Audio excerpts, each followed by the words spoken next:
know day number 2 is here. And so are we, aren't we?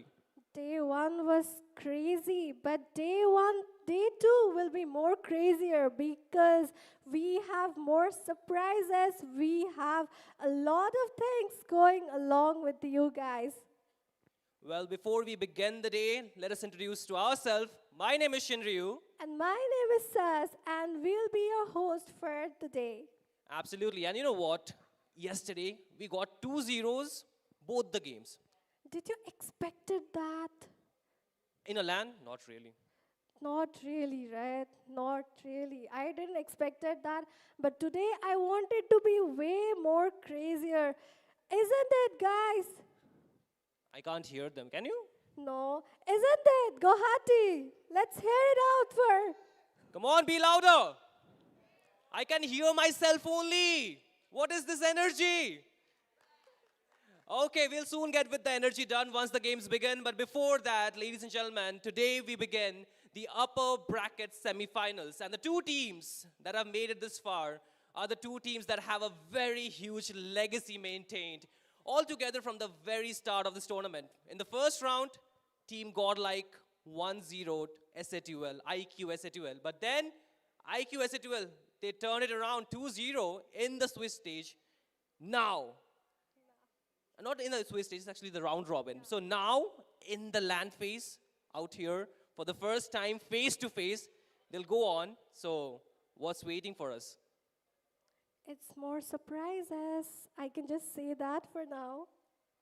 Absolutely. So, without further ado, let us welcome the teams. First, we will get the team that has the longest legacy maintained, and now under the banner of IQ SA2L, they represent another face of the MOBA 5v5 Indian gaming sensation. So let's first begin by introducing Team IQ SA2L.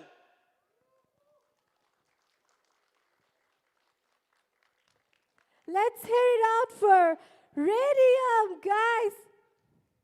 Radium, Jeho, Apex, Anti, and Asuna. Come on, give a big round of applause, guys. This is Team IQ SA2L. But you know what? They cannot play by themselves, Yes. isn't it? Yes. So why don't we begin by inviting the team which are here to challenge the new rising stars, the team that has been winning quite a while. They have stirred the community a bit by their wins. So let's see if they can continue that legacy in the upper bracket semifinal. We will now get to see Team Godlike.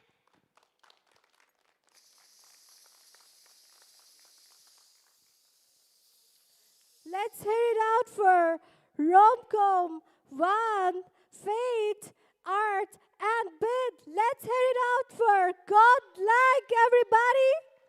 Come on. Cheer them up, guys. Both the teams, they are here in the upper bracket semifinals, and now they'll finally face each other live from the Rukmanigaon Auditorium from Guwahati. Are you guys ready or no? Are you guys ready or no? No, not with that energy. Be louder. There we go. So before we begin the games, why don't we have the teams please shake each other's hand for the sportsmanship.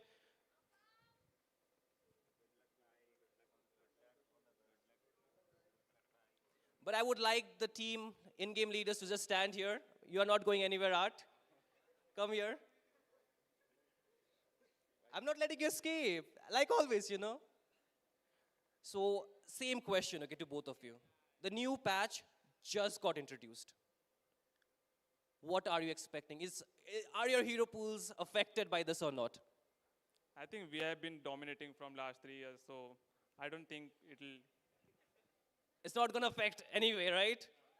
Oh, Art? Patches come and go. We still have one tournaments. Okay. The boys are prepared, but I want to know it's not going to backlash. I'm going to promise you that. What is going to be the score tonight? Definitely 3-0. Yeah, he's right about that. Okay, they are very confident. One last time, please shake hands with each other. So, Cisse, they said 3-0. What does the audience think? 3-0 is it? It's going to be boring, right? 3-0? It'll be very boring, very, very boring. Do we want 5 games? 3-1. किसके तरफ? Okay, bhai. ठीक है. We'll see if it's 3-1, 3-0 or 3-2. But these teams, as they have seated here, they'll begin the games as we now leave the stage to them. And we'll take our leave. We'll back as we hit the casting decks who are ready to represent the War Drum presenting Mythic Showdown Season 2. Thank you so much for passing us that mic, Shinryu. And of course, ladies and gentlemen, tonight's match is, of course, one of those matches where the teams facing each other have a history. This is godlike, and on the other side stands IQ SADUL. Both these sides have had a long rivalry, especially because the fan base are always crazy when they face each other. But in a game like this, where especially where they're up against each other, there are no chances if they might meet or anything else because they're up against each other exactly in that map right now. Is going to make things even fun. And to introduce myself, my name is Fredo. Alongside me, I have my co-caster, Sarah. Well, hello there everyone. We are back to day number 2 of the LAN of Mythic Showdown Season 2 as we have mentioned so far. And the first game itself is going to be the banger which the entire Indian MOBA 5v5 community has been waiting for. It is IQSHUL versus Godlike Esports. Both of them have a rivalry going on for years, and tonight it's the MOBA 5v5 showdown. We have been wanting to see the moment Mythic Showdown started. This was the stage where IQSHUL wanted to come back, and Godlike, they wanted to continue their legacy. So both the teams, they'll be putting out their very best. Exactly. There's so much on the line tonight, right? Especially because you know what the fans are going to do on social media if one of these teams loses, right? So especially because of that, I feel like these guys, even though they may be friends in real life tonight, they are not anything close to friends. They're going to be more than friends, and maybe, just maybe for tonight, they're going to turn into enemies. It is quite possible that they do turn into enemies, but keeping all that aside, the patch, as our hosts mentioned, it dropped today a few hours ago. These players, they were given a short notice of barely 2 to 3 hours to prepare a strategy. The new meta, the goal lane changes, the roaming changes, the hero changes. Revamped heroes, they are out. New heroes, they have been taken out. So what is left for them? They need to strategize as much as possible, and that is something which takes time, and time is what these players don't have. Exactly. I mean, preparing in a few hours is something that a lot of people can relate with. Because, man, who has not done that before exams, right? Because we all, being students, but we play games as well. Right now, they're doing it for the games, right? It's kind of funny because this is something that they've always done, especially when they were in college. And right now, I think some of these guys are still in schools and all, right? So I think preparing in a few hours should not really be that hard because you're used to it anyways. But the fact that they're doing it for the game right now shows that you actually have to adapt to situations when the situation demands it. So right now, if they fail to adapt, they might be the one falling because it's survival of the fittest. And honestly, you know what? Godlike have shown that they are some of the fittest players in the country because they have 12 streak going on right now. That's a win streak for them into LAN finals as well as online tournament finals. IQSATL, this is one of the first LANs they have played since last year. And you know what? That was in Guwahati as well. So this time around, can they repeat history, or is Godlike going to claim the throne once more? Exactly, man. I mean, talking about LAN events, IQSADUL, they won one of the biggest LAN events ever that happened in the past. But right now, Godlike, they have also been playing so many LANs that they've been winning back-to-back. But the fact that IQSADUL is always a dominant force, the thing is, even if they are not in the scene at the moment, they always arrive in style, they always dominate. And right now, Godlike as well, the fact that they have not really faced this other side from a long time, I really think this is going to test the waters tonight for every single team out there. The players as well, they are some of the oldest players in the community in terms of their experience. And you know what? We have got two people tonight, Art and Apex, the two drafters in the Indian community that can outdraft even the brightest of teams. And they have repeatedly shown that with the amazing drafts that they pull off. You know what? Marchas EXP, Freya into the goal lane, Amon into the goal lane. Everything works out for these two teams. And IQSATL, they are specially known to, you know what, pull off those quirky and creative drafts, which they are so well known for. Exactly. IQSATUL has always been known for those creative drafts just because Apex is the mastermind. You cannot really outmaster him, especially when it comes to draft, because this guy, he always has their rule book. I mean, no, not the rule book. It's actually a diary that he always carries around when he needs to do the draft.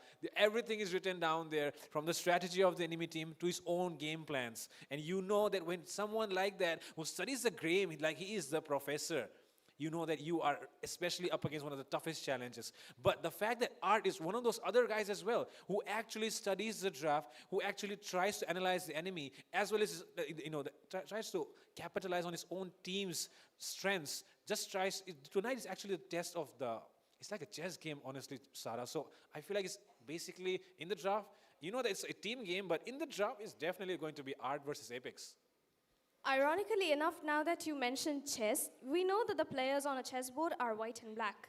Oh, Look that at is the so players. crazy. They are white and black as well. So, is the white side going to take the victory, or is the black going to be the dominant one? That is exactly what we are going to find out tonight. And honestly, all of us are so hyped up for it. We can't really wait.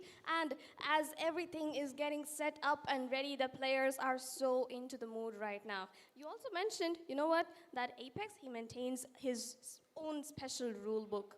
Art, he doesn't maintain a rule book, he maintains his brain. So it's the fight of the brains versus the rule book. Yeah, man. I mean, talking about rule books tonight, right? I hope it does not come into play, because we don't want that, right? We don't want the rule book thing going on tonight. Tonight, hopefully, the game goes smooth and both the sides can actually have a pretty intense match without having any sort of difficulties. Because, man, difficulties are something that these guys have always faced when it comes to LAN events. But hopefully tonight is one of those nights where everything will sail smooth for both these sides and both the sides can have a good game. And on top of that, if we talk about the matchup of Bid and Asuna, it has always been a debate. Everyone says Asuna is just better. But man, some people do know that Bid is the passive aggressor who can always get on your nerves as well. He is just one of those people who, you know what, goes in from such a position that you won't even notice that he is dealing damage onto you. And that is something that IQSATL will have to watch out for while they try to go in and mark him down to the back line. We know what Radium and Apex did yesterday. The Garot Khaja and the Amon combination just go all around the map to target down the enemy mid laner. And I think that is something they would be repeating today just to find the right targets, which very probably will be Fate and Bid. Exactly, man. They always try to prioritize those backlines first. You know that they are the main people because the aggressors are just trying to bait out your skills. But those guys in the backlines, they are the main people who you need to take down. So yeah, both these sides, they've especially been very, very clinical with their finishes because they always try to go for those backliners all the time. But the fact that these guys are actually playing the same way is kind of going to, make things harder for both of these sides to test out each other because, I mean, it's like you're playing against yourself at the same time, right? So both these guys, both these teams, I mean, very aggressive in their own in their own ways. But now, let's see who wins in that, in that actual aggression.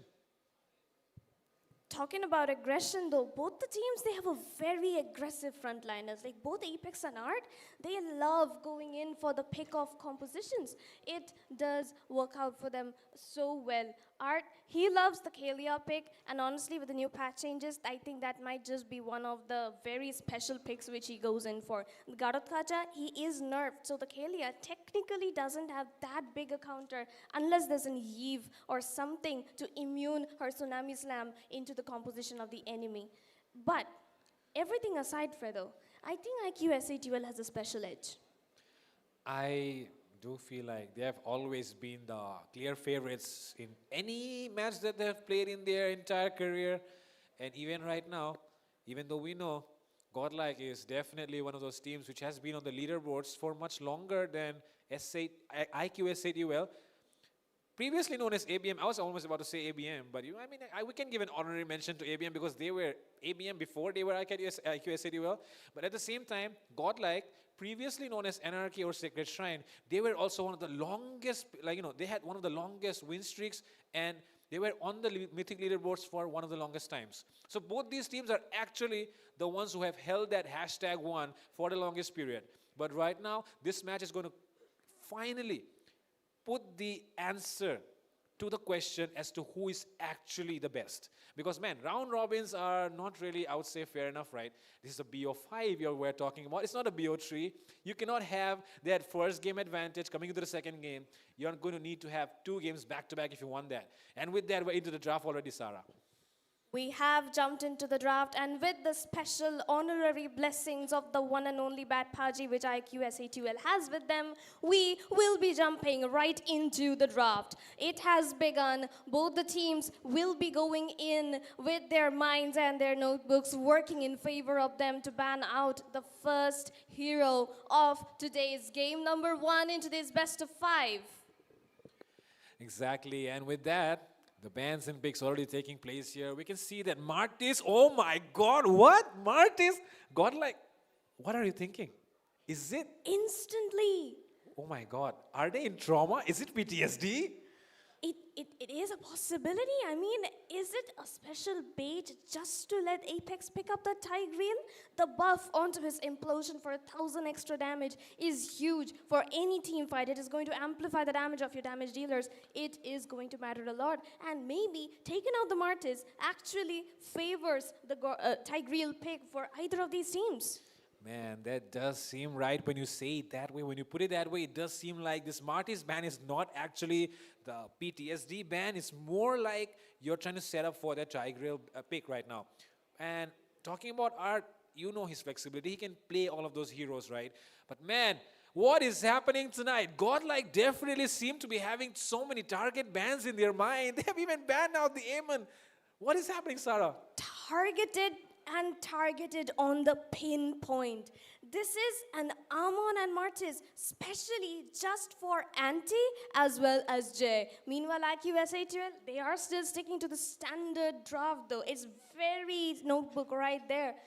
Eve, Lapu, possibly the Jushin up next. She isn't that much of a utility mage anymore, but she is definitely going to be used up as a pick-off hero, which works so well with the tanks, which Apex loves to play. Exactly, man. Pairing up all those skills together is just going to give you a huge edge. But right now, is IQ S8UL actually happy with the fact that Godlike are banning out the heroes that they were never going to pick in a serious match or something? But man, it could also be a chill, I would say a chill draft as well, because man, this is just the first game of a BO5. You do want to test the waters without stepping in way too much, way too deep. And that's why exactly I feel like even this Zushin ban is coming up right now. We know Bait is not going to pick that up. But man, what's happening right now? Sarah, this draft is looking so, man, I don't want to say the word, but it's funny. We don't want to talk about it right now because we will still see what their picks are, because right now, Fate, he has locked in onto the Esmeralda. This nullifies even a singular hero who has a shield for the side of AQSA2L. With the new patch changes, I mean, come on, you don't want to give away the Esmeralda. But, oh my goodness, Anti is going to lock in onto the Uranus, so that is a very good front line for them immediately. But Asuna onto that Kimi, and is that because of the patch change, or is it because of the fact that they just want to prioritize the Kimi to, you know what, disable Godlike from picking up other frontliners? Yeah, that's highly possible. You always want to use that Kimi to keep the distance and poke them down if they ever try to come in. So I feel like it could be an option, the reason behind this pick. But at the same time, Kimi is actually kind of a late game insurance that you always want to have in your pockets because, everything could go wrong. But oh my goodness, take a look at that pick right now. Godlike is not looking at all. They're not hesitating at all because they're going with this Fanny in the first phase. Counters could definitely come up. And it's not like IQ SADUL are one of those teams that do not know how to counter it. And guess what? The Kofra has been buffed. Oh my God. That is a very valid choice at the moment, but even though it is just a buff onto the passive, we will not be seeing it for now. It is going to be the Hilda to annoy Van to the end of his wits into his own jungle, and that is exactly what Apex is going to be trying out here tonight. Asuna, he has to play it out safe because those steel cables and the cutthroat will singularly target him for the entire duration of the game, unless, of course, Jay, he decides to pick up onto the Hayabusa just for a possible pick off onto the Fanny, because the shadows, once it lands, when Fanny is trying to use up the steel cables, it doesn't get expired so easily. Exactly, that could be an approach that IQS8UL could take here. At the same time, the Gatot has been picked here by Godlike. We know it was very, very good in the last patch, but is it still viable? Because I do feel like, the side of Godlike, they have been very comfortable with the Gatot. Art has always went for it whenever it's open. But right now, with this new patch, Sarah, do you think it's a good option? The taunt duration will be kind of less onto that hero for now, and a tough boots onto the enemy lineup will make it even harder for him to get the set that he would love to have gotten before the Garukaja was nerfed today. So we'll have to see how he makes that one work out, because for now, IQSA2L, they are looking just a tad bit stronger from the mid-game onwards, unless, of course, that Fanny manages to find a pick-off onto Asuna. And with that, we're already seeing the second phase as well, X-War getting banned here, as well as the Lunox. I also feel like, what you said was very, very right. The fact that if we know that the Gatot Kacha's taunt duration was reduced, it means that Hayabusa, he can ultimate and kind of get away as well. So maybe going for that Hayabusa right away will not be a bad choice at all for IQSADUL. But man, they've banned the Harriet right now, and I'm not really sure why. Is it because of the new patch? It is in a way, and Godel has the Esmeralda, so there's a high chance they can use up the Esmeralda on towards the EXP to counter that Uranus and pick up the Harriet for themselves. Fate has always been good onto his goal laners, and that is a very good possibility that IQSATUL has banned out here. And Godel will be banning out on the Phoveus instead, so that's like 3 respect bans just for anti. We'll have to see what Jay decides to go in for here. For now, the Hayabusa looks like a very valid option. But 1 or 2 picks from the side of Godlike might just be able to change that. And IQSHUL, they would want to save up that jungle pick up for their last. Exactly. Those jungle pick is definitely the ones that are going to turn the game around, I feel like. And with that, IQSADUL have picked up the Yuzong. They are not going to reveal their cards yet as to if they're going to pick up Hayabusa or not. But man, there could be that lane swap as well, between this Yuzong and the Uranus, because that the Esmeralda is always someone that can bully the Uranus. So yeah, the fact that this is a double fighter meta kind of, creates the flexibility for these side laners to switch it up whenever it feels like you're getting pressured. So I feel like this pick here, the Yuzong pick, is actually a very good pick. Honestly enough, right now, Romcom has so much opportunity to lock in onto the Alot here. It can counter the Yuzhong into the EXP. It can reach Asuna so very easily with the final slash and the flicker every single time. And he did play it out yesterday, and it was fabulous with his setups on towards the late game. And I think that is something they would be wanting to repeat tonight as well. But no, look at that. We have got the Thamus pick incoming from Romcom. And Bid will be going in for the Valentina, his very pocket pick right there. Man, this is looking crazy right now. This draft, just making sure that the audience is not at all left bored. It's less than bored. It's so much more entertaining to see these guys just trying to go for drafts that do not seem at all logical. But if you try to connect the dots, I feel like I mean, you can connect the dots looking backwards, not forwards. So we got to see at the end of the game who comes out victor here. But looking at that Valentina pick right now, we've already seen Bit perform on it yesterday. The same thing could happen today. But which ultimates other than that? Oh, this is something that needs to be said. I mean, Leomord? I do not think that is an open pick. That's the question right here. But we'll have to fix this one out. And if it is allowed, it's a very good pick. But if it isn't, It isn't. it isn't.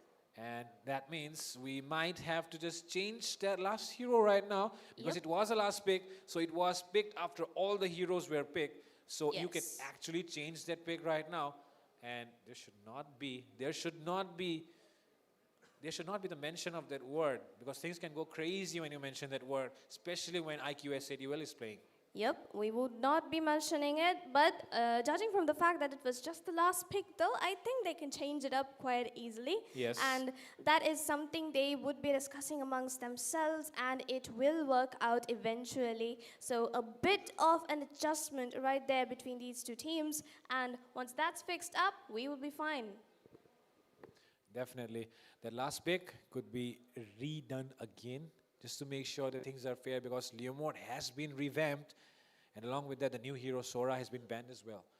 So yeah, for that reason right now we're going to see a re-pick coming in hopefully from IQS8UL because this hero that they've picked up right now is a hero that is banned.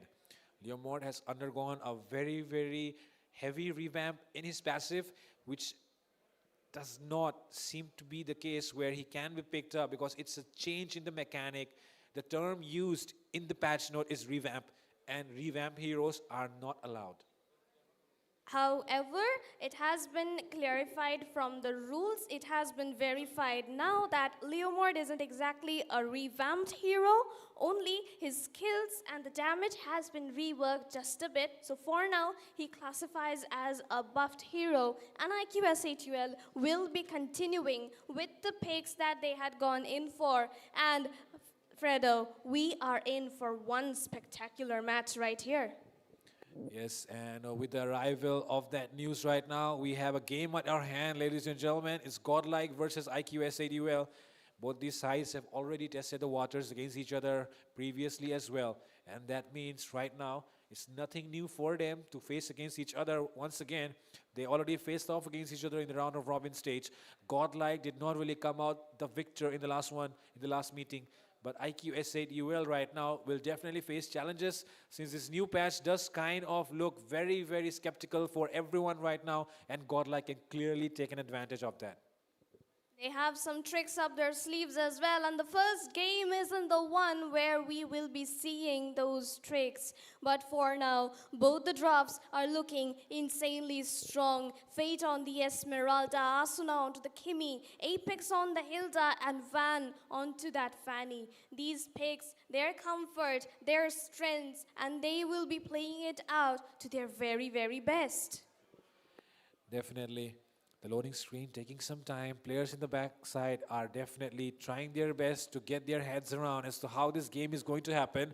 And with that, ladies and gentlemen, we are in for the Mythic Showdown Season 2. This is the quarterfinals. This is the upper bracket semifinals. This is the last match where we're going to see who is going to take that final spot. And with that, we're having a pause right now. And that is definitely to make sure that the players are in a right state of mind and everything is fair and square for everyone present at the venue to play this match. It's Godlike versus IQS8UL, ladies and gentlemen. Meanwhile, while the pause is going on, it's always better to hit that like and subscribe button and share the stream to people who do not know that Godlike is playing against IQS8UL.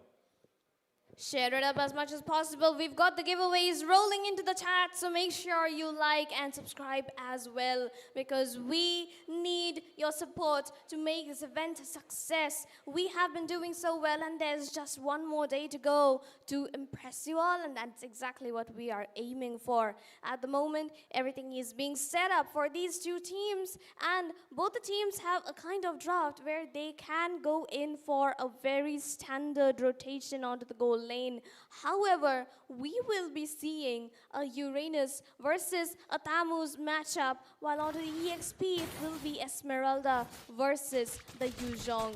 And honestly enough, that is going to be a fantastic little thing for these two teams. And the mid lane already seeing quite a lot of poke onto Bid. He will be forced to retreat a bit, and that's going to make him lose a minion or two, which means he will struggle to get that level 4 before the turtle. And, you do not want to, be behind in terms of level, especially when the turtle is up, because advantage is everything that these guys are looking for. And right now, the Fanny can get a kill, but that is a very cheeky little play from Apex to get away from that. And honestly, you know what? We can see that Art and Bid, they are suffering quite a lot on the mid lane. But the poke is coming in from both of them equally enough. It's just that the Hilda has a higher damage potential as compared to a Garut Kaja into the early game. And there we go. There's the early space creation coming in from Apex right away. Anti will be there for a little bit of a follow-up to scout down Van as he attempts to get his level 4. And with that, Ivan here trying to get the level 4. Jeho already level 4 right now. That energy bar is definitely going to be a big threat for both these junglers at the moment. Radium playing that Yuzhong is not really a new thing for him. Brother has dominated every single lane with every single hero that he's ever had.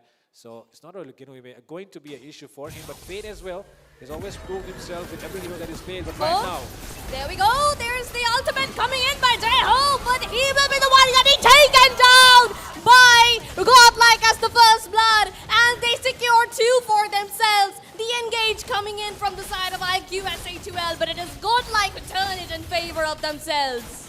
and with that, first turtle being taken down here by Van, the jungler of Godlike. As said, you will already behind in the second minute, and that is not looking strong at all. IQ said, well, they have to compose themselves because the control is everything that they're looking for in the early game with this Hilda pick.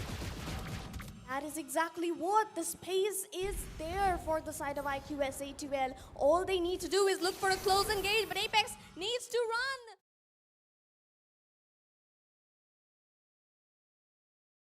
Sorry for that little bit of an Alice. I would say, we were just looking at Alice for a moment because right now this Mythic Showdown that's going on is definitely something that has been inspired by the design of the Alice. But with that, we're back once again into action, ladies and gentlemen. The skirmish happening into the mid lane. Oh my God, Van! The cutthroat almost takes Asuna down, but he's able to survive with a silver HP. That was so close, man. That is so close indeed, and you know what? The fact where we missed that little moment on camera where Apex was trying to go in for Van's buff, Van managed to take Apex down in that fight. So currently, Van has a 102 KD, and that is honestly amazing for a Fanny into the early game. Exactly. It is a very, very crazy moment going on right now for IQS ADUL because they have not been able to secure a single kill, nor the objective. The aggression that they tried to go for while going for invade did not really go in as well, but take a look at the fight coming up once again. On the note, the Black Dragon has been used up. Jeho, he gets the bid into there, but now he is the one who doesn't have an escape, and it is going to be Romcom who takes him down. Apex has to run. Also, will be the one in danger, gets pulled back by Romcom right away, and he's going to get taken out once again. Double kill for him right there. Fate going in with the softball right in the back line, but Romcom will be taken down low this time around. Waiting trying to secure a kill this time, but that takes the one who takes down Art. Fate will take down Radium once again, and Anti will be going back once more as Jeho and Apex come back for a possible re-engage, but it is not going to work out. And with that, the fight just stops, but it seems like they want more. Jeho still going in with that Phantom Seed. He wants to look for another person, but he's not able to get that damage still. Anti still taking shower shots, and now SAD will have the control over the river area for this turtle. This is going to open up a lot of the river, but the EXP laner from Godlike is low. Romcom tries to engage, but Apex will get the shutdown with his ultimate. Fate goes in with the softball. Asuna will be the target, and Van is marking him down, but Asuna makes it out alive. Apex trying to get the taunt out of him, but he is going to run away once more, but Videjo is going to be the one getting marked down, but Fate gets the killing spree onto Leomord under the tier 2. Art is fighting for his life out there, using up the revitalize, the bastard from Radium doesn't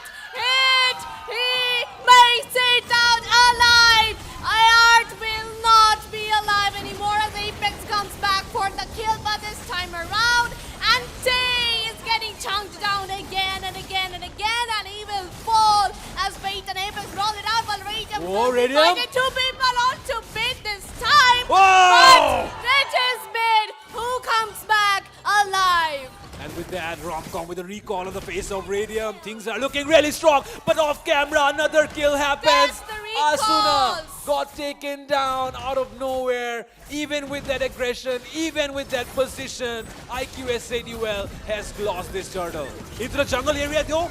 Here we go again. There's the AOG coming in. He is trying to go in for it. He finds one.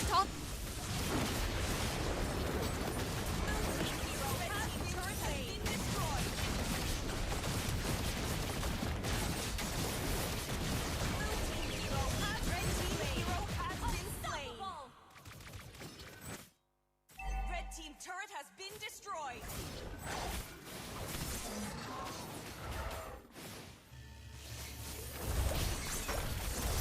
Red team hero has been slain.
And with that, we're back into action once again, ladies and gentlemen. It is Godlike versus IQSA Duel still going on into the land of Dawn. And this is Godlike still pressuring down that bot lane, trying to check and choke down the people of IQSA Duel. They're still trying to hold on to the turrets that they still have alive. The tier 1s have all been getting taken down, so it's not looking good at all for IQSA Duel. They have been forced inside their jungle area, and not just that, it is looking more and more difficult as the time passes on because they have that Fanny who's going to chunk down that Kimi.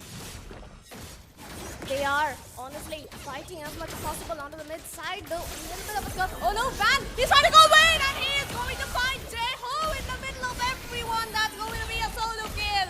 And now Art will find the taunt once more. Petrified! And they go in once again as the AOG is going to land, but he is falling right into the turret as Min is going to find Apex, and now they're trying to lock in on again.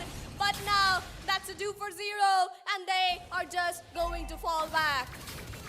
Man, that Petrify combo was good, but it was not enough. It was not what they were looking for. The only member that Godlike will lose here is going to be Art. Meanwhile, on the other side, it is Apex. The masterminds are the one falling prey to the victims of the people without the brains, I guess, or something. But anyways, with that, we're seeing Jeho here on the Phantom scene already getting exhausted before the Lord is even up. It's a good opportunity here for Godlike to go for the Lord. And this could be an easy Lord here in the first game for Godlike. Blue team has slain It's the a Lord. clean and easy Lord for the side of Godlike Uh-oh. Esports. Oh no, the wrong combo, a little bit in danger, but he is going to back off safely. He's a Tammuz. After all, they've got a 6,000 goal lead into their hands, and it is going to be a very beautiful situation for them right now. We saw the builds, and it's getting just more and more interesting as Fate picks up the brute force. So now he's going to have even more movement speed to track down Asuna, and even the new buffs and revamps isn't able to let Jay get the kills he wants because at the moment he's at a 262 and the lockdown is going to be insane. Destroyed. Jeho is trying out a hero that has got a major reward. Does not seem to be working at the moment. Godlike is definitely trying to look for those inhibitors. It's Anti versus Romcom. They're still trading blows. They're trying to able to just brawl each other out. But into the bot lane though, more action going on. Asuna, an off-cal Kim. And with that, Van takes him down. Fanny was picked to just kill Asuna, and he has been doing just that. And Van, look at him, freestyling right inside the base. Art is going to get the taunt onto 2, but he's too late to be taken down right then and there. And now, Van with the unstoppable bid using up the Leomord ultimate, trying to go in for Jeho, and he is gonna get it! Godlike Esports styling on IQSA 2 at the moment as they take down Apex as well. The base is open, the taunts are in. They have 2 minion waves charging in on both of the lanes. Fredo, is this the end? This could be the end here. The first game is definitely going to set up the momentum here for Godlike. Said they do not want to give it away. IQSA will definitely try their best to defend their bases. It's going to be a desperate effort from the side of IQSA to try and defend it. And they will successfully do that.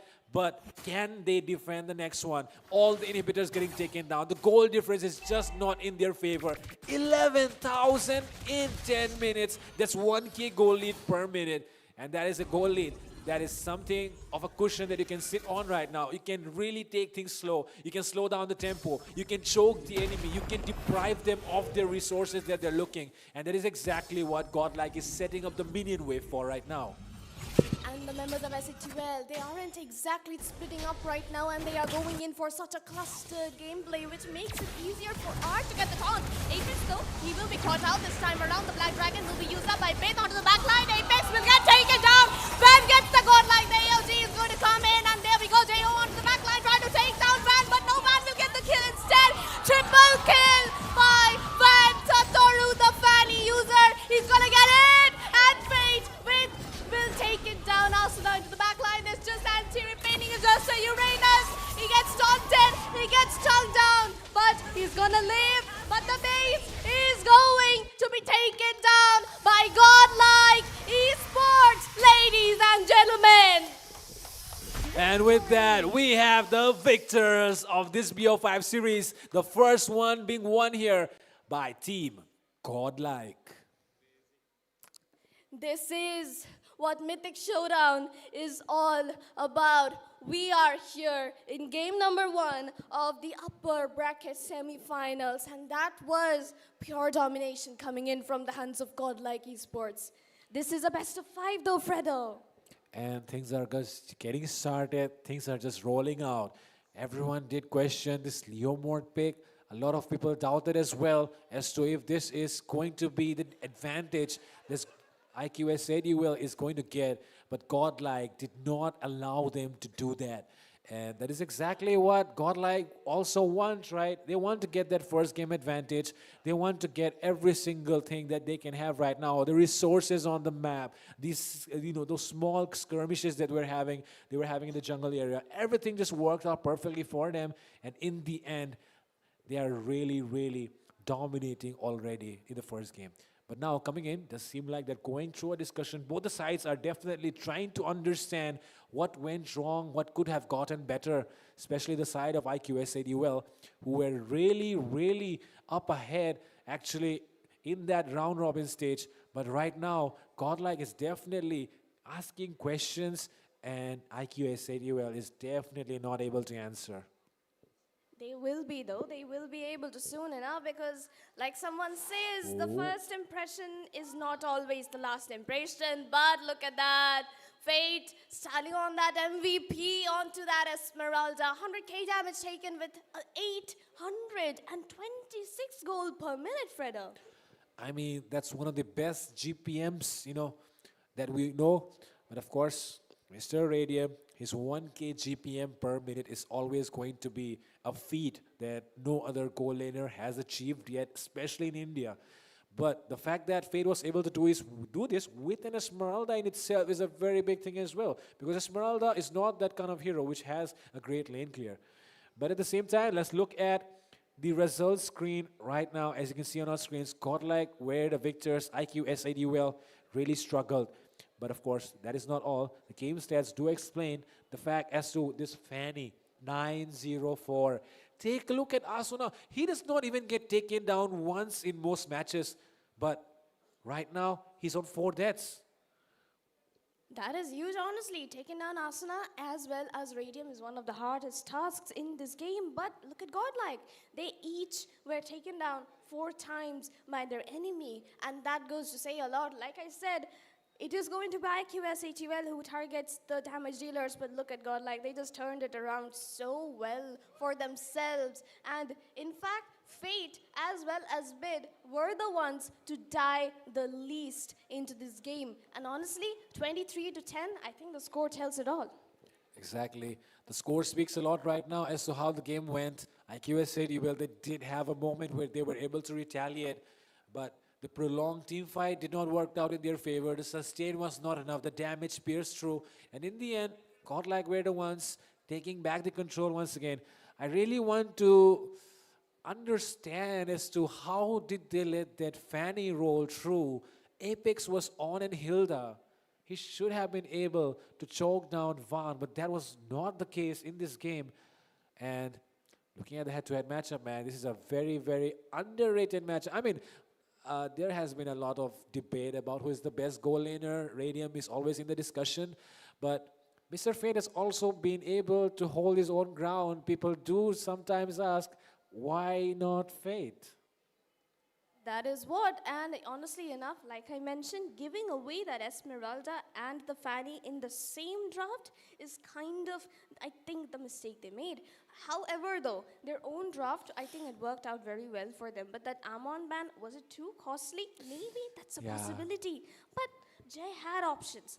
And what if this is just a warm-up? Because we have seen, ever since ABM era and now IQSA2L era, they love those comebacks. Exactly. Man, you never know what these guys are planning behind the scenes, right? Some people always, I mean, I'm just talking about people who out there on the internet, right? People always like to comment that these games are scripted or something, but that is not the case because these guys, they definitely have some script in their minds, but the thing is, the script works out only if they play at the level where they're supposed to. And these guys, they're not holding themselves back tonight at all. Not at all, but as we can see right now, the rich guy, of course, it's going to be Fade with one of the highest GPM in this tournament, while the carry is going to be Romcom. The rest of them, of course, they are doing very well. Anti will have the damage taken as the sandbag, while Art is going to lock in for that wingman. Exactly. Things are not going to be looking, favorable at all, I will say. And things are going to get only tougher as the game progresses. The second game is where things are going to be much, much more, I would say, interesting because these guys, the first match is always a test match in a BO5. And the second match is where the real plans come to reveal themselves. These guys have already tested each other in the first one. Now it's time for the real play. That is what, it's a BO5. The stakes just got higher because Godlike, they've got a 1-0 lead. IQSATUL, they need to make it a 1-1 if they want to come back and go in for the third game with an equal score. But that is something Godel do not want to allow. But what is SATUL going to do? They need to find a way to come back into this game. Exactly. I think right now the only possibility for a comeback is to just open up that notebook on the table and look into it, I guess. That's what. And you know what? We are already into the draft for game number 2. And the Lapo once again will be taken up by SA2L. And Godlike seems to really respect that Martis. And they are doing it over and again. Who knows? The Amon might be up next once more. I mean, at this point, if you keep banning the Martis like this, I cannot really defend the allegations of a PTSD ban these days, man. Oh, no, no, no. You didn't just do that because, hey, you don't want to give 5 kills to that Martis all over again. However, no worries. It's all good because we can see the Esmeralda ban coming in from the side of SA2L. While Godlike, they are just going to be resting it out with a possible CC and Jushin or the Amon getting taken out right now from their side. SA2L though, they really need to think this one through, use up their notebooks as much as possible. And exactly, that is exactly why, you know, you need to realize what you're banning. You need to think it through twice, thrice, 4 times, as many times as it takes, especially in those few seconds that you have, because those seconds are going to count later on. You do not want to regret the decisions that you make. So get into it, go all in. Do not go in half-heartedly. Whenever you go for a pick, whenever you go for a ban, go all in. Do not go in half-heartedly. That is exactly what these guys are doing at the moment. We're seeing Lapo and Esmeralda getting prioritized by IQSADUL. They definitely seem to hate those EXP laners. At the same time, Godlike being a very, very, I would say, dominant side, a very, very dominant team actually right now coming into the second game, banning out heroes that they're really comfortable with for now. And that is exactly why we're going to take some time and see if things are going to look better for the side of IQSADUL coming into the second game, especially in this draft, or is Godlike going to dominate them once again? We told you that giving away the Esmeralda and the Fanny could have been a mistake, and that is exactly what IQSA2L banned out this time around. While Godlike, though, they are still sticking to the CC and the Martis being banned out from their own sides. But we'll have to see what works out for these people as their third ban. The Amon is the highest probable hero right now, but the Jushin stands close. So we will really have to see if they want to give away the Garut Kacha or the Amon or the Jushin. Yep, they're going to take their chances with the Garut and the Jushin. Exactly. You do not want to take any risk, but yeah, they're going to take their chances because, man, risk hai to isk hai. That is what the dialogue says, especially for Indians. And right now, we're seeing the Yeve come up first here for IQS8. That is a very, very dominant mage. But man, Godlike, they still have the counters open. Valentina is always a pick to go for. And I mean, just in this LAN event, Bid has already played the Valentina twice. This is going to be the third match if he picks it up. He might as just, because whenever there is an Eve in front of, like, Bid, he loves the Valentina pick. Farsa, he doesn't care. Kadita, he doesn't care. It's the Valentina. He is into that IMU. He is into copying that ultimate every single time, and I think that might just be what he does. The Garut Kacha is still a choice, but with the current nerf and there being a Eve in front of you, I don't think that's exactly what Artfoot planned, but there we go. That's what he planned anyway. And you can never blame Art for what he does because, man, this guy got brains, okay? So, yeah, with that, right now we can take a look at the side of Godlike. They're going for the Gatot once again. We know that it has been nerfed. Like you said, the taunt duration has been reduced, but he keeps picking it up for some reason. He has just fixated himself onto going for that Gatot whenever it's possible. And it has been working out wonders for them, especially in this LAN event, that, you know, because they are now in the upper bracket. But yeah, with this new patch still, things are not looking at all changed for these both sides because, man, even though the meta has kind of shifted, I think it will take some time for the players to actually find out the heroes that work. But what in the world is IQSADUL thinking? Because they went for 2 side laners straight away. That's like revealing your plans, right? That's revealing your plans, all right. And you know what? Uranus into the goal lane, or wait, could that be a a jungle Uranus. Ooh, that is kind of better now that you say it. Uranus could also be played into the jungle. It's a very, very flexible pick. But now we're going to see them. Where are they going to place it? Is it going to be into the jungle? Because we have seen Jay time and time again. He has proved himself with every single pick that he has picked so far, except for that Leomord, which did not work out just now. But taking a look at the other side, the Joy as well is always a hero that kind of, puts your jungler in the position where he has to play it much, much more safer, much, much more macro-oriented. People have always questioned when Van plays the Joy if he's able to perform the same way like he does on his other picks. And that is exactly the question that stands now in front of him, that he has picked it. And maybe I feel like this Phobius ban was something that was rushed because the enemy picked the Joy. Awesome. It's a possibility. Yeah. It is a possibility. Of course, the Phobius is something they foresaw, and you know what? It works out against Romcom's Yushong because he is enhanced basic attack after skill 2. That counts as a dash. So that is going to power up the passive for the Phobius, while anti being anti onto the EXP lane. That's just a goated Phobius right there. But on for the second phase bans though, as we can see, Lunox and Thamuz, while it's a Harith and an Xborg ban. Yeah, man, that's an Xborg ban right there. You know who is playing on the other side is J-Ho.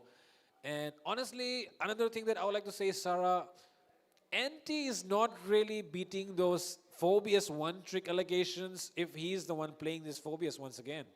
I mean, if he carries, being a one-trick isn't a bad thing if you're good, and I think that's what he is going to do this time. But you know what?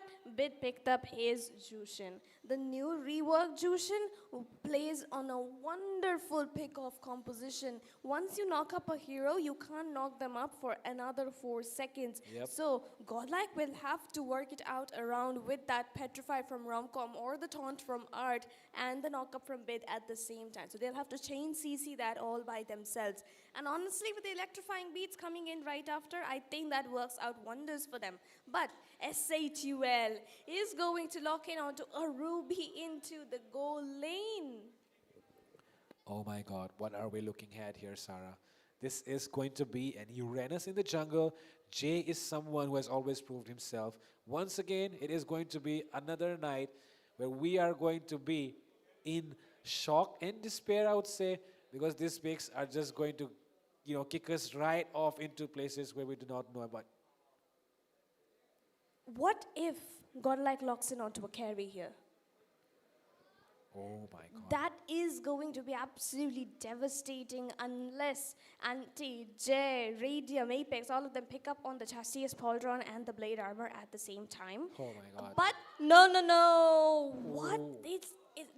Okay, that's going to be a Yuzhong into the goal lane and a Terizla onto the EXP. So that's a perfect little draft right there. But onto the hands of IQSA2L2, I think that the Ruby is kind of the win condition here, because if he gets one proper I am offended onto the mid game onwards, they will be able to burst the enemies down. And this Ruby is always going to prevent that Joy from diving in as well. Because that do not run away Wolf King is going to catch you off guard. You want to go in, you'll be stunned by that S2, and then you're locked there forever. Because look at the number of crowd controls that these guys have. At the same time, if you think about the Phobius, man, Phobius is always going to be a problem. So the only viable target right now for Van is to go for Asuna. But when Asuna is playing the Yves, do you really think he's going to give you, that, I would say, the angle so easily?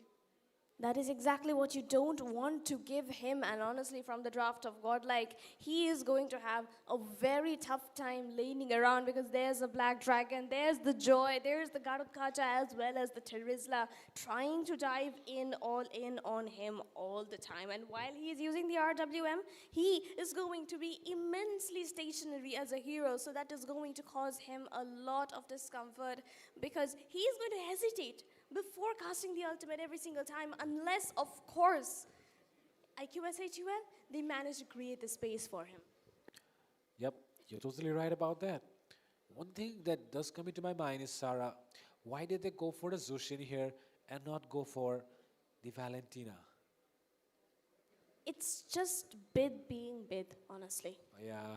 I know, man. He loves his Valentina, but I think he loves Jushin here, and a certain caster will have competition for that hero. Yeah, exactly. We know But who it's is. all right. But it's all right. Godlike, they love the Garut Kacha and the Jushin combo with themselves because this is going to work insane wonders if you have read the patch notes. But Fredo, we are here 5 into seconds the till land the of enemy Dawn. reaches the Game number 2, battlefield. ladies and Smash gentlemen. them. Godlike Esports leading with a 1-0 All right troops now. deployed. Can IQSATL settle the score for a 1-1, or is Godlike going to take away the match point? That is exactly the question that the fans have in their minds, that the audience is definitely waiting for. The Guwahati region is asking, who is it going to win tonight? Is it going to be IQS8UL or is it going to be Godlike? They have gone in for a very standard drop from both the teams, just a little bit of hithers and thithers going in.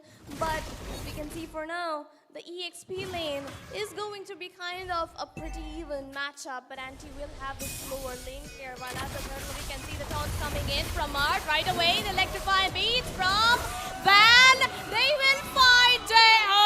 and Apex into their first blood. Asuna gets knocked up as well. But they've tried to go in for the invade though. But IQSH were lucky by just an inch that they had taken away the blue buff first. Yep.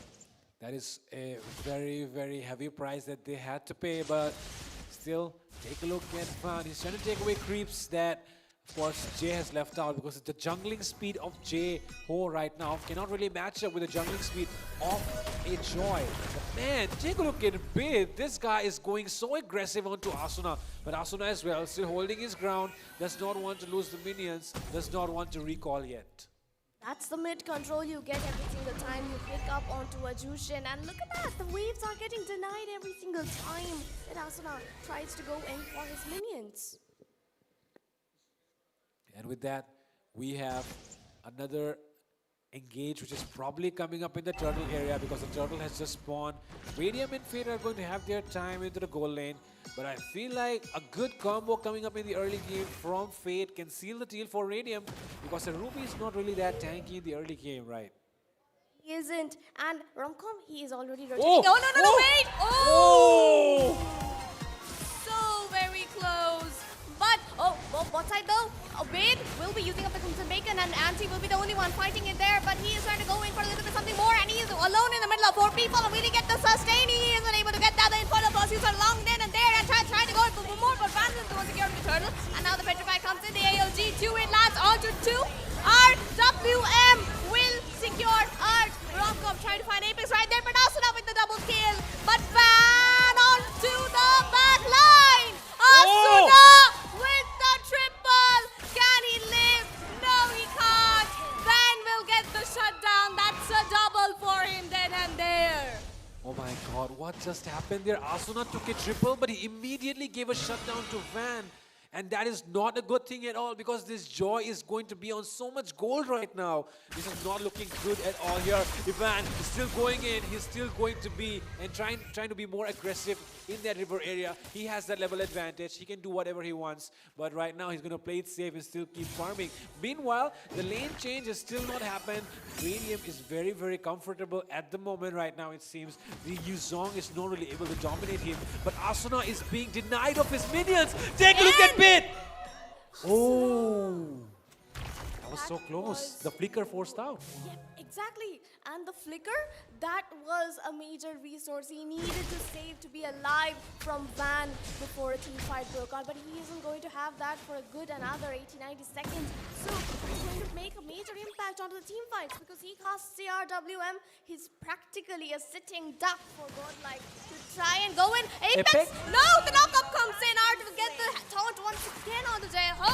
Van tries to mark the backline, but will just use up the electrifying beats onto J-Ho. AOG onto the backline for Asuna with the turret damage. Art, he's gonna get taken down. Radium is going to get the kill, but Raid will find Asuna after all. With that, the fight still going strong. Both teams trying to take control of the map, and right now Godlike has it. They have the turtle pit area in their control. Romcom guarding the area along with Bit. And we know what Bit did last night, Sarah. Bit was able to zone out 4 members by himself with that Zushin. But take a look at the one who's getting taken down. It's Fate. His fate has been sealed here, right? Mr. J. And with that, we have the turtle in the hands of Godlike right now. Ivan is the one who takes that away.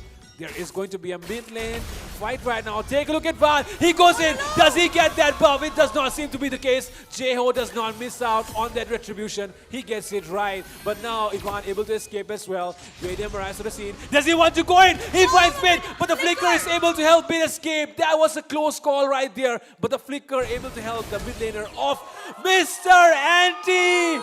The phobias that everyone talks about being taken down here by Romcom with that Terizla's hammer. That is the debate being settled once and maybe for all.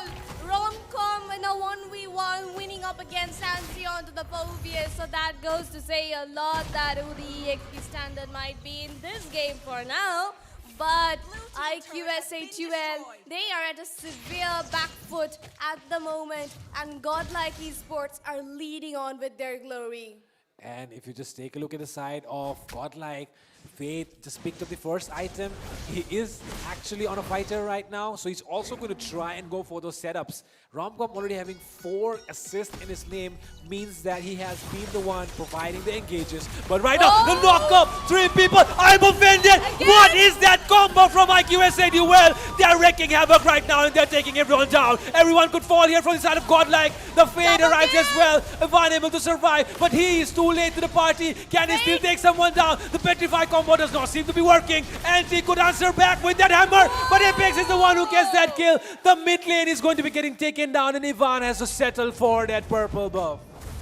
That is something so interesting because the fight was initiated by SA2L and they got the double, but they also had to back off, which they didn't. So Fate was able to join the fight. Too late, but still good enough. But SA2L, they have the higher kills at the moment, and the goal lead is back to being 0 for the side of Godlike. And this turtle might just be deciding everything. Look at Van though. Van march on Asuna. AOG will miss, but Asuna doesn't have the flicker, and that is going to get it right away for himself. And he is trying to go in.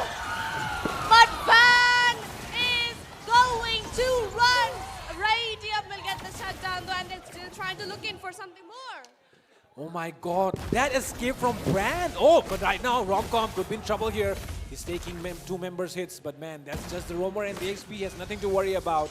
But that maneuver from Van almost got him out of that situation that he was in. But man, that kill on Asuna was really necessary because they need him to take Asuna down to be able to win the team fights.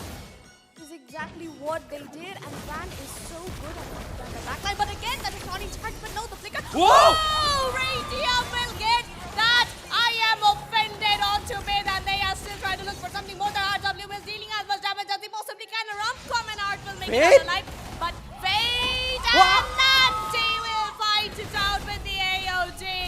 Anti gets the kill onto Art, but Fate will be the one taking Anti down as well. And Bandeo with the mega kill.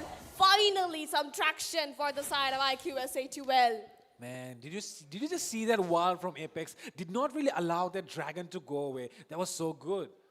That is exactly what. That's the little micro which helped SA2L. You know what? And now the goal lead, it's slowly shifting onto the hands of IQSA2L right now. Yeah, man. And those team fights that they're taking, it's so well organized. They are not going in alone. They're trying to use those skills layer by layer.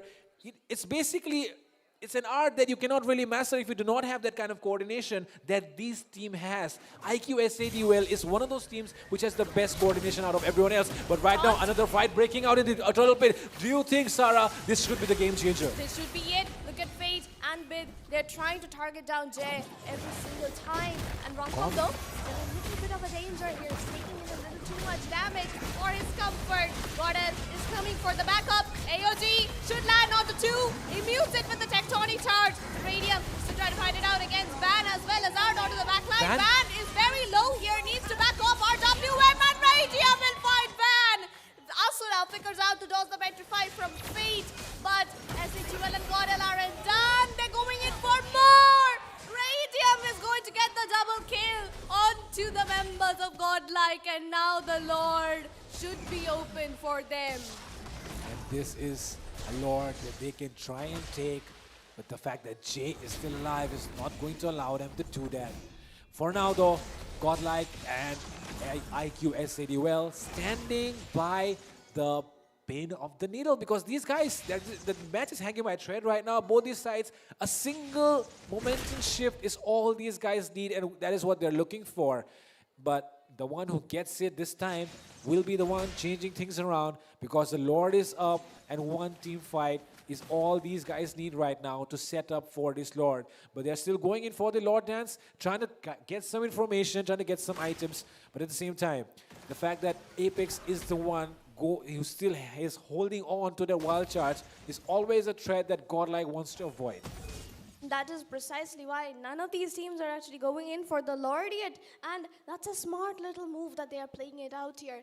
Letting the goal difference nullify a little bit before taking an actual fight. But the point is that whoever makes a mistake next is going to be the one to fall. And you know what? You do not want to do that when you're 10 minutes down in this game. Yes, and right now we can take a look at the item builds being shown on the screen. You can see that the War Axe and Dominance Ice are the most prevalent items in both teams, because Dominance Ice is the core item that provides you the most defense. Godlike chunking down the Lord right now. Apex always giving the information that his teammates need. Anti is also going to arrive to the scene, but the thing is, within Uranus, can you actually make a clutch steal? But I feel like Jay is someone that can't always be trusted with the retribution.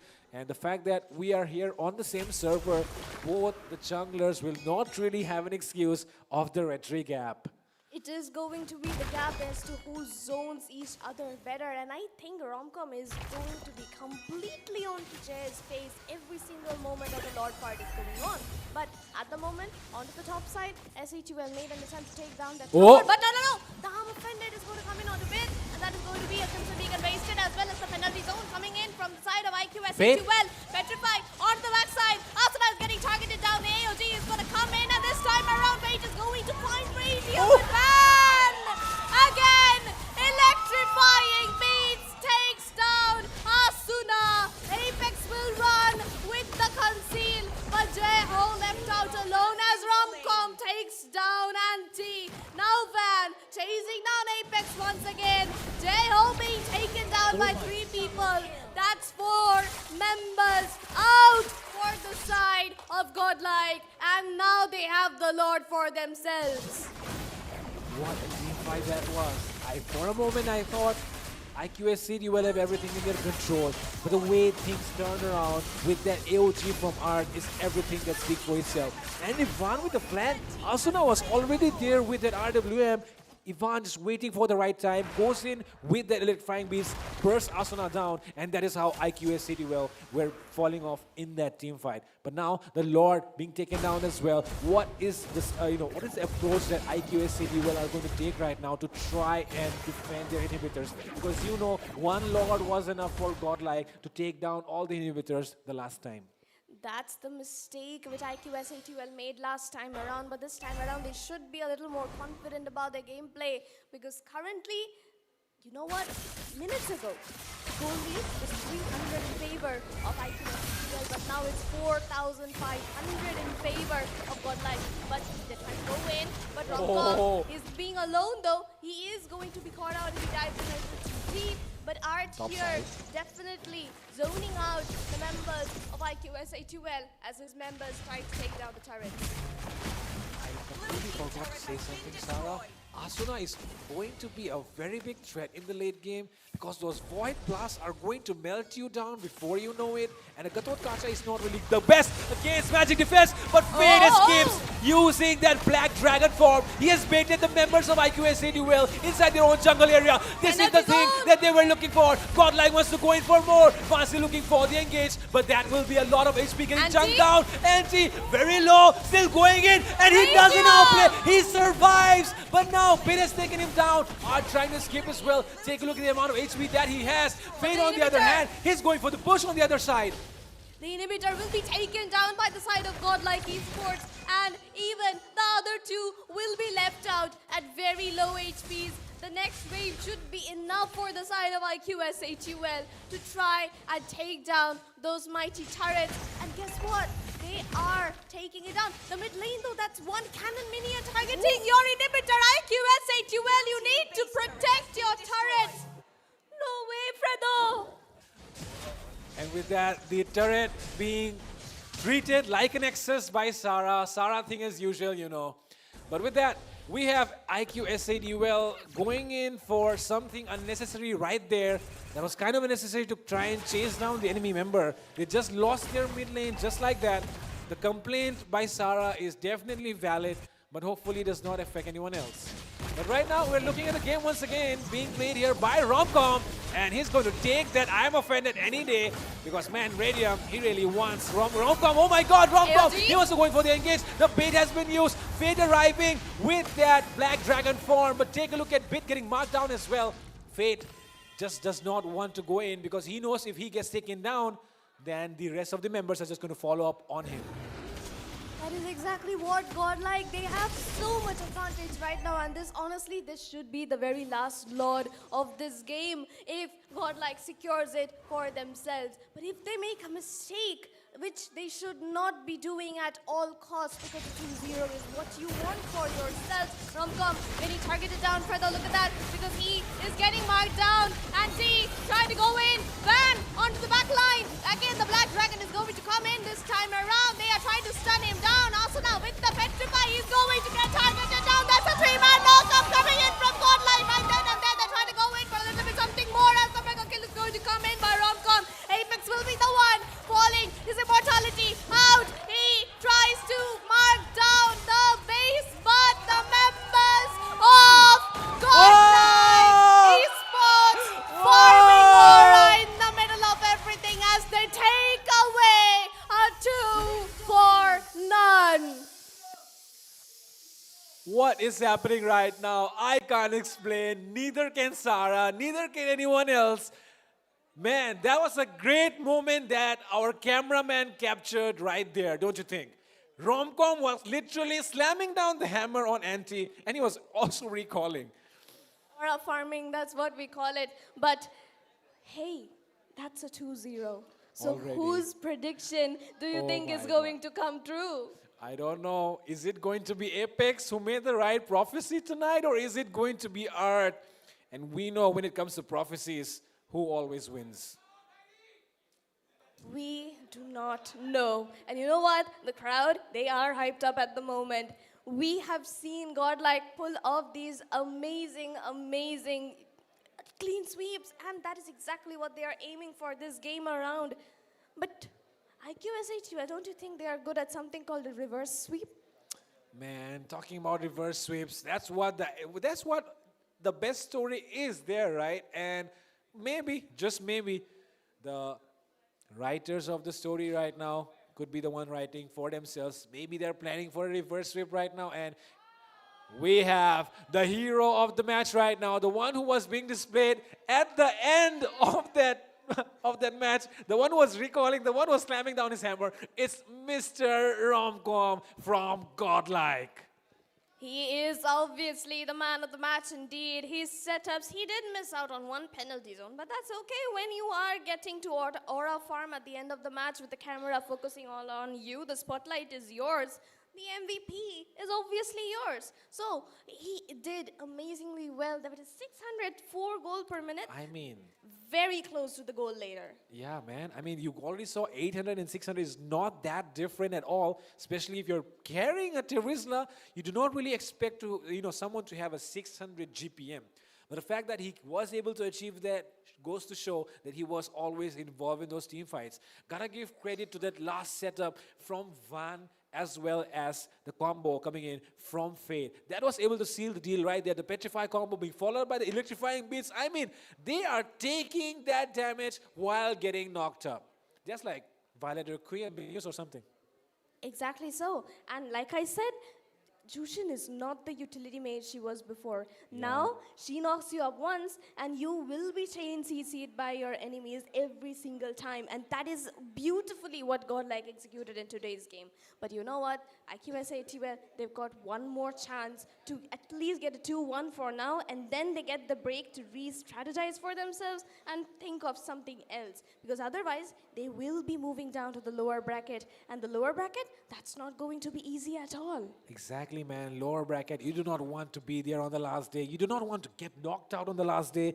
None of these guys want to be there. But man, right now, if one of these teams loses, they are going to be there. And a reverse sweep is never out of the question when you have a team like IQSAD well on the other side. Not gonna lie though, their gameplay that they did with those coordinated setups where the skills were so well, timed and focused, it was so much more beautiful to see than what Godlike did. But man, beauty isn't always in those things. Sometimes it's in those team fights as well. It's sometimes in retaliating back as well, not just the setups. And that is what Godlike did better in this game. That is exactly what. And you know what? Into the goal lane, Radium, he had a better KDA as we saw the head-to-head. And honestly speaking, that was a very good Ruby ultimate coming in from the side of IQSHUL. But end of the day, if there's 4 people jumping onto your damage dealer, things would not be looking so well. And that is honestly exactly what happened. And with that, man, take a look at the screen right now. It's Apex versus Art. The people who predicted what the scores could be. Right now, Art's prediction coming true. Apex probably can turn things around right now. The prediction that he did is already wrong, but the game result can still be altered with, of course, his draft. That is all that the side of SADUL needs. And the fact that that 1v1 is going to be a story for the books. Rom-com versus anti in the EXP lane. That is a very, very classic thing that everyone wanted to see, and they did get a taste of it tonight because Romcom won in that 1v1 duel. That's what, and that was game number 2. And guess what? We will have some amazing special guests joining us very soon. We are powered by Prog News, and they will be joining us in a few moments as we are currently waiting up for the teams to be ready for the 3rd game where history might just get rewritten. Because for now, guess what? IQSHUL so far in this tournament, they had a clean streak. But guess who's breaking it? It is none other than Godlike Esports. Exactly, and that is exactly why right now it's going to be much, much more interesting to see if IQSADUL can actually retaliate, or are they just going to let this domination keep going on? Because IQSADUL is always known to be the kind of people that come from behind and take things in their control. And Godlike is definitely serving that story for them on the plate. And it is exactly what these guys want at the moment, right? It will definitely be a very fun story as we get to see the 3rd game. And guess what? As our special guests arrive, we are having some amazing giveaways in the stream as well. So make sure you like, share, and subscribe with your friends because these prizes, they are just for you. And all we need is for you to support us before we give them away to you. Exactly. You do not want to miss out on the freebies being distributed tonight because, man, who does not want those diamonds? And, of course, if you want to win the giveaways of the Attack on Titan skins, show up at the venue. Tomorrow is the last day. The winner will be declared. And, of course, you can get some free Mikasa skins as well to take home. So do not want to miss out on that. Exactly so. And if you purchased a ticket, the VIP seats might just be made free for you. So Exactly. Come and watch and win some amazing rewards. There are amazing stalls, and we will also be having a special performance by NVY tomorrow, and also a very amazing cosplay show. Exactly. NVY is going to be performing tomorrow as well. They already did it before. They are doing it again. You already know how they dance. They like to rock the floor, and you will be the one who will be dancing along with them as well. So, yeah, do not hesitate at all, because they are going to rock the stage, and so you can come and join them as well to enjoy the opening ceremony for the finals. And with that, we're all oh my God, Godlike, what are you doing right now? PTSD draft or something once again? Possibly, and the amount of times you've told them about their PTSD, I think they are so triggered right now that they just want to ban it out and go for that clean sweep. Honestly, I don't think IQSATL might take that too well, though. I know, man. It's going to be a very disheartening day, especially for the IKVS fans, because they always have been there, supporting their team in every single match, because they have been showing up on the streams, they've been showing their support. But if they do lose tonight, the fans are going to be really, really sad. So yeah, they do not want to go down without a fight. The third game is going to be the decider as to if IQSATL is going to show up with a fight tonight, or are they going to go down completely dominated by Godlike. And you know the rivalry that stands between these teams. It was initiated by IQSATL yesterday, and Godlike came up with a beautiful response that this isn't the Mumbai server that we are used to into the online phase. And this is a stage that they share. This is something, an experience they want to experience for themselves. And once again, the bans will be the very usual. Martis, Amon, and CC being taken out by Godlike. It has worked out tremendously well for them. While IQSATL, they'll be just locking in out of the Lapu Lapu and the Eve. And with that, the last ban still being decided by the side of IQSATL, who are waiting with that. And it could be the Zushin actually, because we already saw what Bid did when you leave the Zushin open. And in this patch, where you're playing fighters and tanks who do not have a lot of mobility but have a lot of sustain, and the fact that you mentioned the crowd control, which is actually a chain CC that comes up these days, is going to be much, much more useful if you do pick up that Zushin right away, because you are on the blue side. So if IQSATL do not really ban out the Zushin right now, it's going to be a big headache for them to deal with Bid once again, which they already did in the last match. So remembering that, they do justice by banning out the Zushin and respecting Bid. Exactly so. And guess what? What if SATL were just testing the waters so far? But no, they've given away the Esmeralda again. And giving away the Esmeralda is something that they did in the first game as well. And we know what the result was. IQSATL are forced to adapt at the moment. The patch is looking really, really in favor of Godlike as the way things stand. So cannot really, I'm judging based on the things that I've seen so far. Cannot really say that is not true.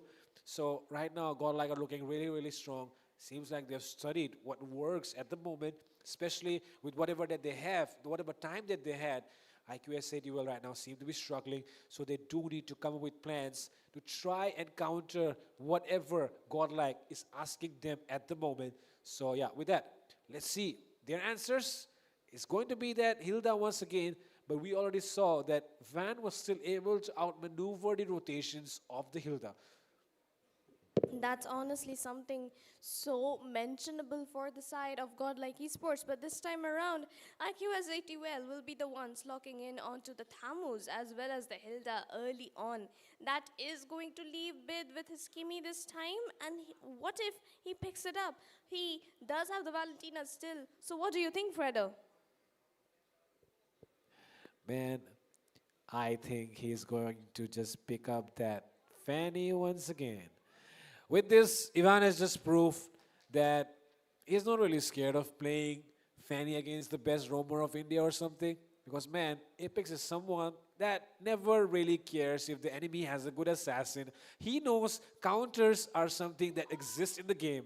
But Asura right now, he's going to take that, aggressive role into his hands. He's going to be the one trying to set the pace of the game with his Kadita pick. He was getting harassed in the last game. That is not what happens every day to Asuna. So Asuna here, trying to go for whatever he can and go for trying to prove that he is the one that dominates the lane and he does not let anyone else do that to him again. That's what, maybe this time around, finally, IQSATL, they are going to play it a little bit more serious, because Kadita is one of those pocket picks for Asuna, which he makes it work so well. And that is something he might just be able to do, because this time around, there's a Fanny, there's a Kimmy, and the Fanny will be constantly hesitating to go near his blue buff because we have seen the kind of positionings Asuna goes in for all the time. Yes, we have already seen what Asuna is all about. It's all about the positioning, it's all about the damage, it's all about the guy that controls the game. But the fact that Van was able to get behind him and take him down and still come out unscathed means that something is wrong right now that IQS said he will need to fix. But the thing is, in the duration of such a short time, can you actually do that? But the thing is, you do not have time as well. Right now, IQS City well are going to be forced to do things that they have never done.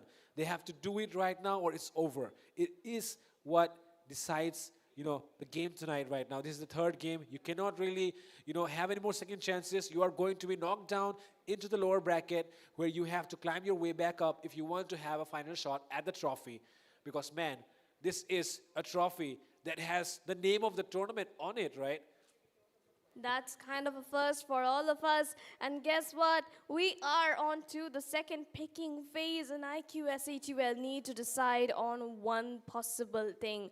What can they go in for here? They need a goal laner. They need a jungler. Onto the goal. It is going to be the Yu Zhong once again, and the Tamus will be forced towards the EXP lane this time around. So Jay, he will be left to deal the majority of the damage against that much of poke, that much of sustain and frontline coming in from Godlike. Well, Godlike here, what do you think they can go in for? I think Godlike right now are sitting in a pretty comfortable spot where they can do whatever they want, right?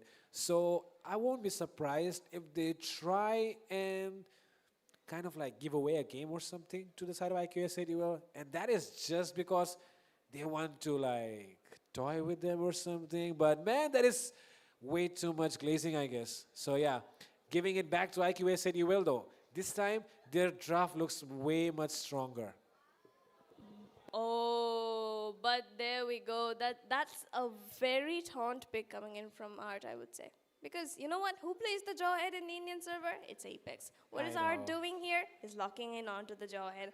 So guess what? Maybe that's something we weren't expecting, but we will get to see. And Romcom will be playing the Paquito this time around. So that is once again a very good counter for the Yuzhong. But Jeho with the Lucas debut Oh my God. into Mythic Showdown right here.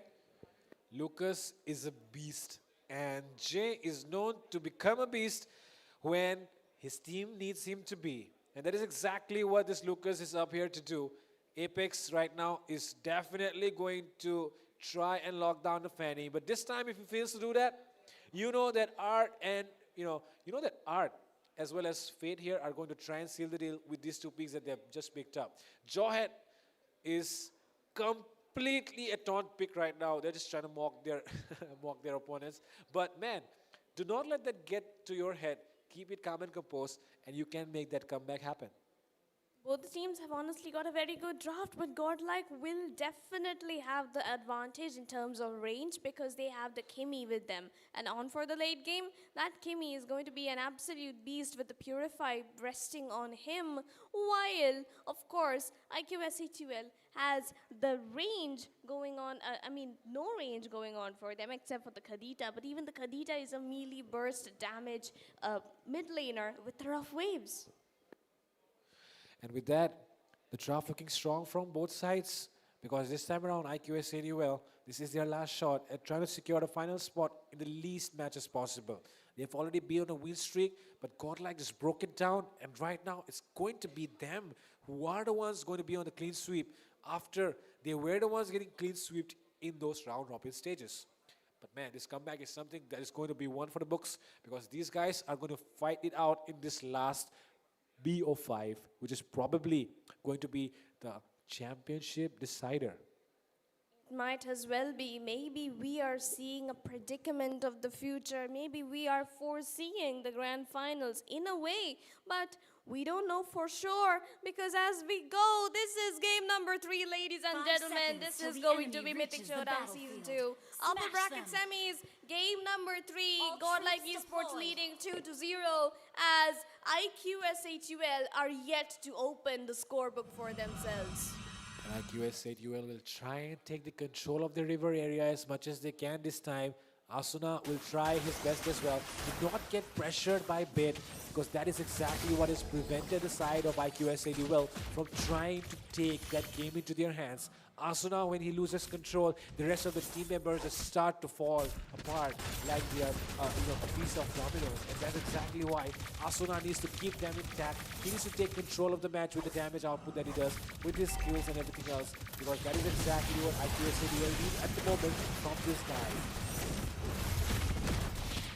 Oh, there we go. There's a little bit of an engage coming in. Van trying to get the steel cables. But Art will be poked down quite a lot. So technically here IQSA Duel, they are fine. But oh!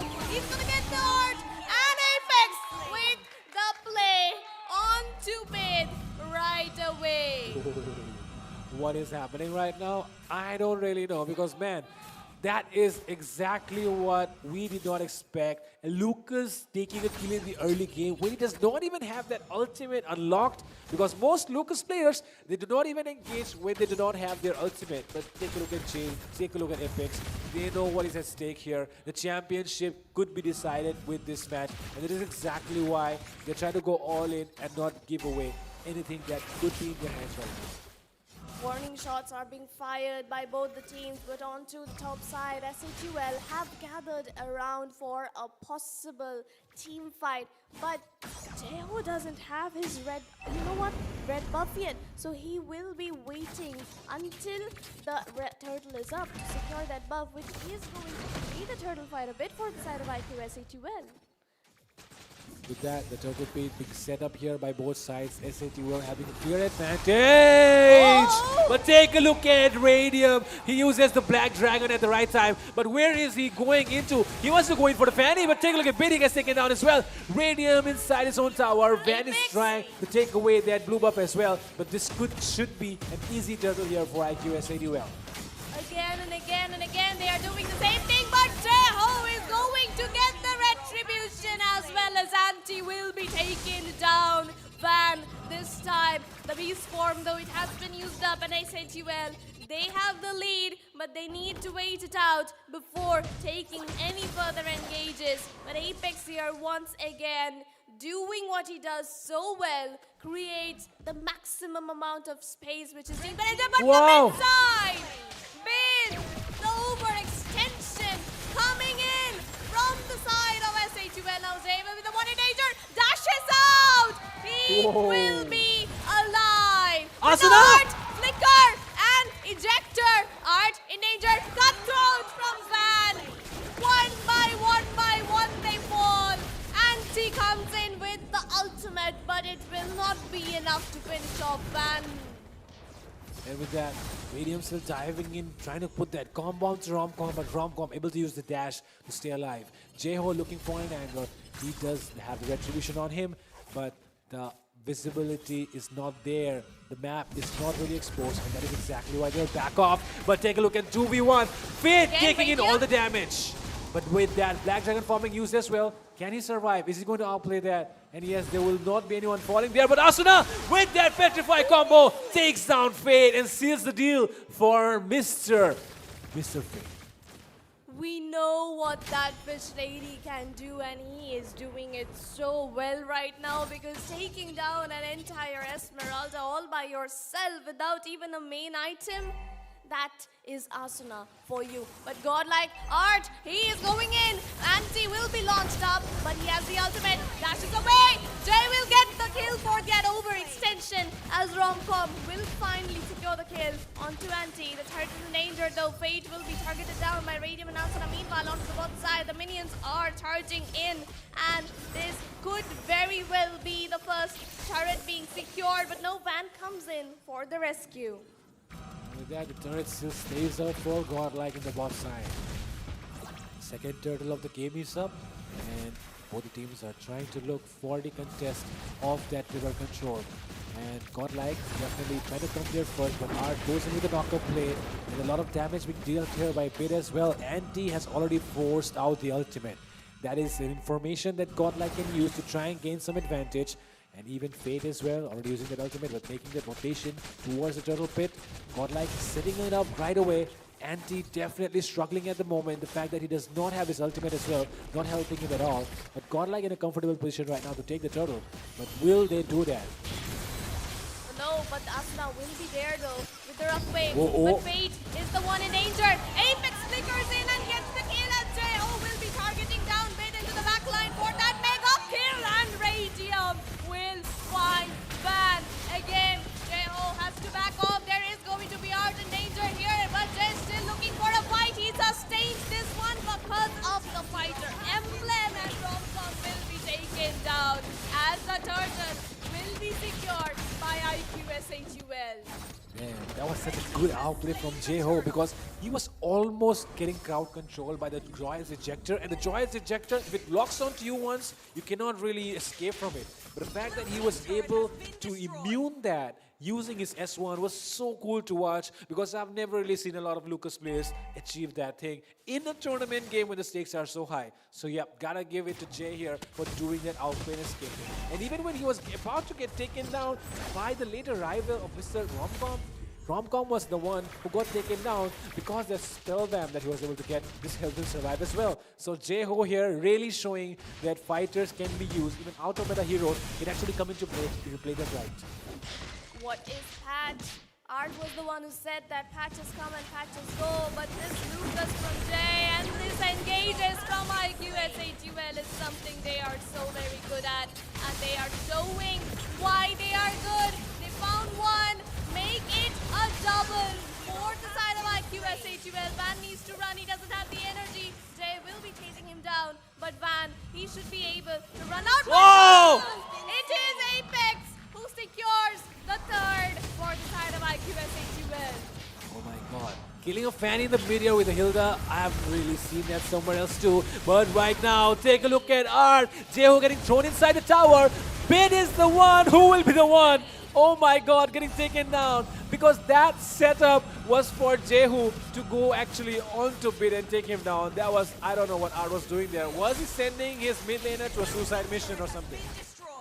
Do not give Asuna his Khadija, but did we tell you not to give Jay his Lucas and Apex his Hilda? Now this is something so very interesting. First two matches a little bit underwhelming for us, but this time around IQSHUL have woken up, and they woke up and chose violence. Exactly. They woke up and chose violence, and violence is what they delivered. Now the match is completely going in favor of IQSHUL. Godlike went for the draft that nobody saw coming because the last two picks were definitely kind of things that we have never seen before from the side of Godlike. So yeah, even we were caught off guard. You did say it could be something of a taunt pick, and that is exactly what this is, I feel like. But now it's not working for them. They are probably giving away a point if they keep playing like this. But oh my god, Art escapes using a flicker. There's 3 ultimates burned. Romcom still giving the vision. But will he be able to just go out of that? And with that, Fanny still looking for the right timing to go in for that retribution. Will Jay out retribution once again? But the members of Godlike are very low right here. Apex is going to get the killing spree as Rage is trying to target down Radium, and he is going to get it. But the passive from the Yuzhong will take down Art, and the members of Godlike are now outnumbered as Asuna is going to secure the mega kill onto Esperanza, and Apex is going to mega kill onto Bid. The Lord wide and open for the side of IQSHUL. And with that, they can take the Lord with whatever they have. Van doesn't even come to try and steal it, because he knows he cannot take it down when everyone else is there as well. Asuna will hold on to that knockup. He will hold on to that Petrify as well because he wants to use it, but Van arrives to the scene. Alessio who gets it. Jeho gets the retribution once again. Van not able to outclutch him with the retry, and that is what is going to happen now for ICDUL. They are going to try and take down the inhibitors because that is exactly what Gorel did to them in the first match. And guess what? It was the minions who took down the inhibitors into the second game, and that was a mistake they made. But this time around, they aren't taking even a single chance. They will be sinking down the lanes. They are marking down the tier 2s onto every single lane that they possibly can. And the members of Godel are fixated onto that turret, on that mid lane, and because that is the most important one, as Lucas will give an amazing amount of map advantage. But steel cables coming in from Van will not be enough for him to go in and get that cannon minion out of the way. The turret is definitely going to fall. And I did not really see it before, but I might ask it now. Is Romcom trying to channel his inner Filipino by giving him this Paquito improperly, which could be a clean sweep right now? But man, petrified combo coming in right away from Asuna. And Jeho will plan the finishing blow. He goes in for a double. Can he go in for a triple right now? Fate chugging down very, very low. But that Esmeralda is going to tank all that damage. Van arrives as well. He wants to go for the mid lane. He does not want the mid lane to arrive because SADUL are going to try their best to take down the mid lane, because mid lane is exactly what the enemy minions took down as well for them in the last game. Godlike is falling apart a little bit piece by piece as IQSAQL is picking up the momentum, and guess what the score is? It's 22-4 with a nearly 10,000 goal lead. They said that you had 6k goal lead, you had 7k, but we are going to make it 10k because this is the third game. Godlike is sitting at a match point and they right now need a miracle to come back into this one, but IQSAQL treading strong and Godel waiting for them to just make a mistake because the game can still be turned around. Now, Godlike is definitely struggling. They're still trying to find the pace. Take a look at Bid. He's on level 10 right now. Meanwhile, Asuna comfortably sitting behind, of course, ahead at level 2. And with that, Anti is the one who's also kind of ahead. And the fact that they're so much ahead right now is just going to enable them much, much more. Godel right now, can they pull off a defense? We've seen a lot of games, Sarah. In all the games so far, it has always been the one who takes the lead first, who goes ahead. But right now, can Godlike prove it for once that the ones behind can also make a comeback? They will not want to prove that for themselves. It is IQSAQL who want to prove. Oh, oh my god, Jeho actually spots Van into that bush. So that's a very smart and sneaky positioning coming in by Fanny. But guess what? You're in front of IQSAQL. They know your tips and tricks every single time. So that can be countered so very easily as the Lord, the 12-minute Lord, is now up. Exactly, and that is the changing Lord, because that is going to be going into your face, knocking down that trigger. And right now, as Andy angle, there is no vision. Take a look at Apex. He's hiding in a place where he does not even know that he can spot out the Fanny. The Fanny is having complete vision. What is going on right now? The Fanny! Nobody is talking at the Fanny, but Fanny still does not secure it. But take a look at Bid. Shutdown secured by Fate though onto Asuna. Things are not looking good here because Godlike is going to defend, but they do not have the members alive. But look at that. It is going to be a jawhead trying to push down on the turret as one member, the mid laners from each of the teams are out. And ironically enough, Bid's on a 173 and IQSAQL are taking full advantage of that as they try to dive in. But Romcom is the one who is going to be low here, and IQSAQL completely charging in with the enhanced Lord, diving down the mid lane. They're going in for that mid lane push. They want to go for the Nexus. That is all that they're looking for here. They're going to set up things up, but take a look at Bid chung down really low before he can try and clear the Lord. And with that, side of Godlike trying to buy time for themselves by taking that Lord away from the Nexus. The bot lane is very, very low. They need to defend it. They need Bid. If Bid gets taken down, the defense of it is impossible because you have a Paquito, you have a Fanny. Who are the ones going to clear lanes? And that's why Bid needs to stay alive. Apex going in for Bid, and it's a monster kill. Take a look at that. They've cracked the inhibitor open. They cracked it open. They are going in for more. The knockup comes in from Asuna. He gets the lane on to Esmeralda as Radiant gets Van. Van will secure the kill onto Asuna though, but the Apex will get the Godlike. Onto Godlike. Radiant with the double. The wipeout comes in from the side of IQSAQL as the minions are charging in. This is the final push. This is the comeback for IQSAQL. 1 point in their bags.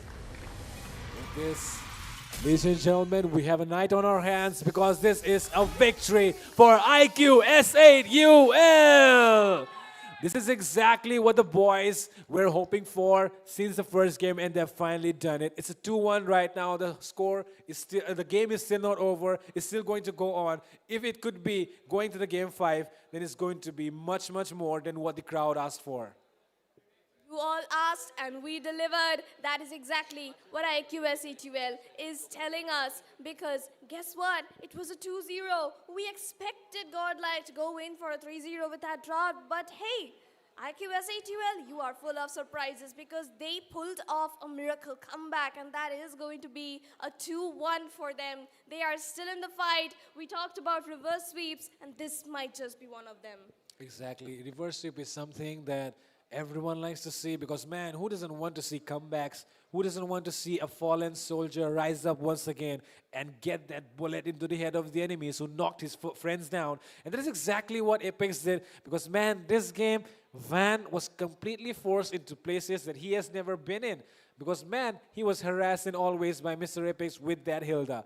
And in this game as well, we are going to definitely see if the same thing is going to repeat it or not. Because, of course, after a BO3, we go to a break. But right now, taking a look at the man of the match, we can see it's Jeho from IQSADUL with the Lucas. Take a look at that, 79% KP and a goal per minute of 772. And man, this guy, he has done miracles on heroes that you can never think of. I mean, he's the one who brought that X-Borg jungle fear into the enemies on the Indian server. He is the one who brought the Ammon jungle into the Indian server. This guy needs to get credit for what he has done. And tonight he has done it once again with the Lucas. From Sun to Benedetta to the X-Borg to now the Lucas. The fear is on. This guy, he instills fear into people.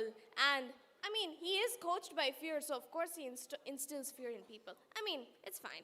But IQSATL here, 28-7 after losing 2 games. So that's kind of a reverse one-sided domination game coming in by these people. The builds will be very standard, but the 10k goal lead is constant. And Asuna and Apex, of course, the playmakers, charging in towards the back line every single time. The Fish Lady and the Petrify will definitely be targeting down Kimmy into that back line because look at that. Bid is on a 183 on his Kimmy. Yeah, man. The fact that Bid was the one getting targeted kind of made sure that Asuna was the one taking the control of the match. You can see that he was able to get the lane cleared much, much earlier, able to rotate faster and get every single information because Apex was always there with the Hilda in the right places on the map to provide the information that his teammates need to work with, especially with the kind of rotations because you know that the Kadita is a kind of mage that needs the information from the roamer because he's going to be sitting in those bushes to hunt people down. And if you give him the information, he's going to try and make it work by taking members down one by one. That is exactly what Apex did with the Hilda for Asuna on the Kadita. That's the sync they have, and they always do that in every single game where they have such a good pairing. The previous 2 games, they were fine and all right, but on the eve, Asuna didn't have anyone to protect him, and I think that's where they went wrong a little bit. But this time around, he was on an independent mage, and Apex created the space which he needed so well, and it worked out perfectly for them anyway. Look at the KDA difference, though. Van Spanny getting a 4.8, while Jay gets an 11.2 is a real surprise. Can you imagine? That's what? It's a real surprise. Even the mid laners, 3.6 to 9.1. That is an insane amount of difference. Despite Bid dealing the higher damage of the 2, it was the burst and the pickoff which SHUL needed, and they got it. Exactly. The game plan was already there when they approached the draft. They executed it perfectly. But I gotta give credit to Godlike as well because they helped them better with by going for the Jawhead and Pakito as well. Because man, I don't know what Romcom was thinking. Romcom was probably trying to channel his inner Filipino, but it did not work out. Oops, that you didn't need to do that to him. It's fine. Romcom, you are still good and you will be fine. But other than that, rich guy, of course, it is going to be Jeho with 772 GPM, while the carry will go to Fate with 62k damage dealt, as well as being the sandbag with 136k damage taken. But other than that, Wingman, I think the Wingman was onto Apex, right? Definitely. it has to be that guy because that guy is always the one who sets it up for his teammates. I mean, if you do not talk about a Hilda who is providing information, even if he's not getting those skills, maybe he's always providing the information because that is exactly what Apex did. But man, that was just one time where he missed it out because he was sitting in a bush where Van already passed through, so he was not able to mark that. But even with that, it is something that I don't really expect, but Van still got retrieved gap by Jeho because Jeho in this game 100% retribution rate. Even with the fact that with the Fanny, we have seen Van do it time and time again. He comes in with the cables, he gets that retribution right every single time. But in this game, Jeho just proved that it's not just about the fast assassins. You can also make it work even with the fighters that he brings into the meta. That's just how a Lucas works. There's those constant interruptions the moment you go into the beast form. And I think Bid and Van faced the worst of it. But this is in the end, it's a 2-1.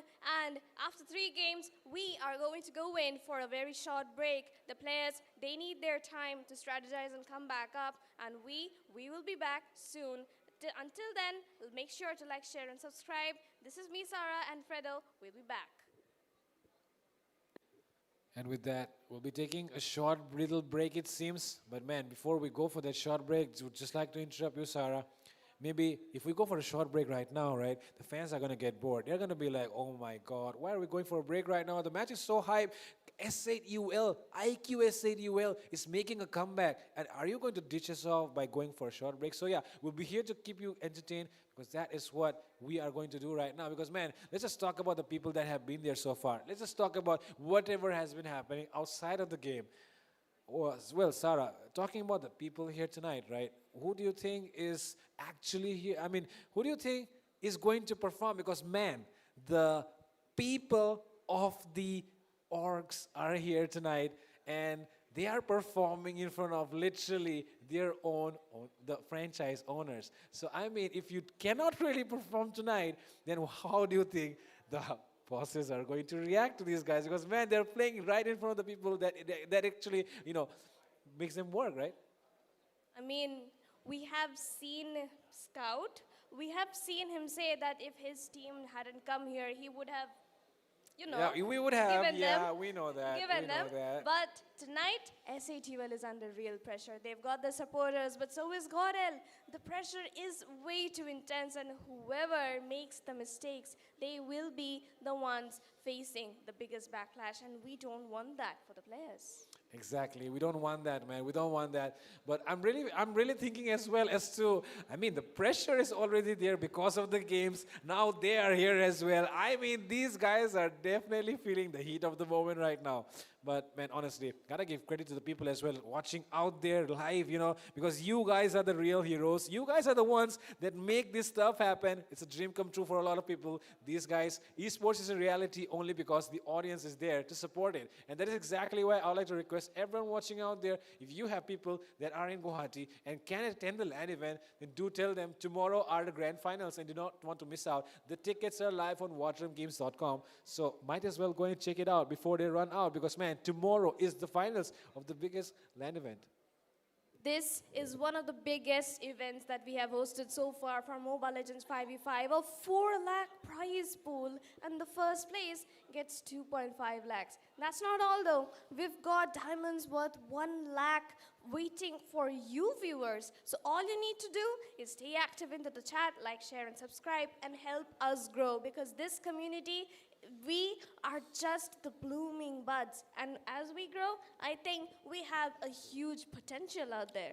I mean, we've already seen with whatever is happening in the scene right now, the fact that orgs are really interested in this game as well. At the same time, the people who are invested in the game just keeps on increasing because, man, we have already reached record-breaking numbers in this tournament so far. And it's just going to keep growing on because, man, we are not even at the end yet. It's just getting started. Tonight is just the beginning of what's to come. And tomorrow is the final action. So if you do not want to miss out on that, you do not want to forget to subscribe. And, you know, if you're in Guwahati, why not come to the venue and enjoy with us? And it's not just the games. It's a whole festival for you to celebrate. It's an It's a celebration of esports, of MOBA in India, right here at Rukmini Nagar Auditorium in Guwahati. There's going to be cosplays, there's going to be dance shows, there are food stalls, and much, much more. Get some little gifts for your friends and family. Come here, enjoy, and interact with everyone, because that is the real spirit of esports. Yep, definitely. You do not want to miss out on anything else that you have missed out so far. A lot of people did not really make it yesterday. More people are making it today. Tomorrow, it's probably going to be a house full. And yep, tonight, we are of course going to have the cosplay event as well. And man, if you're taking a look at this character right here, I mean, this was brought here by, of course, Miss Sarah herself. And of course, she brought her here because she loves the Hello Kitties. And you know, we do not know who the cosplayers are. Maybe tonight you'll see a character just like this. So you do not want to miss out on the cosplay event as well. It's coming up really shortly. It will happen after this match. So if you're kind of feeling that, man, it's just going to be matches, it's just going to be, the, just the matches, then man, if you are one of those guys who loves like cosplay as well, then this event is right here for you. And man, if you're watching here right now, and you are in Guwahati, what are you doing watching here in Guwahati, bro? Come here right now. Why are you not here? It's a threat. Fredo is going to go and pull you out of your house. So you better come here. And if you do not get space to park outside the auditorium, because I know there is no space, you can park it on my forehead. That's the best thing, 2025. That's the biggest plot twist. December still has 15 days to go. So if you were waiting for a plot twist, this is the plot twist right here. So make sure you come and visit us tomorrow, because you don't want to miss the three and four of the biggest teams in India play it out here at the LAN in Rukmini Nagar Auditorium. And you know, Sarah, the seats were free today. The seats, some of the seats actually are still free tomorrow as well. But another thing is free parking, bro. Free parking. I'm offering you free parking. What are you still doing out there? Not just free parking, there's food as well. So if you're worried about carrying food into the hall, don't worry about it, because we've got some amazing selections from our amazing stall holders down below. Exactly. So make sure you show some appreciation to them as well. We've got beautiful handiwork. There's flowers. Gift it to your partners. Your ML boyfriends and girlfriends are probably asking you for a flower into your DM right now. So instead of watching the stream, come buy one and make them happy. Exactly. And talking about the affinity partners in game, you know that Sarah, what's your affinity level with your partner? Can you reveal it here for all of us? 80. Oh I my. can show you. I can show you. Oh, can we see that? Can we see that? I mean, I can. Wait, hold on. Camera like Where is it? I can't find it. Hold up. Wait up, wait up. Okay, so we are going to see the affinity level reveal here from caster Sarah. And man, let's not reveal who the man is. Or do you? Okay. Anyways, let's go for the level Go for reveal. it. And anyways, because she's allowing me to do so, if you do not know, the EXP laner of Daku Sena, Hide on Bush, is actually, of course, Sarah's boyfriend. And of course, he is the main guy. And with that, let's take a look at the affinity level. Go for it. Look at that.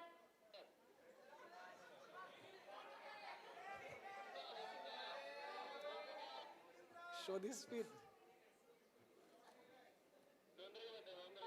Oh. इसमें लगाओ.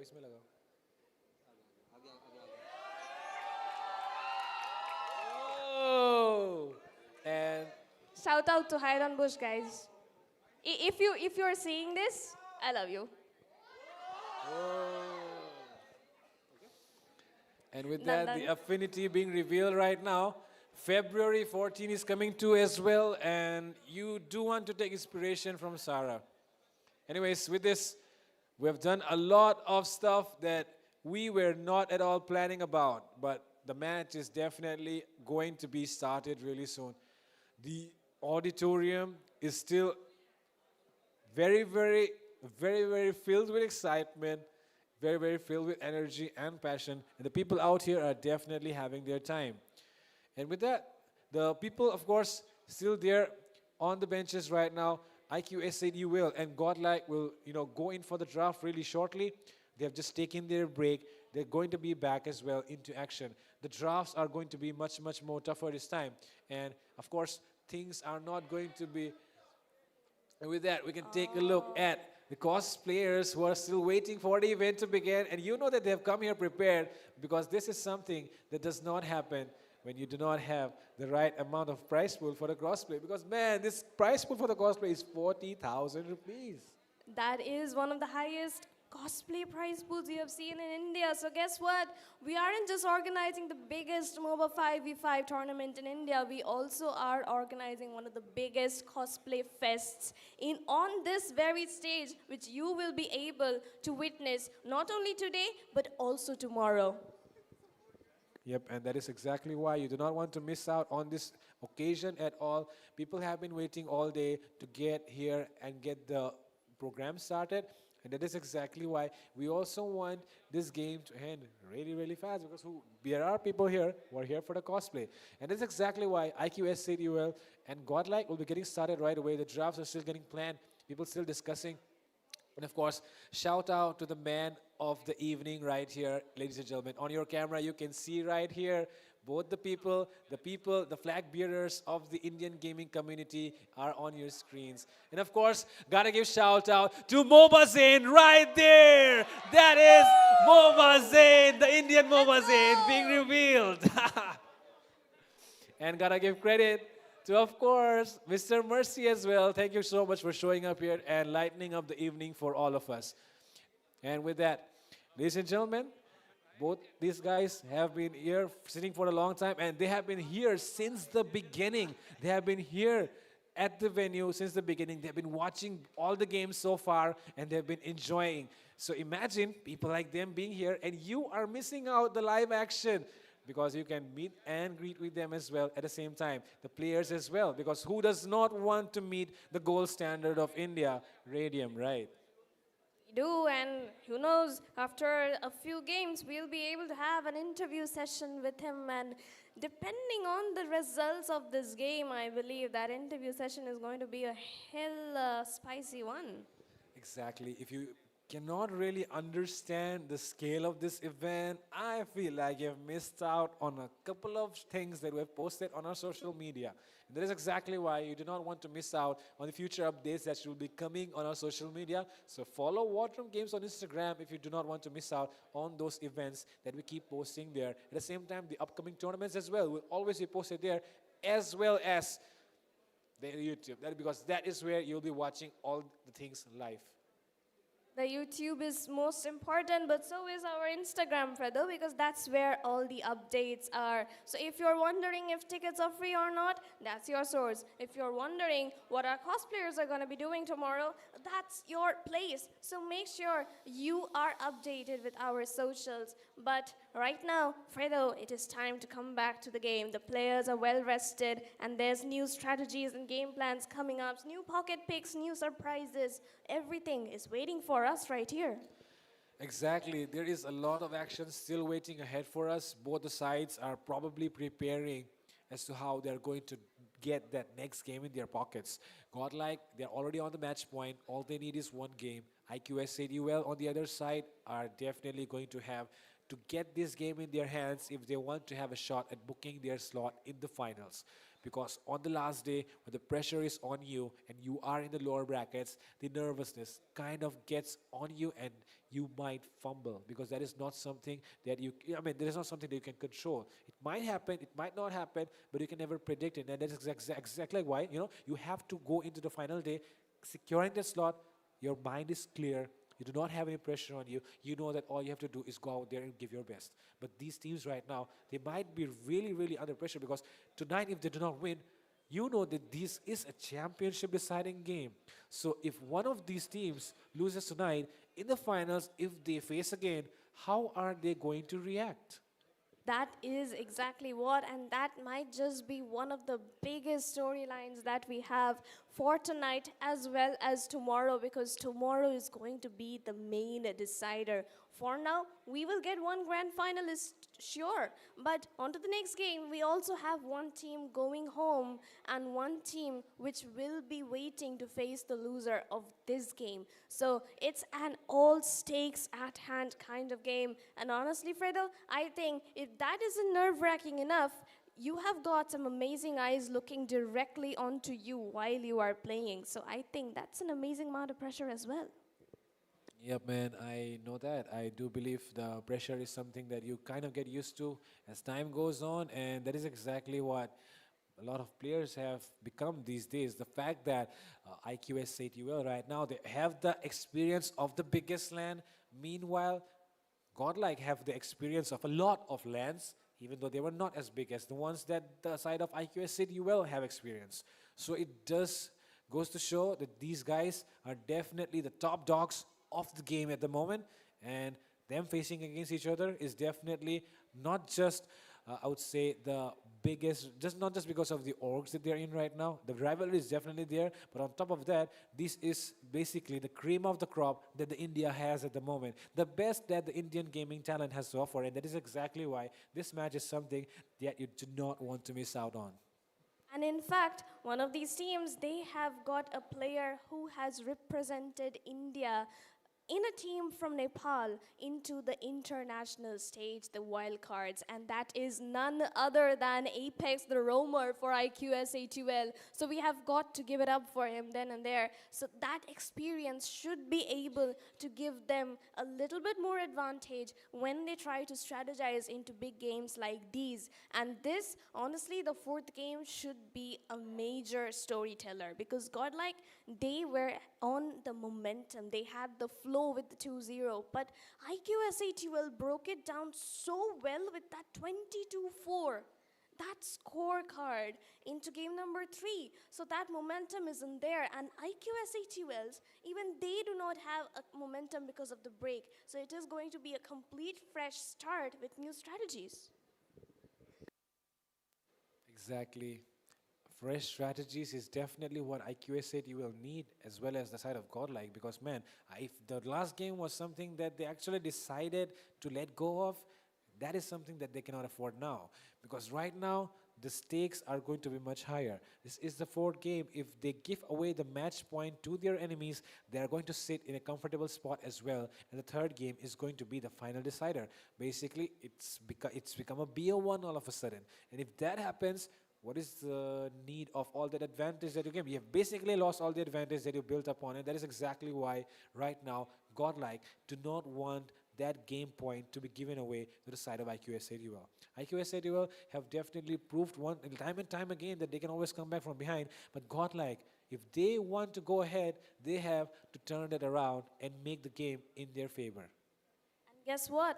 It is honestly a deja vu of the round robin plus the Swiss stage. Into the Swiss stage, Godlike absolutely swept IQS A2L off their feet with an amazingly one-sided game, and I think it was well under 13 minutes as well.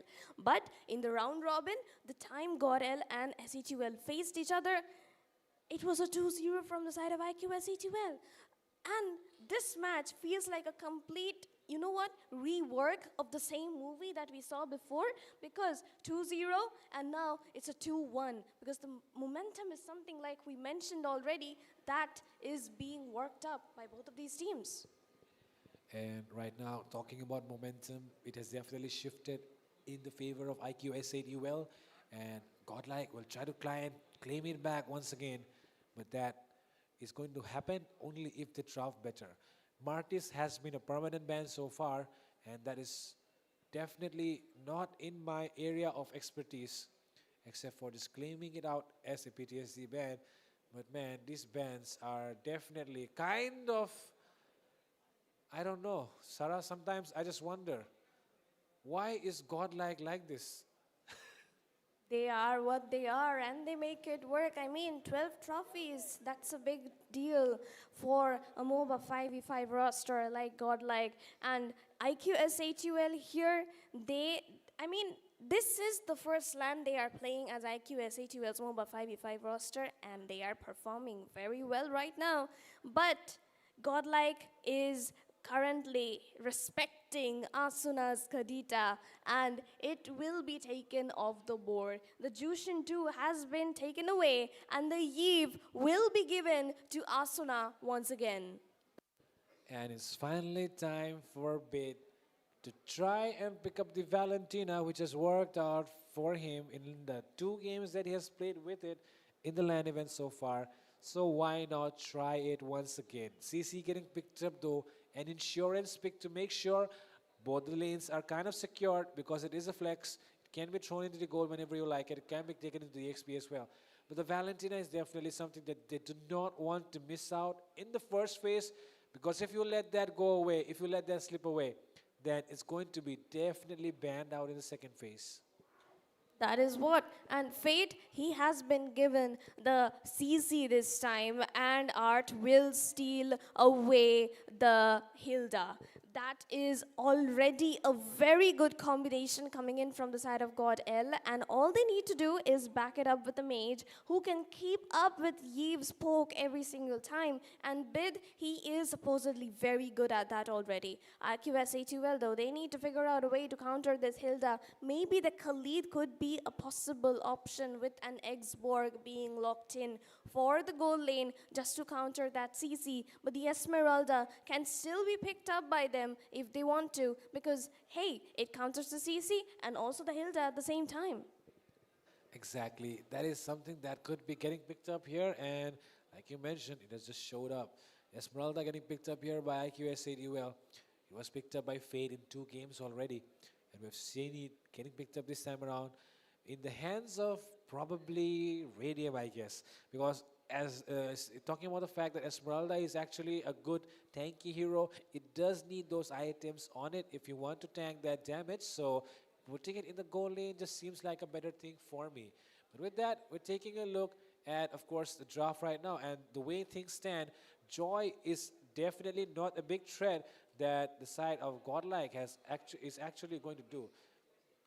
Told you about the Esmeralda, and there we go. It is going to get locked in though, and Van will be taking up the Joy. So that is going to be another shield hero being provided to Radium right there onto the goal lane. But we still don't know if it's going to be the goal lane though, because who knows, Anti and Radium might switch it up. Because that's the problem with this meta. You cannot predict where a fighter or a tank is going to play. It could be the gold, it could be the EXP, it could very well be in the jungle. We never know. And that is the entire problem which teams face. Adjustment to this meta is something not everyone is good at, but IQSHUL and Godlike Esports both are so very good at it, and that is why possibly they were the top 4 into the leaderboard after a round robin, and now they are here in the upper bracket semis. And with that, that is definitely, those reasons are definitely going to be very, very big reasons once the game is over. But right now, the way things stand, it's definitely looking a very, very solid draft coming in from both sides. The EXP laners are getting targeted at this point, and the Valentina has been left open. Do IQS8UL want Bid to pick up the Valentina? We already saw what they can do with the Lucas. Even if the Kimi is actually someone that can counter the Lucas, the Kimi was getting shredded down more than you think. So right now, the fact that they're letting that Valentina slip away, does it mean they've already figured out how to counter Bid? Countering Bid is something that IQSATUL can't do yet because he hasn't even picked up his hero. And Godlike, they played it smart. Last time they saw the giving the Kimi early, he suffered so much into the back line. This time around, they are like, pick whatever you want. We will save the last pick, but SHUL, they will answer it well too. They'll finally lock in the Hayabusa and the Phobius onto the jungle and EXP, while Godlike Esports will be finalizing their draft with a Lunox for the mid lane. And with that, Lunox being finalized as the mid lane for Godlike, things seems like, Valentina is something that it seems like, Godlike is just like, I don't think that Valentina is going to work out again. But the fact is, there is like take a look at that. Phobius is there. There's the Hayabusa. Esmeralda is maybe not the best choice, but the Yves and Grok is also there as well. But even then, seems like they do not want to go with the Valentina pick. And maybe that's just fate. But yeah, I do understand the reason behind that Lunox drop is going to melt down the frontliners, is going to be able to immune the Hayabusa's ult. But even then, I feel like Valentina was able to provide more value. But yes, let's respect Bid's choice. He is the mid laner for Godlike. Let's see what he can do with this Lunox pick right here. But with that, ladies and gentlemen, this is IQ Duel facing Godlike. It's a BO5. The score is 2-1, and Godlike are on the match point. One more win, and they have booked a seat in the finals. And if IQ Duel loses tonight, they have to play the elimination match tomorrow on the grand finals day. That is what, and you do not want to be fighting in an elimination game on the day of the grand finals when you were thinking of playing in the grand finals itself. So that is a huge milestone for you to cover. But as we can see for now, the drops, they look very strong. The Hayabusa has an insane amount of pick-off potential onto the CC, as well as the Joy once he picks up on the Hunter Strike, the Endless Battle, and the Sea Halberd at the same time. But Godlike Esports, they need to find a way to take down the Yve. Once again, Joy, he is very good at that. So as you show, is Yuzhong, but here we go. Game number 4, finally, after an amazing 2-1 series, 2 in favor of Godel, 1 in favor of IQSAQL, and now we will be facing these teams once again against each other. With that, we have a game on our hand, ladies and gentlemen. The screen is still being shown in a way that you cannot see the game. But the thing is, the way it's being shown, you can see every single member doing what they do, especially in the mid lane area, and you can see that Bit is already trying his best to harass, and Jay kind of helping the other member as well. Take a look at the junglers this time around. They are the ones helping their mid laners, because take a look at Art right now. Jay could be in trouble. He's taken down very low, and it's already a first blood for Godlike, and this is looking a very big start, a very good start. Take a look at Art. He gets away with the kill under the tier 1. It is not even 1 minute, and he gets a kill under his pocket. This is Godlike Esports, but Radium will find Art though. This time around, it's not enough yet. Romcom will be touched down by Anti as IQSAQL are fighting back. Bid in danger. Anti with the double kill. There's the recalls as well. Instant slap back coming in from IQSAQL. They punish them with the way that the enemy did as well. IQSAQL just showing what they are made of. They are not going to go down without a fight. They are going to retaliate. They are going to hunt you down as well if you hunt their own members down. And with that, the score sits on 3-2, and IQSAQL are leading by 400 gold. They do want to get that level 4 as well before they go for the turtle. That is exactly what they're looking for at the moment. Into the mid lane as well. The domination not really there this time. It seems like an even matchup. Asuna or Bait. Neither of them is able to get that clear advantage. But Romcom here trying to deny that EXP minion and let Anti not reach that level 4. It is going to be an even fire. Jeho once again getting targeted by Van. Will not get that blue buff. Van seals it away. Jay tried to go in for the shuriken, but he doesn't have the ultimate, and he is being forced to recall before the turtle. Asuna loses the 1v1 against Bid. The Chaos Assault will win it away for Godlike. My goodness. That 1v1 is kind of like a question, because now everyone will be like, you remember that one time when Bit defeated Asuna in a 1v1? That's exactly what all the Bit fans are going to say now. But now Van has just proved himself once again by taking that turtle down. Jeho gets taken down as well, and take a look at Apex. Is going to get forced out. He cannot help his jungler. Ivan on the other hand, Anti, can he get that hammer or slam onto Ivan? Ivan with the outplay, but Anti gets that killing spree and gets that hammer slam, takes the enemy jungler down. Ivan with that overextension, but now 3-man gang on the bottom side. A shutdown secured here by Romcom. They are having the time of their lives absolutely onto the EXP lane. Anti versus Romcom, the everlasting theory of who is the EXP standard. Once it's Anti, if this goes to close to 2-2. That rivalry won't end as well because look at that on the bot side already targeting down Art, but he's a Hilda and he can run away. Exactly, Hilda is made to do just that. Run away when the enemy tries and chases you down. Here though, can Ben escape? And yes, he does once again. SADUL not able to really try and... Oh my god, take a look at Van. He's too greedy right now because he wants to take that small creep as well with those electrifying baits that's available. At the same time, Jeho trying to look for trades across the map, but he's not able to find any. He actually isn't because he doesn't even have any kind of damage yet. They need to wait for Asuna to scale up, but if they do that, they are... Art! Oh no, Art! Oh! Whoa! Look at that! Art, no! Oh! Asuna misses the last blast from his ultimate. And Art with that movement speed. Absolutely. I told you it's a Hilda, and he ran away exactly as he predicted. And now, Romcom here, does he want to fight in a place where he's not really comfortable? With that, Anti still going with the hammer slams. Romcom forced to use the Black Dragon. And take a look at that.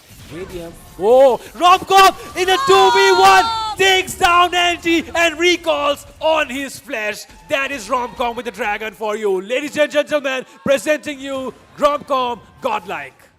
That is a 2-0 for Romcom at this series at MS2 Day 2. And the upper bracket semis couldn't get better than this. Anti with a 0-2 for Romcom. So let us know down in the comments who's the EXP standard because, hey, your opinion matters. But for now, we can see Godel completely pressurizing IQSHUL into their own jungle.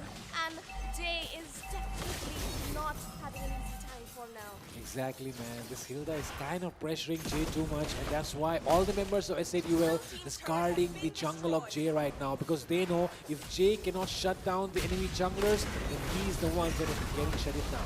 With that, Art here taking a lot of hits. Can he still escape? RWM landing in as well. Jeho gets the kill. Radium gets taken down by Faye, and Asuna being marked down by Van. 1 HP escape, but Romcom gets in with the Black Dragon. Romcom trying to go in for the Petrify combo as well. But will they get the tower? Yes, they do. They're looking for more. The knockup comes in from Ben. With that, a lot of damage being done. But that's Anti versus the world. Ben Romcom will shut him down once again. Jeho could be falling as well.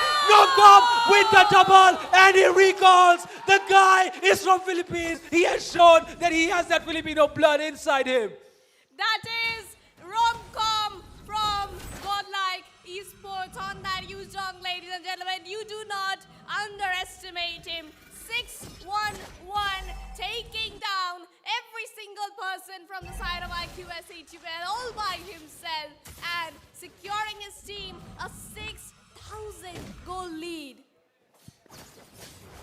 And with that, Romcom right now probably in God mode right now because take a look at that name, right? God in that name. God mode is what he's looking for. One more kill and he will be able to get that Godlike on the screen right now. Can he go for that? He's going for a 3v1 engage with the Black Dragon form. One more kill is all he needs and he will have that Godlike on him. Petrify combo coming in. Godlike right there on the screen. It's Romcom from Godlike with the Godlike already. And that's 7 kills in the name of the EXP laner from Team Godlike. That is what you do not want to see, but you get to see Godlike being Godlike at the moment. Absolute annihilation after that third game. They went for the break. They came back with a plan. It was the strategy and it is completely blasting IQSHUL at the moment of their feet because look at the goal difference. It is steadily rising towards a 7,000. Map control in favor of Godlike. Gold advantage in favor of Godlike. But Van, bit of a danger here. The tectonic charge will be missed. And with that, Fate still trying to shred members down. Jeho looking for the angle with the shadow, does not find it yet. And Fate able to bait out the enemy and Romcom zoning members out all by himself. But is that really the fight that he wants to take? Knockup comes through, Black Dragon forming used as well. They're trying to go in for another engage inside the enemy tower. That might be a little bit too much to ask for. But Romcom still strikes, legendary. Oogie Shadow Kill coming in, they're fighting inside the RWM. The HP getting chunked down, Asuna still taking a lot of damage. Going in, it's a very, very prolonged team fight. Romcom with the double, Radium gets a knockup, but with that, they're still going in for more. It could be a wipeout here. SADUL, IQ SADUL have been wiped out by Godlike.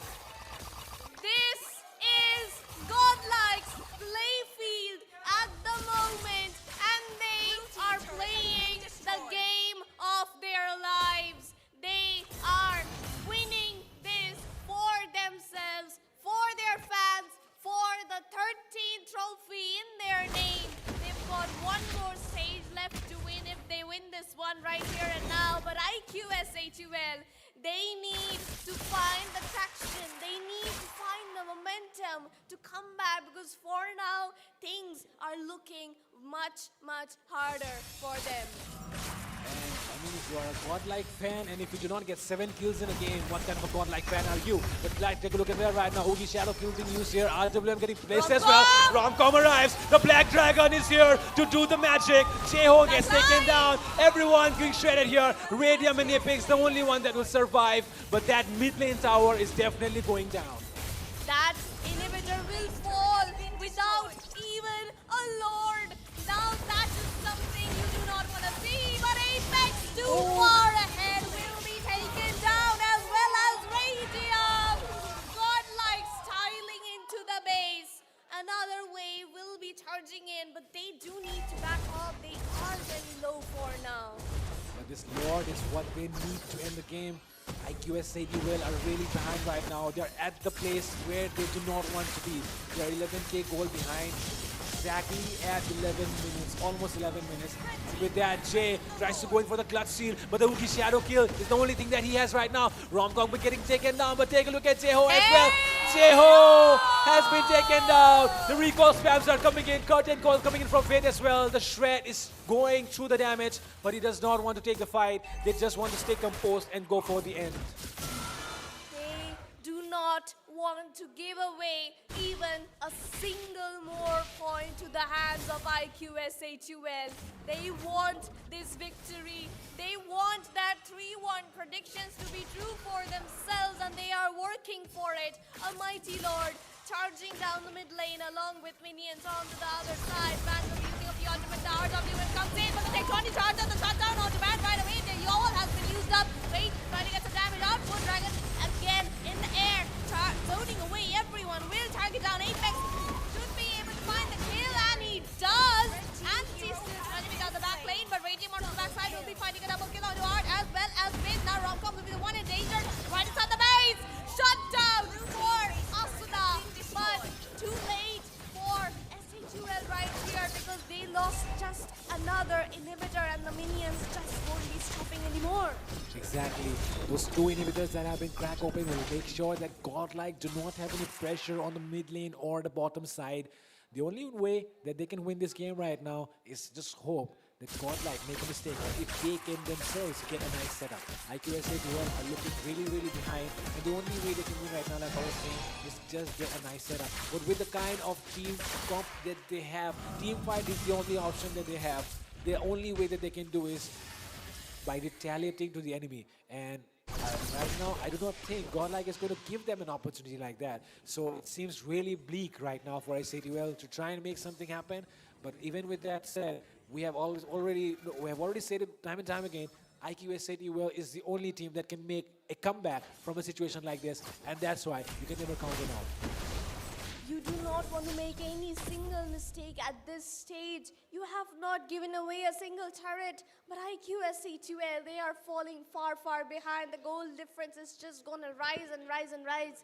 There's 40 seconds after up to the next Lord, and you will want to contest it and try to reduce the goal difference by just a bit. But if you can't do that, the next Lord might just be the deciding factor for this game, because Godlike is too far ahead for SA2L to catch up right now.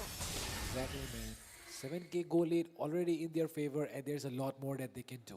SADUL is not going to be someone that goes down without a fight. There's a tech charge already wasted here from Apex. Good information being recovered here by Godlike. They want to force out the ultimate that they can get the setup from, so that they can be the ones going for the Lord quite easily.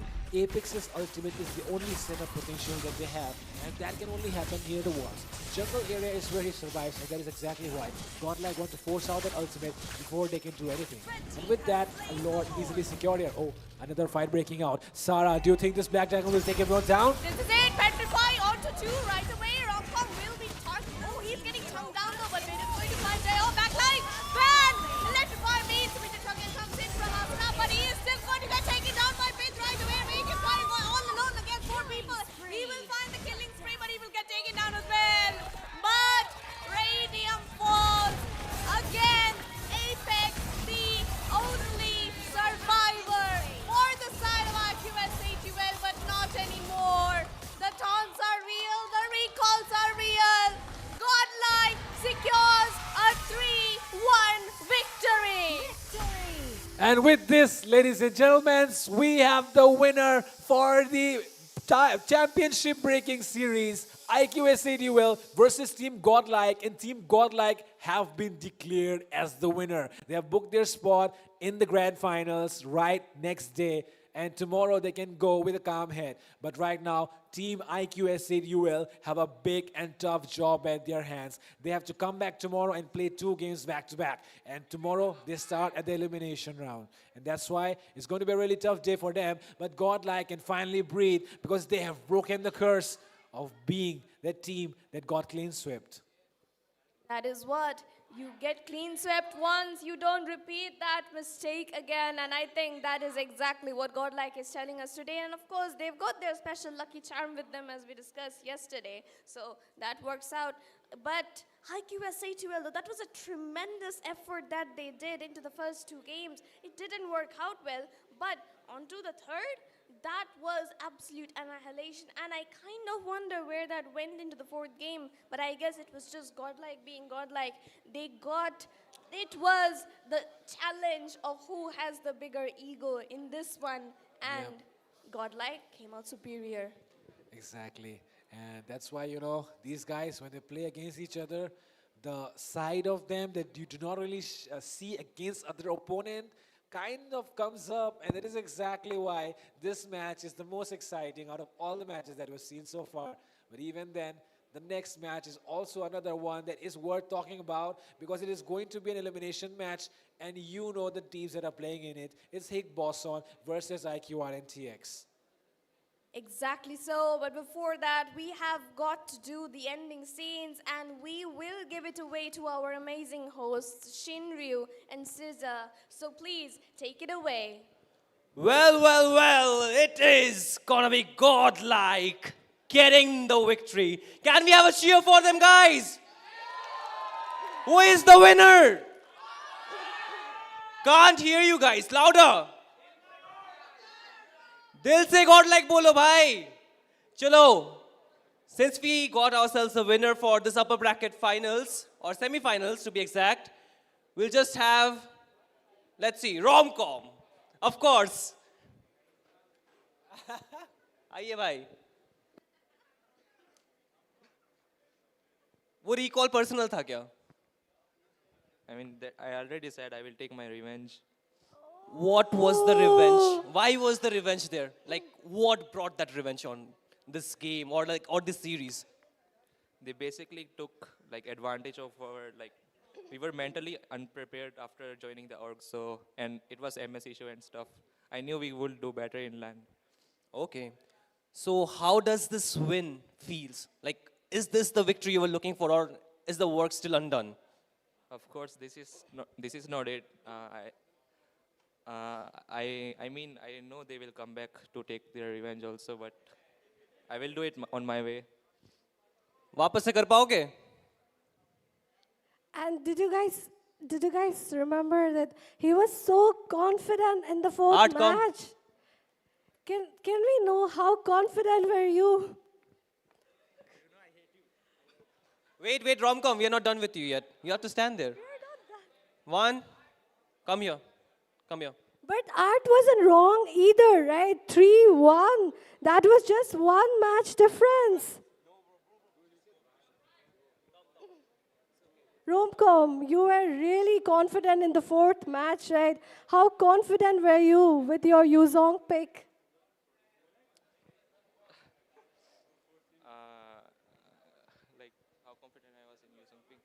अच्छा शर्माओ मत भाई. I mean, answer दे दो. I know as long as he's not in the meta heroes, he's not using the non meta heroes, I can win in my lane. अच्छा. One question, okay. Yeah. How bad was the Jawhead pick? How bad do you think it was? How bad was the Paquito In the pick negatives. too? I think so too. Are you gonna pick it again? Yeah. Yeah. Okay. Are you seeing the Yu Zhong getting banned in the future? He's Yuzong? Nah. Okay. Okay, Art. So, what does this win means to you? Like, since now you're in the finals, technically, right?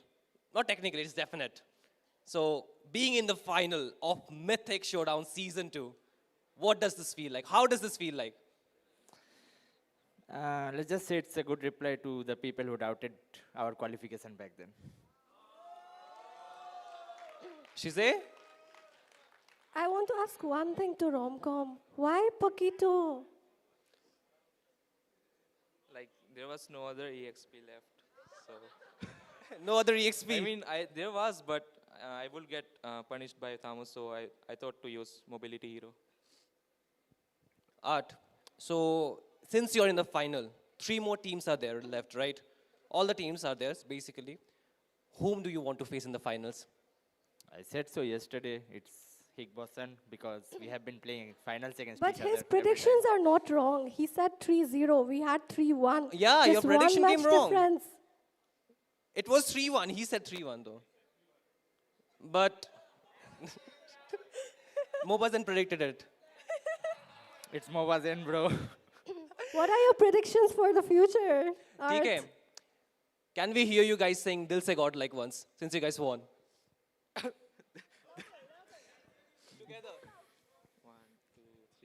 They'll say godlike. Come on, give it up for Team Godlike, Godlike. everybody. Well, the show is not over yet, of course. We have the first game over, but now, what is left?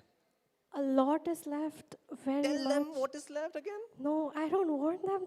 I won't want to tell them. We need to show them, right? Show them, okay. I cannot see Ray. Ray, are you here? Okay, he's not.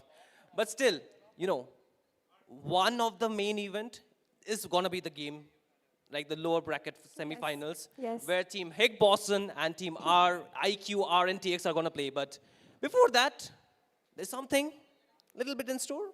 Of course it is. Is it little though? No, it's not. It's not. It's definitely not. Okay, ladies and gentlemen, we will have the cosplay event in a while. So if you're around here, don't go anywhere because we'll begin very soon.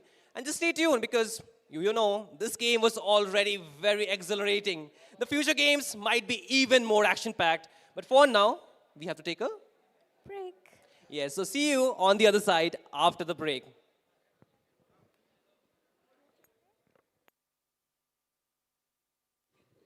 Do not go anywhere, guys. We're going to have the post game really soon. Of course, the game got over, but the analysis isn't.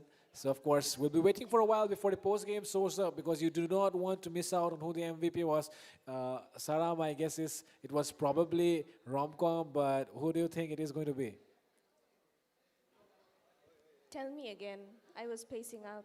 Well, I was telling who the MVP is going to be. Well, I was going to ask you the Rom-com. question before. Nobody else, bro. How can it be? He was 6-1-1 in the early games. Obviously, it's him. Exactly. And take a look at the GPM as well. Blowo is an EXP laner, but he almost matched the GPM of a gold laner. He has 813 GPM and a KP of 78%. And those Petrify combos landed so well, I could not really help but say, and just get up from my seat and shout out, godlike. Obviously, godlike for a reason. He also secured the godlike for himself. Exactly. So, this is definitely one of those redemption games for you to remember, and that is exactly what they did tonight. And IQSA2L, despite everything, despite all their efforts, some things just didn't work out for them, and they will have to come back stronger because their road to finals, it is going to be filled up with far harder teams to challenge. Yes, and with that, we can take a look at the screen right now. The scoreboard sits right there. Radium, he did try his best in the end, even though he was very, very behind in terms of farm. He did have a good KDA. He maintained that. He tried to be the goal laner that he always is, trying to carry the team. But the thing is, when you're having something like this, it's really, when you're really behind by around 11k goal lead and you have your two inhibitors down, what can you do even if you're being called the gold standard, right? That is what, not every time can you make it work, and not every time is it your comfort, and I think that made a major difference into this one. So, you know what? We will be seeing more of them into the future. There is still the lower brackets, and they will be facing either their brothers IQR and TX or our new underdog champs, Higgs Boson. So, of course, they have to prepare far, far, far more than they were today. But look at the head-to-head. Fredo Radium with a 7.4 nearly pulled it off for IQSA12 on that Esmeralda with the shutdowns that he was getting. But CC, of course, being the CC he is, the walking demon hunter sword made it work better. The Hayabusa wasn't so effective despite him trying to get the shadows on point. Let's just go for it because Joy is on 8.6. And next to that, as we can see, moving on to the next role, we have Asuna on that Yeve and Bid on the Lunox. Definitely a little bit more superior in terms of damage taken, team fight, turret, and gold. But Asuna did deal a little bit more damage because that's what the Yeve does. But Apex, of course, he had some amazing sets with that 3-man tectonic charge right down the mid lane. But of course, the Hilda, being a Hilda, targeted them so hard. I mean, you know what? In the early game, those first bloods, it was just too much. And of course, man, gotta give credit to the man of the match, I would say, Yuzong right now, being on screen. And with that, of course, Sandbag being Apex, but the wingman here being Lunox actually, and the Lunox being the last pick, I really thought it could not be a better person than Bid himself, because that guy is a passive aggressor who likes to play from behind. And with that, ladies and gentlemen, we're done with the post game. We'll be seeing you on the other side. RNTX versus Higboson is waiting for you, as well as the cosplay event. So do not go anywhere. Stay tuned on War Drum Games and share and like, and do not forget that the giveaway is still going on. See you at the other side.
After an exciting array of matches, of course, that we've had today between SA2L and, of course, the team Godlike, one of the teams have already made it to the grand finals. And I think that is exciting, of course, because this is Mythic Showdown, ladies and gentlemen. And this is where, of course, the grandest, the competition is growing. But I think we also need to keep space for the grandest cosplay event that the Northeast itself has seen, or India has itself seen for MOBA Legends 5v5, right? So, of course, right now we're going to be kicking things off with the cosplay event, which is, of course, the Mythic Showdown Cosplay Carnival. And right now, I'm going to be calling in the judge of this event. We've already revealed to him on our Instagram post, but I think it would be better that we see him live right here at Rukmini Nagar Auditorium. So, ladies and gentlemen, please give a round of applause for our cosplay judge. It's none other than Leo cosplaying as Suyo from MOBA Legends 5v5. So please put your hands together for the cosplay judge. Leo, please come onto the stage. And I feel the sound is a little bit faint, maybe because they're busy playing the game itself, right? So how do you guys like his Suyo? How lore accurate it is? Anything? Nothing? Wow. Nobody's saying anything. Nobody's saying anything. Huh? Okay. So, damn, looks like not a lot of Suyo mains. Yes. So, like, how do you feel about going off meta? Yes. How do you feel going off meta, You're off meta. You're off meta right now. First of all, I'm really excited to see the cosplayers. Already I have seen them in the backstage, and I wish every cosplayer very best wishes for today's competition. And also, I would like to thank the team of War Drum Games for giving me this wonderful opportunity to judge this amazing competition. Thank you. You guys are not loud enough. Is it because the match took all of the energy or something, or what? I see players in the venue, and I see guests all afar. Where's the strength?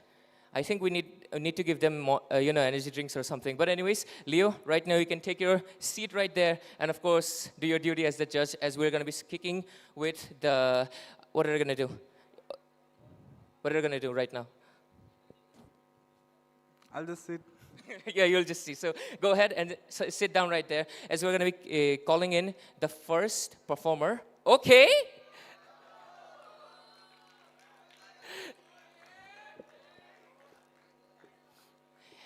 He's emoting right now, right? That's emoting. But anyways, I'm going to be calling in the first cosplayers right now onto the stage. It's going to be... I think a lot of you already, of course, know the characters, but of course, I want to introduce, it's going to be Marshy and Rain cosplaying as, of course, two characters from MOBA Legends 5v5 as well, Selena and Karina. So, ladies and gentlemen, please put your hands together for the... Set in a faraway land, this is a tale of two sisters. The Gemini.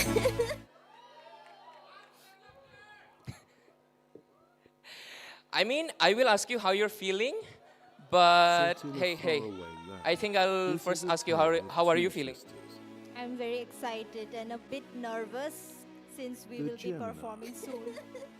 Okay, be nervous then, no issues. But jokes aside, right now I will give you guys the stage and you can do your performance right here. So I'm going to be starting in the music, so whenever you're ready, okay? We're going to be kicking in things right now. The Gemini. When I grow up, I want to be just like you, sister. As time passed, one of the sisters rose to fame slaying demons.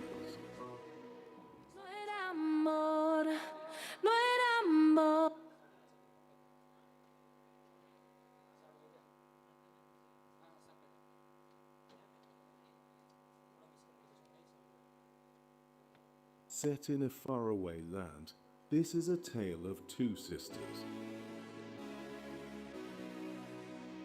The Gemini. When I grow up, I want to be just like you, sister. As time passed, one of the sisters rose to fame slaying demons.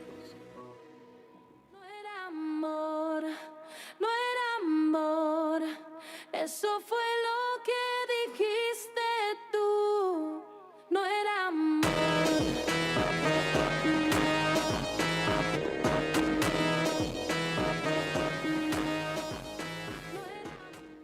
while the other fell into the abyss. Hello? Anyone there? Where am I?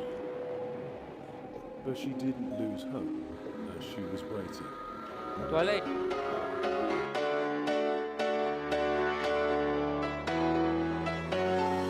Monday left me broken. Tuesday I was through with hoping. Wednesday my empty arms were open. Thursday waiting for love, waiting for.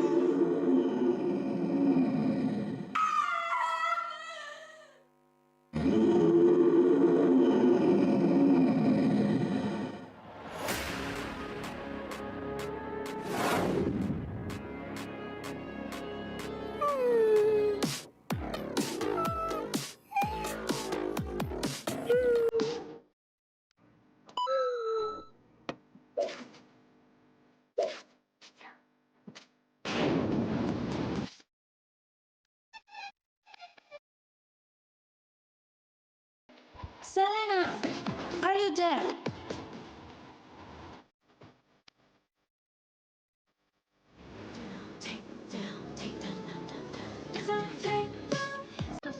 Easy on the eyes, but yes on the inside. All life's pretty nice, but you can't hide, baby, lies. So you finally came, Karina.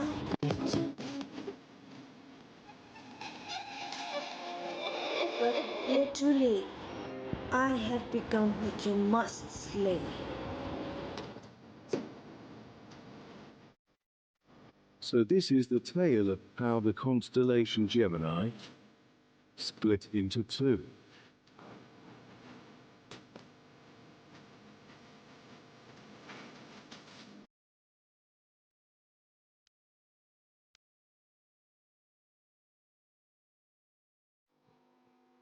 So, ladies and gentlemen, please give it up once more again for Marshi and Rain cosplaying as Selena and Karina Zodiac skins. So, of course, I think you definitely like the performance. But, of course, right now, okay, I'll just ask you, how do you feel right now after the performance? Because you said you were nervous.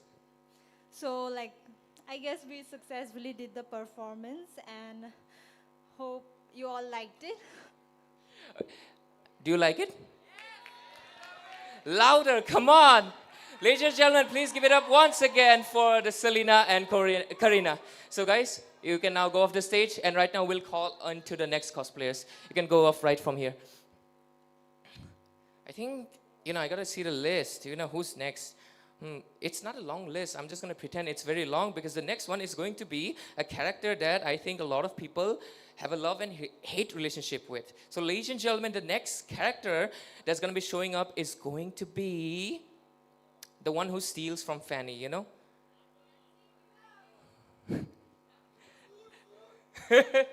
Yeah, he's the thief, he's the chore, or whatever you want to call it. It's going to be Hanzo from MOBA Legends 5v5.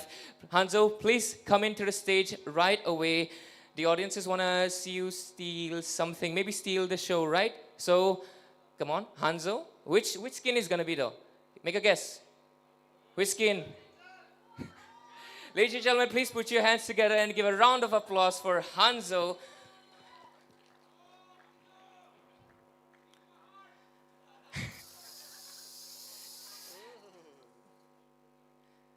How do you gonna speak though? That thing, like, is it? That's why I'm not trying to speak. He's not trying to speak. Okay, so I will not interview him anything. I'm just gonna give you the stage. Someone said steal his heart though. His heart. It's not her. How do you feel about that? It's a lie. It's a lie. Okay, so just go for it right now. The stage is all yours. So just do your best, of course. And the judge is right there. He's going to judge you. And of course, the audiences are going to be, I just want to announce it. There's an audience choice. Of course, there's a grand champion, but there's one cosplay that's going to be chosen from the audience favorite. So there's a really good chance you can be audience choice, right? So I'm going to be giving you the stage, and right now you can go for your performance.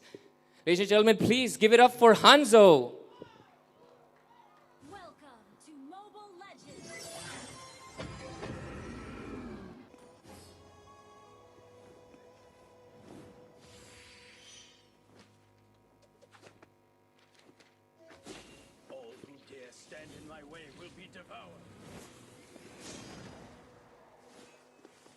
The ignorant are fearless. Feed me more.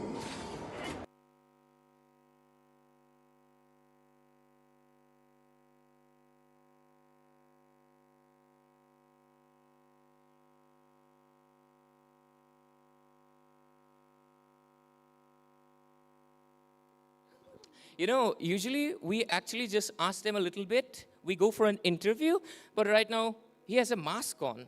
He's not supposed to speak, right? So I'm just going to be making sure he can, take his piece, and we'll get to him a little bit later on soon. So right now, the next onto the stage is going to be, so far we've had a duo, we've had a single, right, a solo one. Right now, should I say the trio? How many of you play trio rank? I don't think there is a lot of noise about the trio. Maybe they don't like the solo queue, right? So I'm going to be calling in the next cosplayers, the ones cosplaying as the Alucard and Lucas. And they're going to be coming in for maybe a duo, or are they going to be fighting? I'm not sure because I don't want to be sure, right? I just want you guys to enjoy. So ladies and gentlemen, please, Alucard and Lucas, please come into the stage. And ladies and gentlemen, give a round of applause to them. Come on, make some noise. Come in right now. Where's Alucard? Is he feeding? Why are you occupied feeding? Welcome. Come in. Okay, there we go. The Alucard, Lucas, and who's this uninvited guest? Who is this? I won't introduce him. I think you should just know who he is, right? So right now, I was about to call him Ken Kaneki. I thought that was... But yeah, that's the Hanzo skin. Do you want to say anything before you perform? I'm cosplaying as Lucas. Of course. Wow, I did not recognize that. So I'm going to be giving you guys the stage, of course, and good luck on your performance. There's an uninvited guest here. What are you going to do about it? Actually, we are doing duo. He is assisting. He's assisting. This is support category. Is this a girl? Are you a girl? No.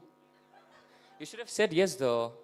But anyways, I'm going to be giving you guys the stage. And in my cue, you guys can start your performance, or maybe your duo, right? Or is it trio? Go ahead.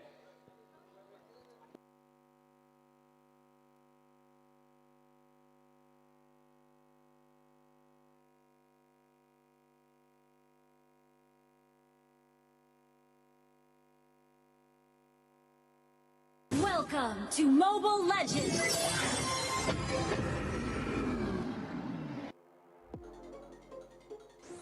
Demons shall bathe in their blood. The light belongs to the righteous. 5 seconds till the enemy reaches the battlefield. Smash them! Project Storm activated. One day, I'll return to the lab and burn it to the ground. All troops deployed.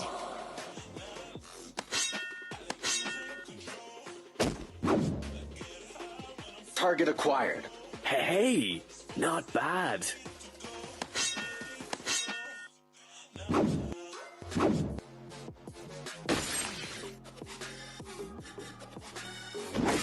First blood. Let's fight to our heart's content!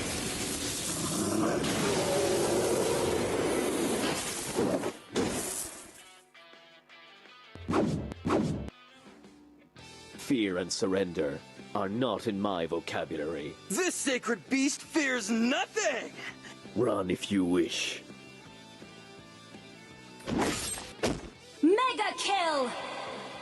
I shall not rest until I restore my father's glory. Whoa! Man, I could eat everything on the menu, and that's before transforming!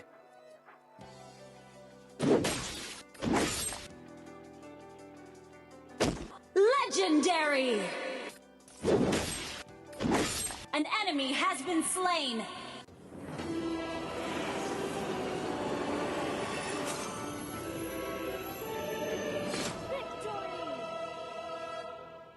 Welcome to MOBA Legends!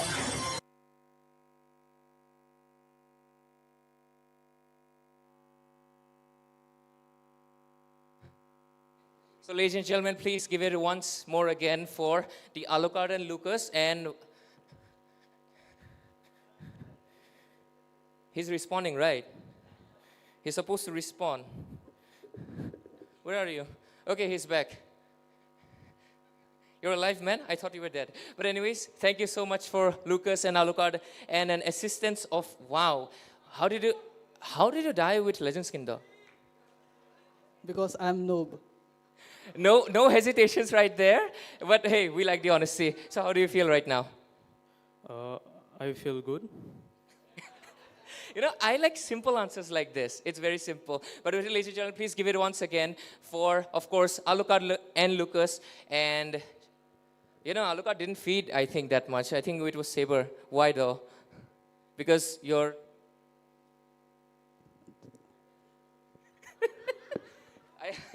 But anyways, thank you guys. Give it once more again for 3 of these amazing cosplayers right now. You can go off the stage. Who's next on the list though? Hey, what is this? This is not a Mobile Legends character. But hey, you know, the fact that we have a lot of collaborations, right? We've had a lot of anime collaborations. We've had other franchise collaborations. We've had SpongeBob SquarePants, right? So, I mean, it's not SpongeBob, right? I don't know how you can cosplay a SpongeBob unless it's a big mascot, right? So anyways, right now I'm going to be calling a non-ML character because I think we got to things make it a little bit more spicy. So, ladies and gentlemen, please welcome, I'm not going to even look at the name. Please welcome Deadpool from Marvel. I see the hype now. I think audience has a favorite already. Do a backflip? That's supposed to be Spider-Man, right?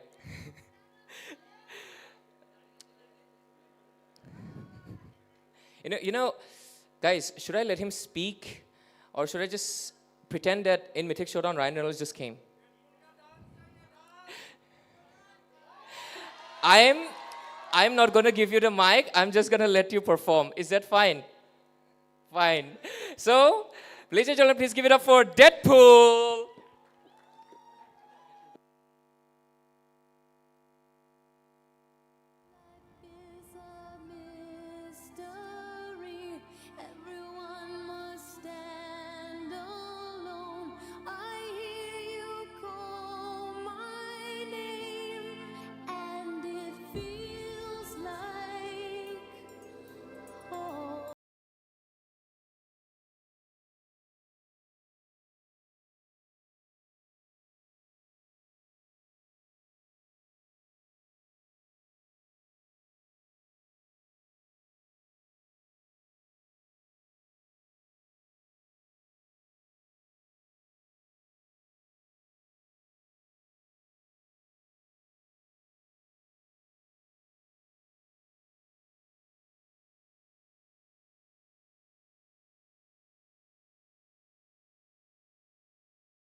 Hey, that's a safety, you know, this is wrong. Why did you bring this here? This is supposed to be illegal. Well, I'm immortal, so I don't care about anyone else.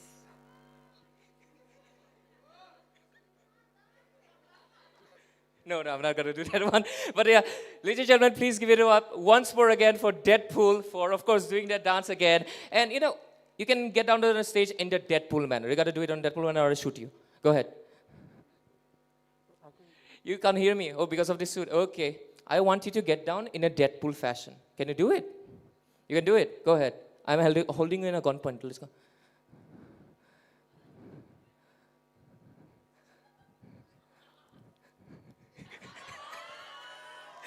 I think he captures the character really, really well, right? So thank you so much, of course. You want a gun? This is a safety regulation, though. What gun is this? Okay. But anyways, with it, I'm going to be calling in, of course, the next cosplayer because we want the hype to be going in, right? So the next one coming into the stage is going to be, how many times has this character been picked in Mythic Showdown? I think over 60 times because this guy is the favorite of many of those Kyrie Kumars. You know? Ladies and gentlemen, please welcome to the stage, of course, the cosplay of Hayabusa Summer Skin. Please come into the stage. Where's the noise? No noise for Hayabusa? Oh my god.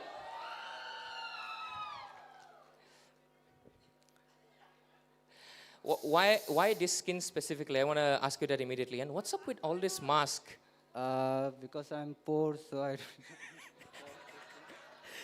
Budget, it saves budget, right? You don't have to cover yourself much. Okay, so with it, I'm just going to give you the stage and wish you the best and do your best performance, right? Okay, let's do it. Okay. Where is your sasami? Where is your sasami though? No fish? No budget for fish? I ate it. Why is he still saying it all then? But anyways.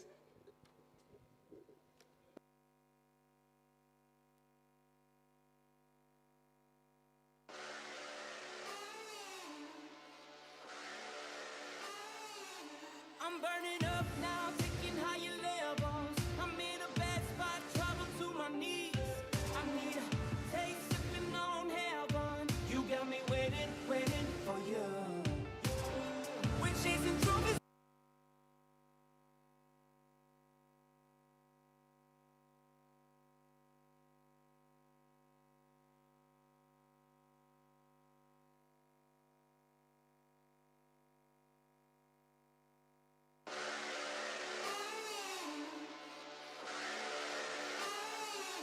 I'm burning up now, taking higher levels. I'm in a bad spot, trouble to my knees.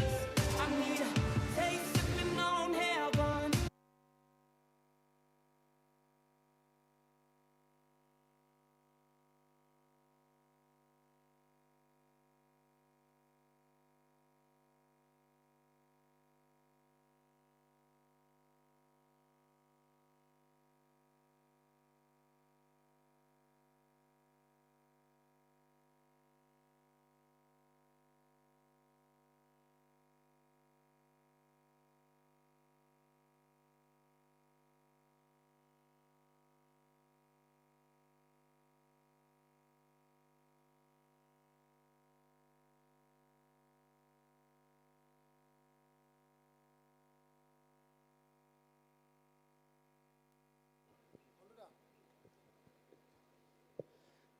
Dark system caught up to him, I think. He just vanished. He just nowhere. What happened to him? Don't know. How long are you taking how long is it gonna take you to what is this? What is this? What is this supposed to be? Who are these people? What characters are they cosplaying? Who is this? Who is this supposed to be? Okay. These are some characters I've never seen before. Pretty insane, right? But yeah, I'll get back to you in a second.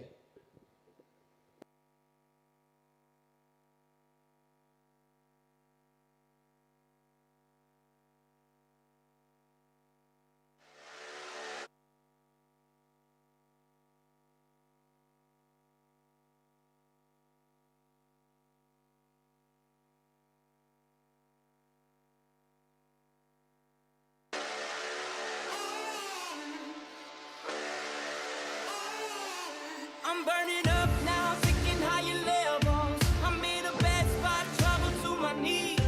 I need a taste, sipping on heaven. You got me waiting, waiting for you.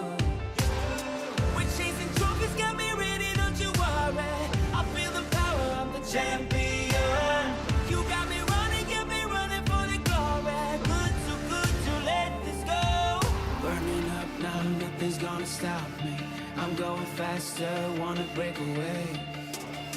I love the way it feels. It's the adrenaline, we going all the way.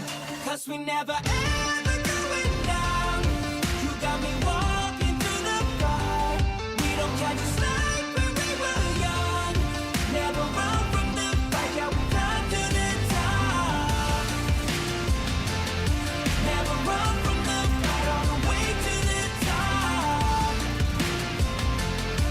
Never run from the fight, yeah, we rise to the top. Defeat.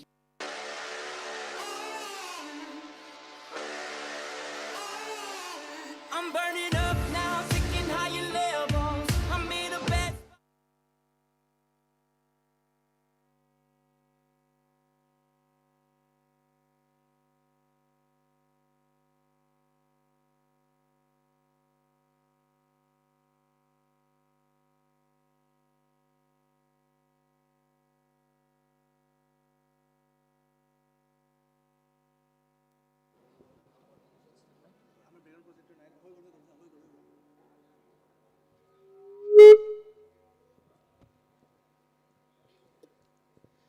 It's okay, it's okay. Thank you so much to you for, of course, taking in this cosplay. I know it interrupted a little bit, but of course we'll get back to you soon. Thank you so much for this character. And ladies and gentlemen, please give it up once for his stunning performance. And right now, I'm going to be calling in another Hayabusa onto the stage because we have two Hayabusas for some reason, maybe red and blue team. So with it, ladies and gentlemen, please welcome in Yishin Shin and Hayabusa onto the stage for their spectacular performance. Please give it a round of applause.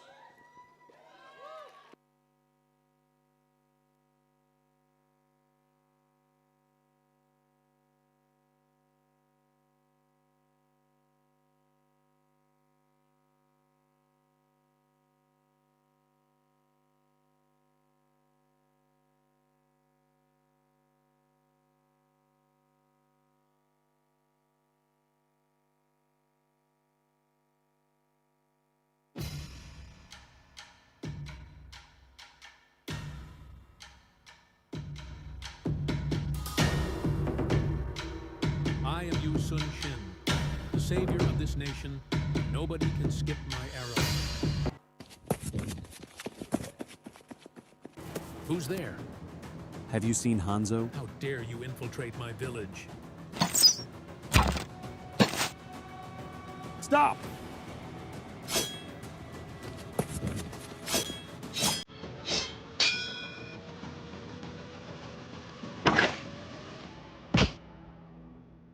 Leave my village at once. You leave me no choice.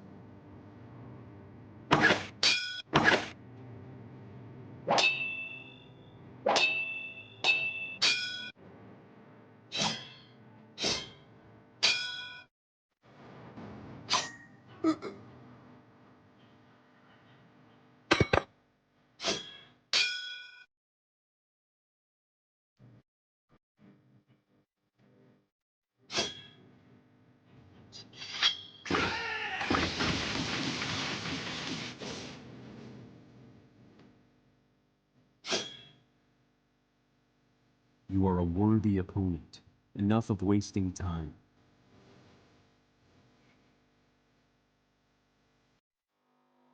Was I dreaming just now?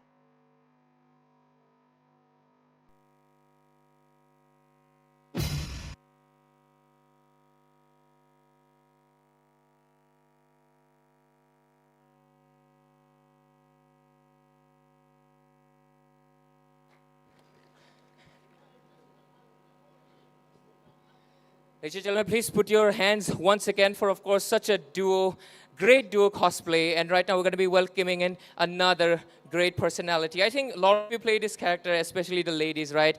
I'm going to be calling into the stage. It's going to be none other than Odette coming in to perform. So where's the hype? Come on. Ladies and gentlemen, please give it up for Odette.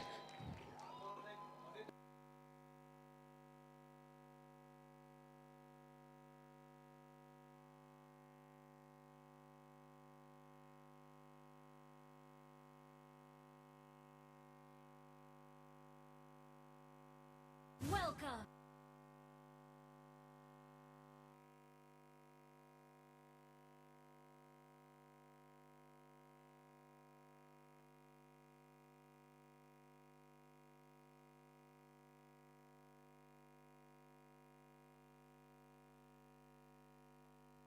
Welcome to MOBA Legends.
Maybe I'll find Lancelot in the next corner.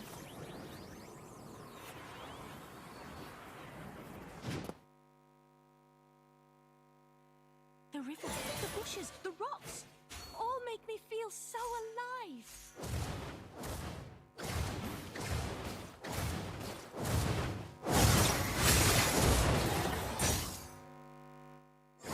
True love is worth an approach, just as you go.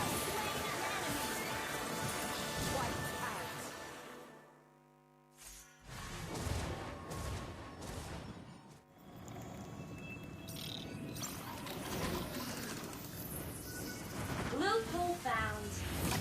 Ready to infiltrate. Dragon attack them.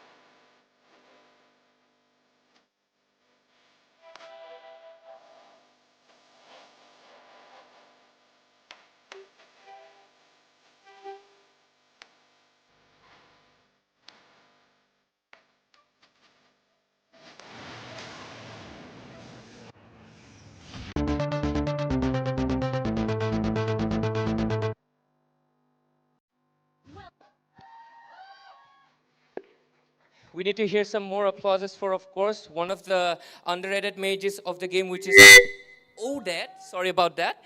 But yeah, right now, oncoming into the stage is going to be the next one. It's going to be none other than another female character, actually. It's going to be... should I call for a female or should I call for a male? Which one? Should I call into stage for Masha or should I call into stage for Granger? Which character do you guys want? Granger. I mean, how many of you play Granger? Come on, raise your voice. No energy? Damn. Looks like everybody doesn't have energy. So which Granger skin do you think is going to be? Granger or Masha? Who's going to go on stage first? Let's make it Granger. Granger, come on to the stage. Do not say anything else. Introduce them and get it over with.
Hello, everyone!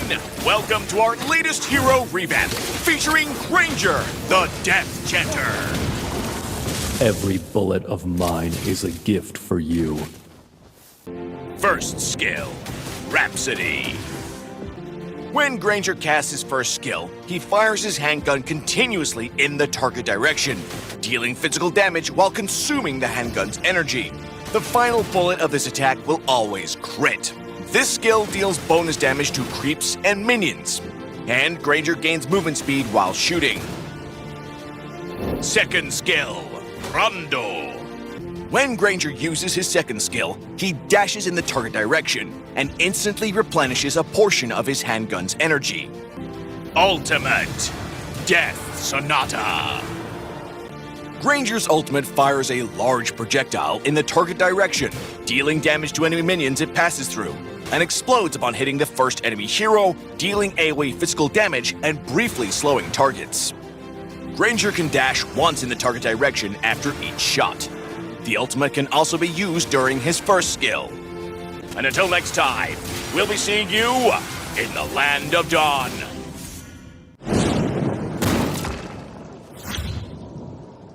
And now, audience, it's your time to play Granger. Ready? Let's go! Welcome to MOBA Legends. 5 seconds till the enemy reaches the battlefield. Smash them! All troops deployed! Upgrade Granger's first skill at level 1 and continue to prioritize upgrading it as the main source of his damage. Granger can use his second skill during his first skill to adjust his position and ensure the first skill lines up with the target. Granger should focus on jungling in the early game to gain an economic advantage. Staccato. Crescendo. Symphony of Doom.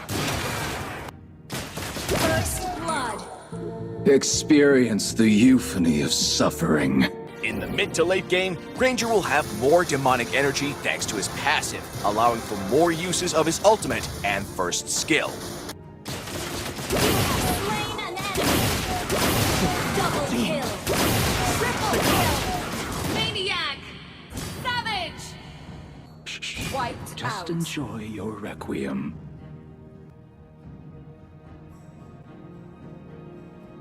Crescendo! Legendary!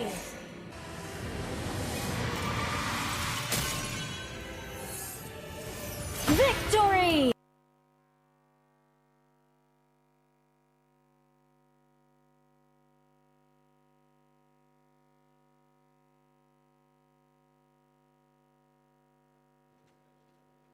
Ladies and gentlemen, right now, thank you for, of course, the performance from Granger. Please give it up once again for the Granger himself. And right now, we're going to be going in for the next one. It's going to be, I think, Masha coming into the stage. This is, of course, a different version. I think the one you're not familiar with. But please, ladies and gentlemen, welcome in Masha coming in the stage, the Mai Shiranui skin. Come on, raise your voices and give a few applauses as they're going to be performing straight onto the stage.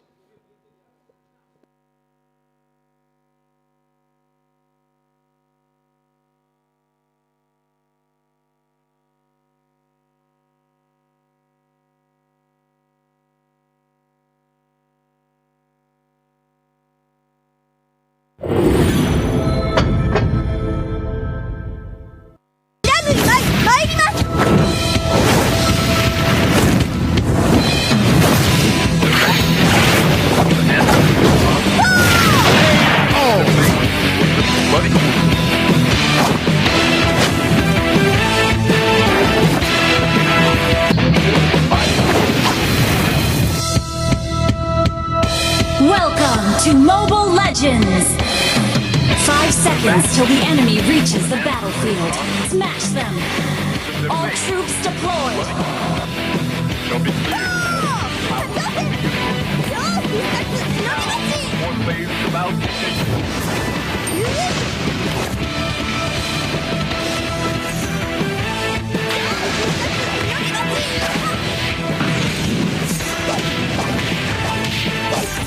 Slain an enemy!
Ladies and gentlemen, please give it up once again for, of course, the amazing Masha cosplay that I was not expecting the transformation of. So, of course, that was one of the best I've ever seen. But right now, we're going to be coming into last cosplayer sets, which is going to be, of course, Melania from Elden Ring coming in onto the stage. Please give it up. Come on, where is the noise? Come on.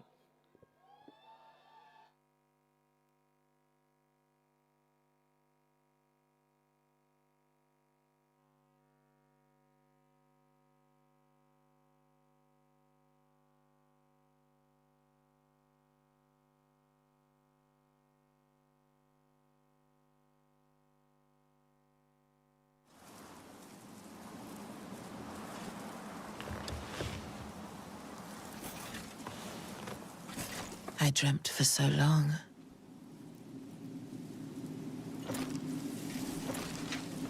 My flesh was dull gold, and my blood rotted. Corpse after corpse left in my wake. As I awaited his return.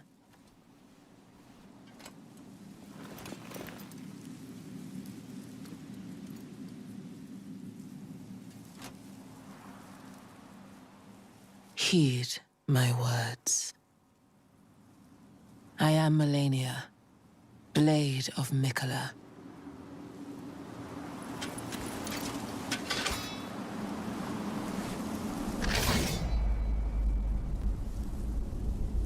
And I have never known defeat. I am Melania, Blade of Mikola. Eso fue lo que dijiste tú. No era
The scarlet bloom flowers once more.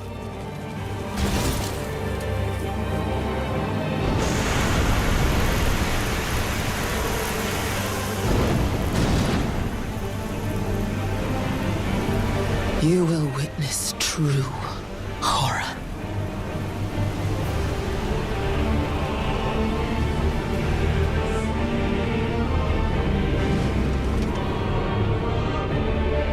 Now, rot.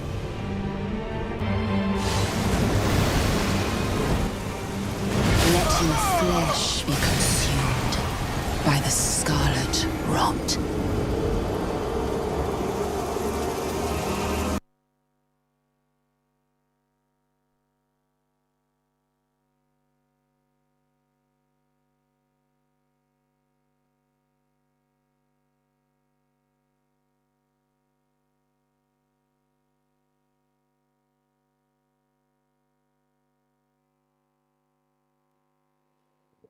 That was an amazing round of cosplay. Let's have it for our lovely cosplayers, ladies and gentlemen.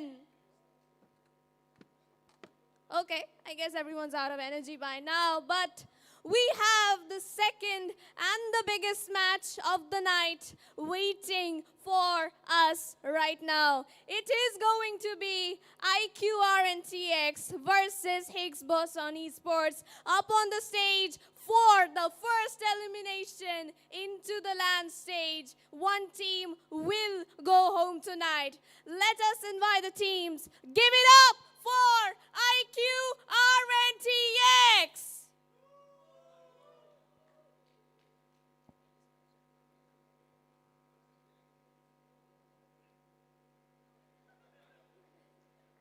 Yep, we're just gonna sit and watch them. But there we go, there's Witch, there's Rudius, there's Aaron, there's Joseph, and Mirio, ladies and gentlemen. Give it up for our members because they are here not to go home, but to show what they have got. And they wouldn't play alone, right? We have Hig Boson, everybody. Let's hear it out for Hig Boson.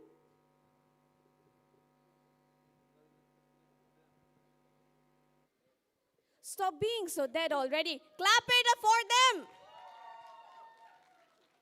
We've got Senzu, Madara, and Corey, and Julius, and Crisis up on the stage.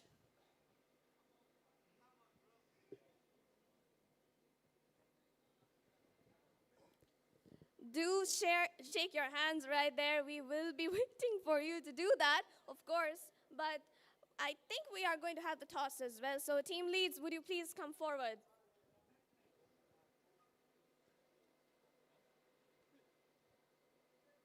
Referee, would you like to join the stage as well?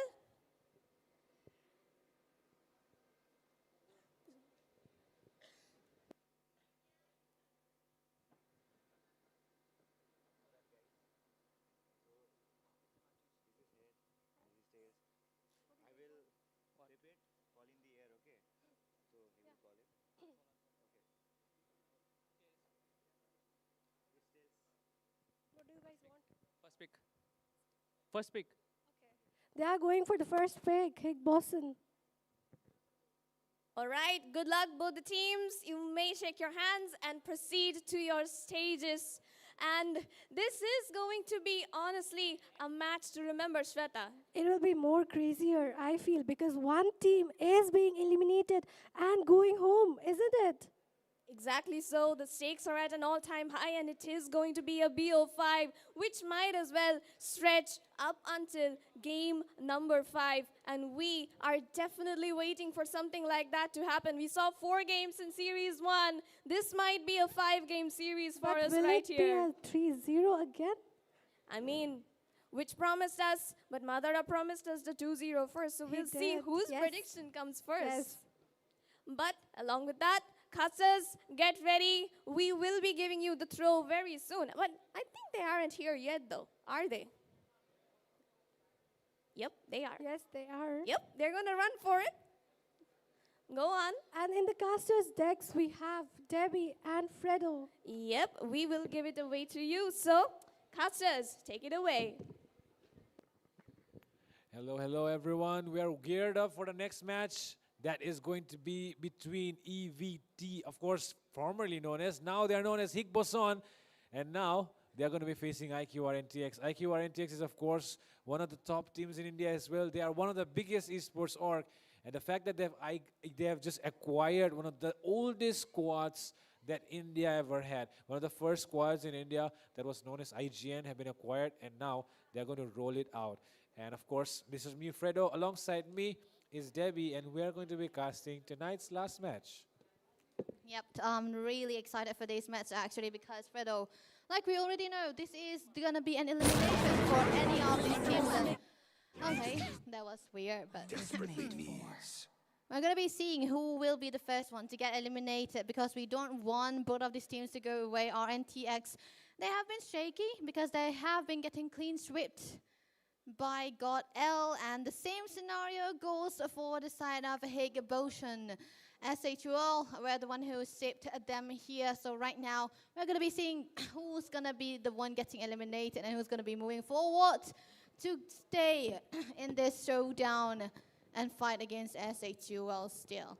But we never know when it is going to be happening because this time around, both of the teams are actually very ready, grinding their hearts out because you cannot get these chances anymore, right, Fredo? Yeah, definitely. It's going to be a really hard thing to pull off because, man, these guys right now, they do not have any second chances. Any mistake that they do right now is going to be a fatal one because from this point on, it's only forward or else you go home. So, yep, they have made it to day 2, but if they want it to make it to the final day, they have to win tonight. Both these sides are definitely going to have to give their best foot forward. The patch has just changed. They've already seen teams play before them. Will they learn something from the victory of Godlike? Will they learn something from the defeat of IQS80? Well, we'll be finding out very soon because these guys right here have already had a lot of time in their hands to prepare their drafts. So exactly, draft is of course one of the main points of this game, and that's why we'll be heading into it really soon. But before that, telling you guys once again, do not forget that the giveaway is on as well as the stream still needs to be shared. If you want everyone to, of course, come and cheer up. So that's why do not forget to like, share, subscribe, and especially share it because you want everyone to enjoy the event. And if you are in Guwahati, then you can come right away to Rukmini Gaon Auditorium if you want to witness the event live. Definitely, this is what you want to do here right now. But talking about the teams, Fredo, I think we have a lot of a very versatile player for both of the sides here because we can see that these two teams are into the jungle side. I would say they are well versed onto those assassin gameplays.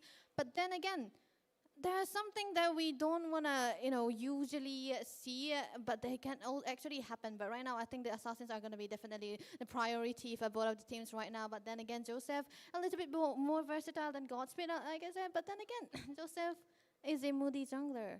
Exactly, he's a moody jungler. Let's see if the mood is right or is it going to be a bad mood tonight. Because the mood definitely, changes a lot of things. It sets the pace, it sets the tone. At the same time, sometimes, you know what happens? You always know that these guys are going to depend a lot on him because he has to do the carry job. He has to do the job that, most people rely on him for, which is, of course, dealing all the damage, driving into the backlines, killing those enemies, and, of course, getting that victory, hitting the nexus and everything else. So yeah, objective gameplay is definitely going to be a priority for both sides. But the fact that these guys are way more, I would say, less disciplined because they like the brawl stuff. So if they do want to, win tonight, I think discipline is going to play a big factor. And that's exactly why these guys have to keep a calm mind and not forget that one defeat, this is just one more match for them to have another chance because this is the last chance that they are going to get in this entire tournament. And you do not want to miss out on this one as well. But we have seen a banger of a match into the previous match so far, SHUL versus Godlike, and maybe there might be more of an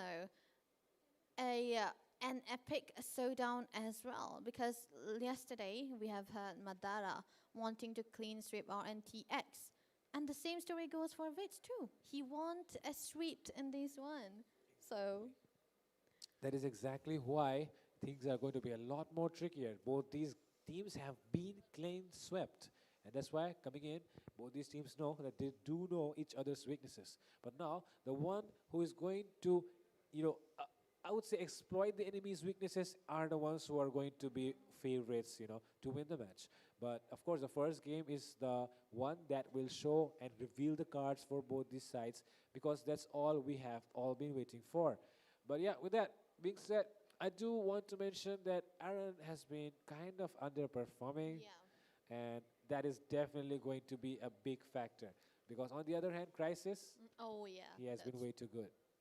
This is also a hot take. And I think Aaron onto the fighters is not it, Fredo. That's not it. He should just get, if you can hear, he should just get the marksman into the gold lane side, get a carry hero into his hands, because possibly because the new patch is already changing. There's more gold onto the gold lane side. And the HP of the bases has already increased, which means longer goal laning phase, and you want that on the late game heroes like the fight, and not the fighters but the marksmen. But we haven't seen the change up so far for God L as well as SHUL. But for RNTX and Higbuson, they need this, especially for RNTX. They need a marksman into the gold lane side that can carry, not Lapu-Lapus, not Uranuses. That is what we are looking for. So we will have to see how they will be able to come up with that too. Because right now, I feel like the change up in the meta is going to be affecting them quite a lot. The Grok has been nerfed, the Gatot has been taken down a bit.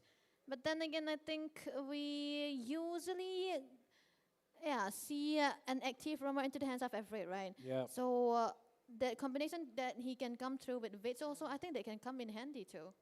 Exactly, the draft just went past by. I guess it was the win, right? Right. Was definitely the Yeah. win tonight. But yeah, with that, I feel like the draft is definitely over. And actually, this is not And over. this is the old draft. This is the old Review. one. Yeah. Okay. Thankfully, the win was not there, right? Mhm. But now we will definitely be seeing as to what is going to be coming up in the draft. Because of course, like I said before, I'll say it again. These guys have had a lot of time on their hands, and if they do not come up with better draft, I mean, IQ SADUL can definitely. Yeah, of Say, course, yeah, of you can use course. the excuse that they were not really having enough time in their hands to study the patch and make a good draft out of it. Because I know that Apex is that one guy who studies the game, and you cannot really blame him for a bad draft. Yeah. But the fact that he had less time on his hands, it just feels like Godlike just got away with it for now. True, But yeah. you know that they're not going to get away with it twice. But the fact that these guys do not have that excuse, the fact that they had a lot of time in their hands means they actually had a lot of time to prepare and strategize. But for tonight, let's see if they are actually able to do that, or are they actually going to disappoint us with a bad draft, I guess. Even yesterday, I was actually very disappointed on our NTX. Yeah, I was. Because the performance were actually up and down. We can see Joseph was able to carry. Such is life, by the way. The first one? Yeah, the first one he was able to carry, made it out alive most of the time, and then he made a good reaction times as well. But then again, he decided to throw. There's no there's no sugarcoating anything because he decided to throw. And the second game was pure domination coming through from the side of God L, I would say. So this time around, I feel like they are very ready to go for too. But there's also one fact that I want to highlight. Senju and Vich. One is a veteran we have known from so far ago. For Senju, though, he's the rising star. He's a very, very good guy, by the way, able to play any of those carrying heroes. And both of these two players, they prio Eve, right? So who's gonna get the Eve? Exactly, that's what I've been thinking as well. Eve is definitely something that's going to be a game-changing pick, especially in this meta where there are a lot of fighters, there are a lot of tanky, frontliners, and they cannot really get shredded down because they have healing as well. So because of that reason, I feel like Eve is going to be a very good pick, especially in the late game when you feel like it's not going to hit that hard. Yeah. The Void Blast just shreds you down before you know it. I've always said this every single time I've seen the Eve. Late game. Yep, that's exactly why I want to see this Eve in the right hands, because man, I don't want to see a Eve getting dominated in this meta, especially. True, yeah. And there's also a fact that the Jushin has been important more for Vich rather than for Senju. But this time around, the Jushin gameplay is clean, different. Yeah. It's more of an aggressive mate that is not for the zone, just like yesterday. It changed today. So it's for the damage now.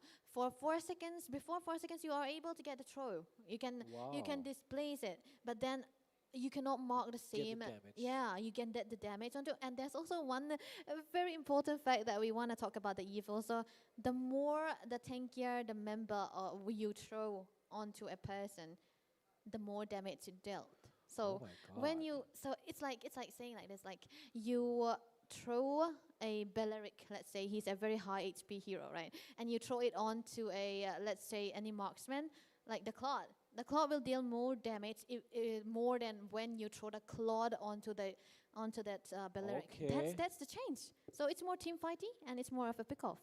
Well, that makes things really clear about how the new Zushin is going to work, right? Yep. Man, that was a really great insight. I do not know if the people who are hearing us right now are noticing it or not, but that was a very, very detailed breakdown of how the new Zushin is going to work.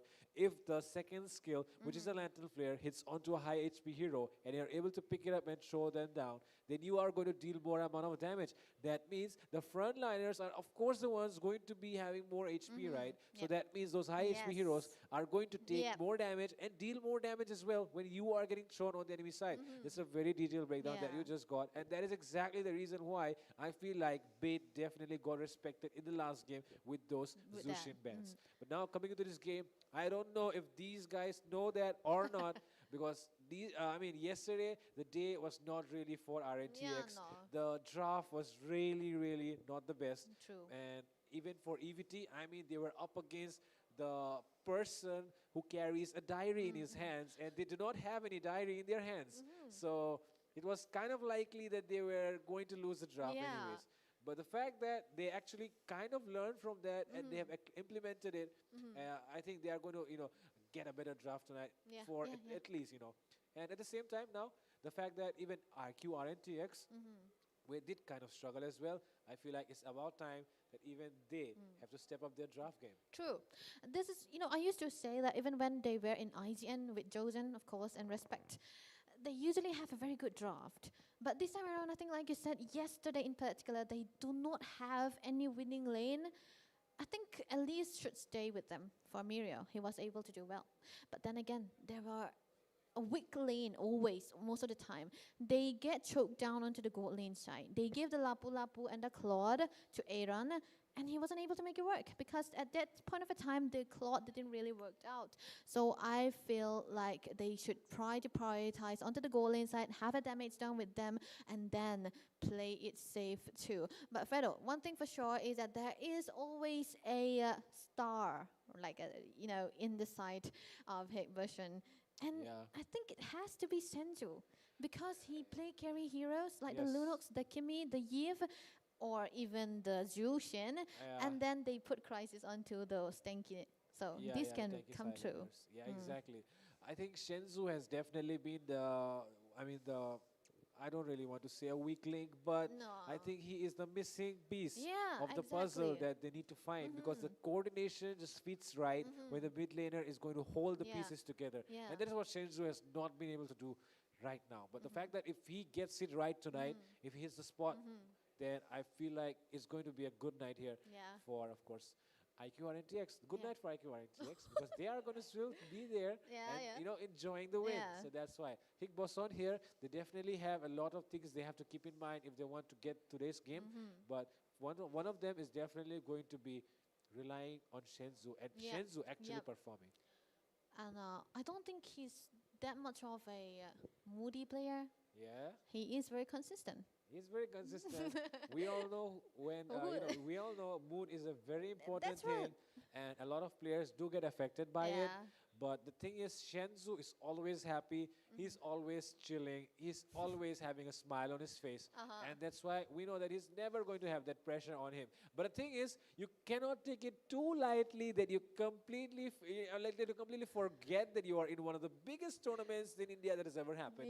You do want to take it a little bit seriously and understand that this is probably going to take you to a tournament that nobody even knows. Yes, that's exactly what we are looking for here. Talking about moods, right?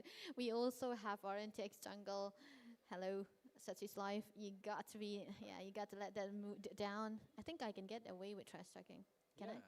You can definitely get away with some trash talking because these guys right now, I mean, we do not call it trash talk. We're just discussing about how the players are. That's right. We're basically describing how they are because the audience doesn't know how the players are. That's right. We have casted so many matches. We know exactly how the players behave in certain situations. And right now, the situation is not looking favorable at all for both these sides. Very soon we'll be going into the draft. Of course, the audience is also kind of excited. IQ RNTX are definitely going to have a huge number of people watching them as well. And on the other side, Hick Boson, you know that the majority of the members in their team are from Manipur. And of course, Manipur being a place where there are a lot of ML players, they're definitely going to be looking tonight as to the team that has, of course, a lot of players from their region is going to be able to defeat IQ RNTX and make it to the final day of the LAN event. Yep, that's what we are looking for, man. But I do like to mention about the cutesy post that Madara and Witch did. Yeah. One with the heart, another with the hand heart. I think this is the one. For like Witch, who's more pooky? Yeah, we gotta know. Definitely. I mean, I feel like Madara is more pooky in his own way because that guy is definitely, I mean, he has a charm of his own, you know. He has a charm of his own. Some people say he's not the most good-looking guy, but according to me, man, he has a charm that those guys do not have. But yeah, other than that, I also feel like, of course, we'll be going into the draft really soon. The players, of course, still taking their time, adjusting the equipment that they have been given, of course, to make sure that they do not hear each other. Because, of course, right, you do not want to hear the enemy team's comms. That's kind of cheating, right? You cannot look at the screen as well, because the screen is just for the display of the audience, not for you. That's exactly why, after making those things sure, the draft will begin shortly. But until then, ladies and gentlemen, do not forget, this is Mythic Showdown Season 2.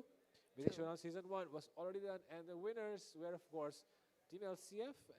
The Team LCF and the second runner-up was Team Tartarus. Yeah, Tartarus. Yes, and LCF won that.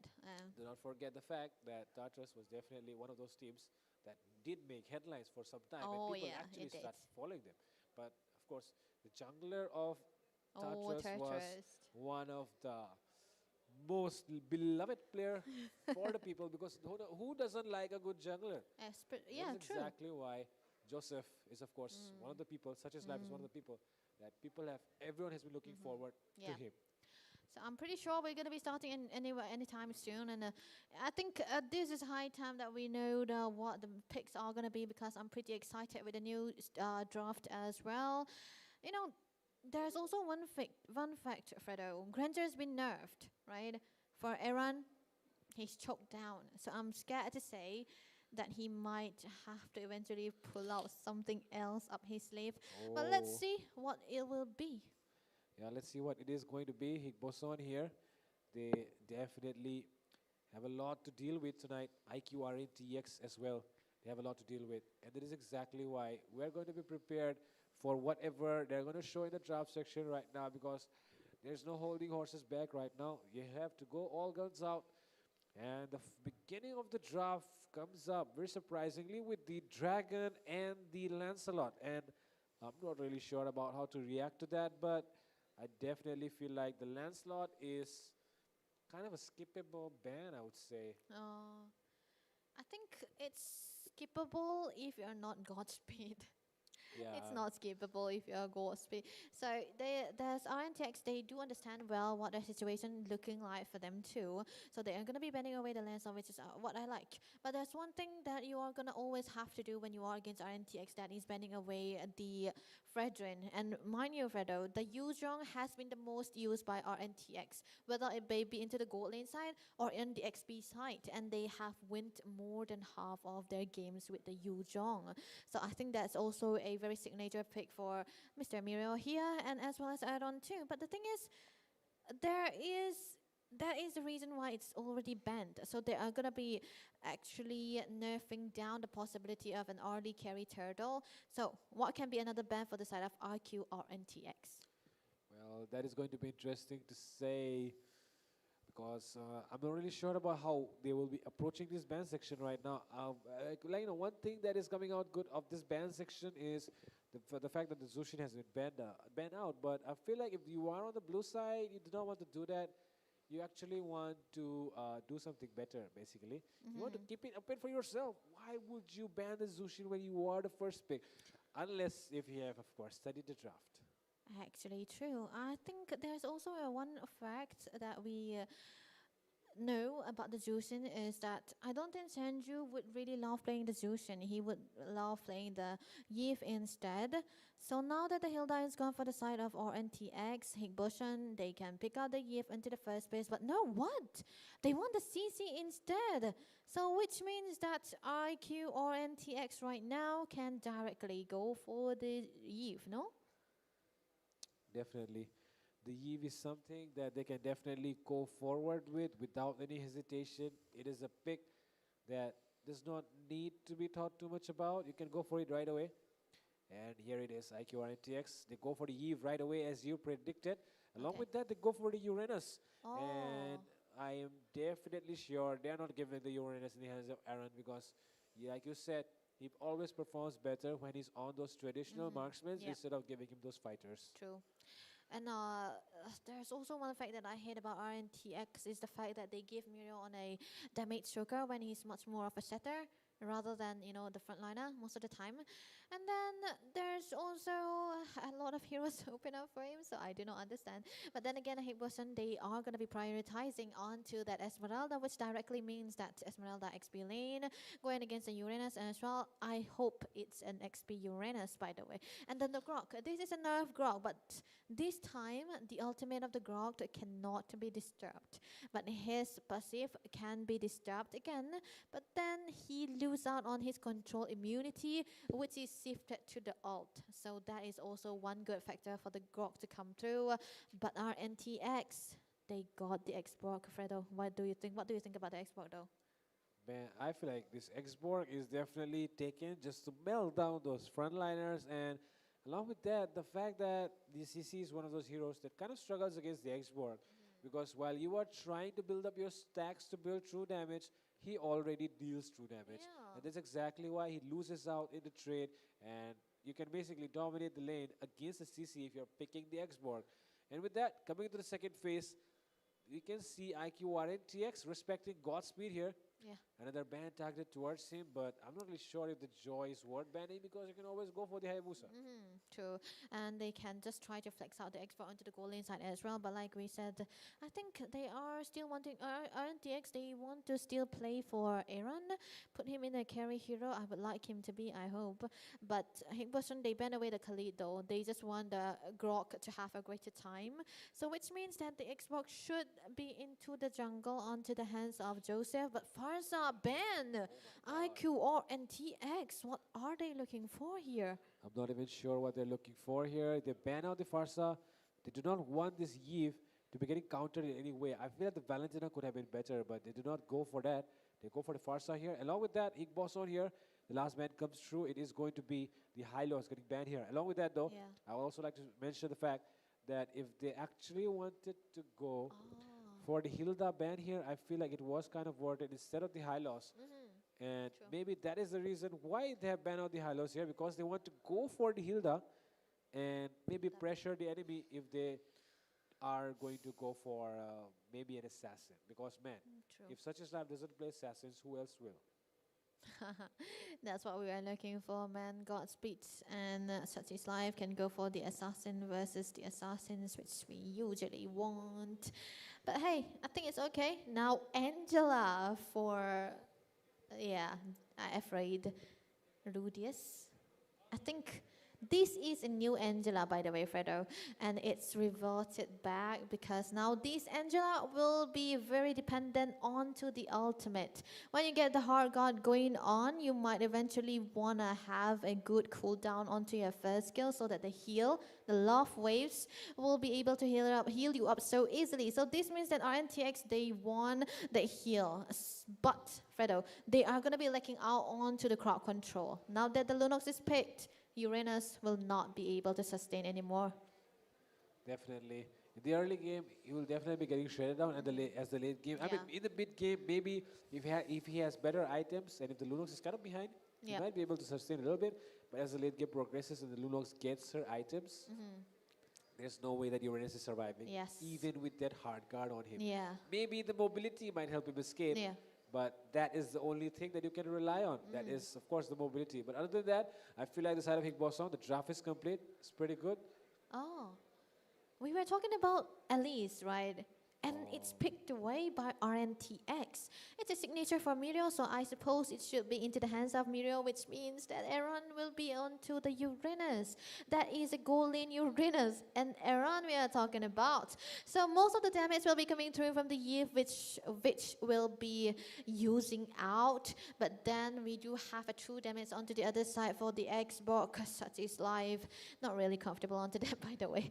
But Higboson, though, they have a solid lineup, I would say, because they have a main damage dealer, which is the Lunox, and they have quite a submersible amount of frontliners onto the other lineup as well. So Crisis will be having a good winning side with the CC against the Uranus, so the rotation will definitely be up to the par. And then it's gonna be an Esmeralda versus an Elise. That's a dead lane, by the way. Yep, and that is going to be the case, I guess, in these side lanes, because, man, I'm more focused on the mid lane right now. You already know that this Angela is going to the mid lane, and Rome. oh sorry, this Eve is going to the mid lane. It's Yep. up against the Lunox, Oh. and we've seen the Lunox kind of just Yeah. because of the mechanics, because of the skills that it has, it is able to outplay any hero that it kind of goes in a 1v1 situations Yeah. against, and that's exactly why the pressure might be there on the Eve if the Eve is trying to clear the lane alone, and in most cases, because the Angela is also going to stay behind, the Eve might face problems in clearing those Yes. lanes. I think the Eve is actually very good if you put it together with a hero that have a lot of map pressure, like the Khaleeds, like the Grogs. But now that the Khalid and the Grog is gone, the Eve will be actually very, very vulnerable. The Azila really doesn't have a good support into the early stages of the game. The damage is definitely going to be there. But now that I think about it, it's going to be a good winning side for the Grog and the Lunox all together in one place. So this means that Witch has to be really careful. Either that or Joseph, such his life, should try to go on for all of those engages first into the mid side and try to rotate together, 3 of them. Because if they do not do that, it might not work out. Exactly. The rotations need to be perfect from both teams, especially, of course, I would say the side of Higboson. The Rovers are definitely going to have do a very, very good thing, because, man, if they do not do that, then it's going to be a really, really tough game for either side. Information is all that the Rovers need to provide, and right now, they're not getting that. And with that being said, ladies and gentlemen, we're almost into the game already, and we're going to be heading, and we can already see that the action is taking place right here on the screens. And man, take a look at that. They're already trying to contest that little wanderer. Almost 8 people walking right up there in the turtle pit. Look at this. Madara able to clear it out faster in comparison to Vix and Rudius. Of course, that is what is a given if you have a Grog, but he's going to be taken down quite low. But then onto the other side, I think Himboson will be able to rotate out faster in comparison to the side of RQ or NTX. But the focus is definitely going to be onto the bottom lane side here. Madara getting a poked here and there, but such is life will be trying to steer out onto the double cam, which means that he wants to go for the engage. Look at that. Hey, Madara, very, very low here, but it's an Alice you're up against. Not too much damage in the early game, so he'll be fine for now. But with that, Turtle coming up to less than 20, and RNTX as well as Higboson on these sides looking for that level 4 right now. If Video gets that level 4, you know he's going to try to go for the setups, especially with the Throne of Ruins being available. And the thing is, I've never seen this Export and Alice combo working out, but tonight might be one of those nights where you're mobilizing the enemy and using the last insanity on them. That's definitely one of the best we can find right now, but the turtle fight will be started here again. Corey Cutie trying to zone away, but look at that. There might be a steal. Oh, such a slightly gets away with the retribution, and there comes the first blood. Imperial who takes him down. Corey Cutie being chased down here with the last insanity, but take a look at the wall coming up. That just saves the life of Shenzhou right now. And that last insanity does too much damage, but not able to take down an Esmeralda in the early game, but forces out the recall, and that means Mirio might just get a slight advantage in terms of the EXP. Good startup for the side of RQR and TX. They got a kill and a turtle. That is a definition of a good snowball potential. But right now, there's still time for Higboson to try to have a good comeback. Madara and Godspeed already level 4, which means that they'll be able to go start a good fight here. All they needed was a tectonic charge, which they have right now. Senzu with the ultimate available too. But then again, the careful plays coming from Vit and Rudius as well is amazingly well for them. Top lane though, Aaron, he's still able to clear it out faster than usual, which means that he'll be able to rotate out faster. But onto the other side though, they are trying to control onto the mid lane. Look at that. Yep, the mid lane control is definitely necessary, but so is the river area. Right now, Cosby is getting for the engage. Such as that's a very bad position. Hard guard on him right now. We need to survive. RWF falling in as well. And Corey QT is the first member down. Shenzhou could be getting caught as well. He uses the dark form. He uses the brilliance as well. But will he survive? Aaron is the one who gets caught in mix of all that. And with that, Mirio still surviving. A lot of damage. The flowing blood gets him out of the way. And with that, just 2 members down. The Uranus and, of course, that Esmeralda will be traded here. Okay, that is definitely going to be a neutralizer now, right now, because even though Aaron is the goal laner here, he's onto the fighter. That's going to be a jump from Corey QG, just trying to spot out who is into the booster sofa. But, you know, let's highlight onto Mr. Mirio onto this. At least right now, he's able to do so well. Whatever engages that Higbushon is trying to do, he's trying to neutralize it down with the Thorn. And then that ultimate coming through from him onto the perfect member with the Scan and the Flicker combination. That's always on point, Fredo. And I think that is a good start for the side of RNTX. But Higbushon, though, they do have a Melter onto their side. Senzu still farming. The turtle is what they want to do for here, but Corey Cutie is trying to keep out of vision.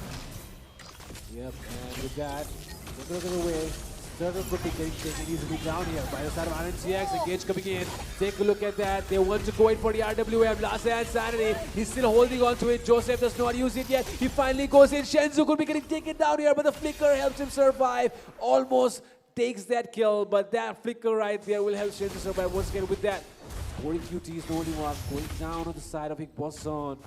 And that is not a good news at all. This is Esmeralda. He needs a lot of farm to get those items, but right now, he's the one going down. That is definitely not a good scenario for Higbushon, man. He's the full frontliner here right now, but Godspeed have another answer. Yes, another one could be falling here, but you know, it's an Alice and the flowing blood always comes in handy. When you feel like you're going to get taken down, you always have the flowing blood as an option to get away. A free Flicker with so much range. The first build coming through from Godspeed has to be the Radiant Armor, because of course that is a Yiffy we're talking about, which able to perform so well. He's able to keep out his distance, but he's still able to poke it at the same time too. And now I think Higbushon has to be very careful, but I think something might be happening into the top lane, because the faster rotation coming through from Aaron and Medio, they are trying to change it out onto this lane here. But at this one, I think they should give all the gold to Mirio, right? He needs to have a sustain and then be that frontliner right there, and they can wait for Vix to come online. Oh my god! What was Mirio even thinking here? I don't feel like that was even a part of what he was. I mean, I don't think he did think of what Crisis could do here. Did he just forget that he's up against a CC? Actually true, he forgot. He must be blind, but never mind, such is life. Oh, bad position here, hard shot onto him, but take a look at that. 4 members, 5 members. Oh my god. The side of Higbushon here are not looking at this game as a joke anymore. Shenzu, that smile on his face is already gone because Guy is locked in right now. Good engagement. RWM coming through as well. Crisis might be taken down very low. He's getting onto the chase, but Aaron will be able to take him down right now. Another sustain coming through, but Godspeed able to grab onto that turtle here. That is definitely going to be a good engagement. Now, the goal lead is going to be neutralized. IQ, RNTX losing out everything that they are fighting for, and Aaron still going to be up to the top, but Crisis is not so behind onto the goal lead as well. So this means that it is still a very equal game. And bottom lane though, Aaron must be onto something. My god, always ready from, of course, Mr. Angela, Mr. Rudius. And with that, of course, we have seen a lot of Miss Angelas. This is a Mr. Angela right now on the screen, as you can see. And yeah, the mid lane is going to get pressured. Oh my god! Take a look at that engage coming in from Madara and Shenzu. A very yeah, that was flabbergasting. Very interesting pause in the middle of it all. Seems like the players are having some communication issues, and that's why the game has been paused. But what? Look at that! That was a 1v1 situation for Corey Cutie and Miriam. Man, it could have been a very good showdown. Look at that. I think he is using the ult, but Corey Cutie, even with 2 deaths down, he's still able to catch up to the level that Mirio is on, which means that they are still doing good. Higbushon, they are not actually behind that. They are very careful on not losing out all of their goal lead here. And I think this is actually good right now that this engagement coming through from Mirio he will be able to walk away. But then again, this is gonna be a good control onto the river side for the side of RNTX. Godspeed though, Madara trying to take them away. Oh my god, take a look at the engage coming in from Mirio, thrown up the ruins. Badara gets taken down. Last insanity coming in. Cost speed very low. Double kill for Mirio. And Shenzu still going in for Such Is Life. A very aggressive move. He will be the one getting punished instead. Such Is Life takes him down. Crisis trying to chase now Such Is Life. And he gets that. Corey QT is the one who gets him instead. Corey QT in for a double. But he is very deep in the enemy territory. And Mirio will get a killing spree. He could be getting another one down. But it's Baron who gets that landing blow on the enemy player. 4-member down from the side of Higboson. IQR and TX are looking for the comeback. A very weird interruption, but that was amazingly well done by the side of RNTX, and now they'll be able to accumulate a 1.7k gold lead into their hands, which is definitely necessary for a hero like this right now. Level ranking, Mirio up to the top, Such Is Life will be the follow-up. Corey QT will be still up there, but then again, a fight that shouldn't have been happening. The chase from Senju onto Such Is Life, of course, you want to make that statement, but not in the best way possible, man. That was actually a blunder, did I say, for Higboson to come through. They can come back to this, but then again, the Lord is already up. A good setup is all they need. I feel like there was a communication gap between the members because otherwise there was no way they went in one by one for Such Is Life. But right now, it's a bit lame. Some pressure being put here. Shenzu, Brilliance already getting forced out. Such Is Life, you can never doubt this guy with the retribution. But if you zone him out, even the best jungler can do nothing. But take a look at Mirio! And with that, Such Is Life gets a kill. And that is a kill on the enemy roamer. Godspeed still alive though, but that's a lot of HP. It's the export. He's on a double. He gets a triple. And here comes the Lord as well. Call it the Maniac. And it's a killing spree coming in as well. It's Crisis who will be the only one alive right now, but that's the only member staying. And I mean, I said it's a maniac because he got the Lord, right? Yeah, the Lord is a maniac actually. The Lord is a maniac. You know, the triple kill is also so triple that we have a double P in the triple. So that's Joseph, by the way, Such Is Life. It's gonna be keeping on popping it up. But Aaron with the Aura Bomb being able to stand there doing nothing. He don't die at all. Of course, he's gonna be on to a utility for the first time in a row, but still, the builds are coming through as well. Crisis able to get the War X, which is a 2 damage as well. Oh, Rudius! Oh my god, that's too close to comfort. Rudius, Mr. Angela is getting taken down. And with that, mid lane here, getting under pressure. Lord as well, launching down the bot side. That has been dealt with. RNTX not really able to get any inhibitor, but of course that is because the gold shield is up. But they do want to get that mid lane. I feel like they should have just left those side lanes and went full focus onto the mid lane, but they did not do that. Oh wow, that's gonna be a tech charge being missed by Madara. Hello. But then again, on the other side, Corey QT trying to get a chase on him. You know, one thing for sure is that Corey is avoiding Such Is Life as much as possible because if he's still out there, oh, never mind, Aaron. Oh, that's a crazy engage coming in from Mirio. The RWM as well setting in. Godspeed gets taken down. Take a look at Such Is Life. He's going to the backline. Shinsu, Brilliance forced out. And take a look at the last Insanity as well, getting popped off there. A lot of damage being done, but not enough to take anyone down. And Crisis is going in, trying to shred down the enemy, but he's the one taking more damage, so he has to back off. That is a very, very perfect engagement. You do not want to miss out any of your resources and get spotted by it too. My bad. That is a big blunder there, and they couldn't save anyone with that too. But now that the Baoxia is actually gone, the inhibitors are the only ones standing right now for the side of Higboson here. The Lord is going to be what our NTX is going to be waiting for. They should try to phase out onto these lanes as much as possible and not give any goal into the hands of Higboson too, and get the bounce and delay it for them. Oh wow, what happened bot lane? That was a shutdown right there, and I don't know where that came from. That probably caught them off guard. But yeah, the fights are definitely getting more and more intense as time goes on, especially RNTX. They are not holding back anymore, right? Yeah. Because they know they have the items, they have the lead, and that lead is what they need to extend even more. But right now, Higboson as well, they want to take those fights in a way that they have the advantage, and that's exactly why Badara here giving the provision so that Crisis can push down this tower. Lord is up in less than 10 seconds. Do you think Higboson will make a move right now? I think it's gonna be a slow play for RNTX still. They cannot really take Lord as fast as possible, but then again, they do have a better setup because of Mirio. Really? Oh, what is he doing? Oh my god, Such is live in a bad position here. Oh, he's getting caught by 4 members. Hard dog coming in as well. RWA pops off. But that thing that they were trying to do might be turning around for them. Hitbox on need to escape. Such is life is on unstoppable. He can look more. Aaron takes one down as well. There's 3 members left right now. They are trying to run away. But can they actually make it happen? Madara is very, very low. Rudius, he tries to go in. The flicker saves him though. But oh my god, double kill for Aaron. They want to wipe them out. Godspeed, the only one remaining. It's just 1 member. RNTX can get a wipeout right now. Godspeed trying to clear that mid lane minion desperately because they do not want that gas. But with that, a godlike, it should be a wipeout comes in for the side of IQ RNTX. And now they are looking for the Nexus. They can possibly go for the inhibitor right now. What a well gameplay coming through. Crisis is going to go in with the yo-yo. Will be trying to clear it out to the mid side as well. Will be able to walk away, but still, that was a good re-initiation coming through from the side of RNTX. Joseph able to sustain so much with the last insanity too. And that is where the hard grab comes through as well. Rudius with the perfect cross onto the safe. They will be able to start onto the Lord right now. But then again, Corey Cutie have a different plan of his own.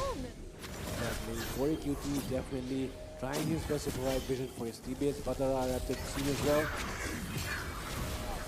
That they're looking for the moment where they can try and steal away this Lord. But for that, they need to provide a space. Aaron and Mirio are trying their best to deny it. But Such is live as well. They need to break his shield, but his shield is unbreakable. Oh! That's going to be a tech toss miss out. RWM will be coming through as well. The last insanity onto the backlines. The ice will be bought by Gospel, but he will not be surviving. But onto the backline as well, it's going to be Mirio and Aaron trying to go onto the turn. That's going to be the Throne of Run coming through. Mirio will be getting the kill onto Sentu right now, but he's still onto the run. But Crisis have a set down, and that's going to be Crisis with the double kill. But onto the other side, Corey Cutie still with a war of his own, trying to run away. Does not have the sprint anymore, but he will not be getting caught away, which will be the one trying to chase him down. He should be careful, but that's going to be Corey Cutie walking away with a lot of HPs. And now, they're trying to look for more on the map, but take a look at that mid lane that the side of Big Boss One needs to deal with. Super minions are definitely going to be a very, very big headache because they've already lost that mid lane inhibitor. The side of RNTX, they do not really need to care because, of course, they're going for the Lord, and it's an easy Lord here for IQ RNTX.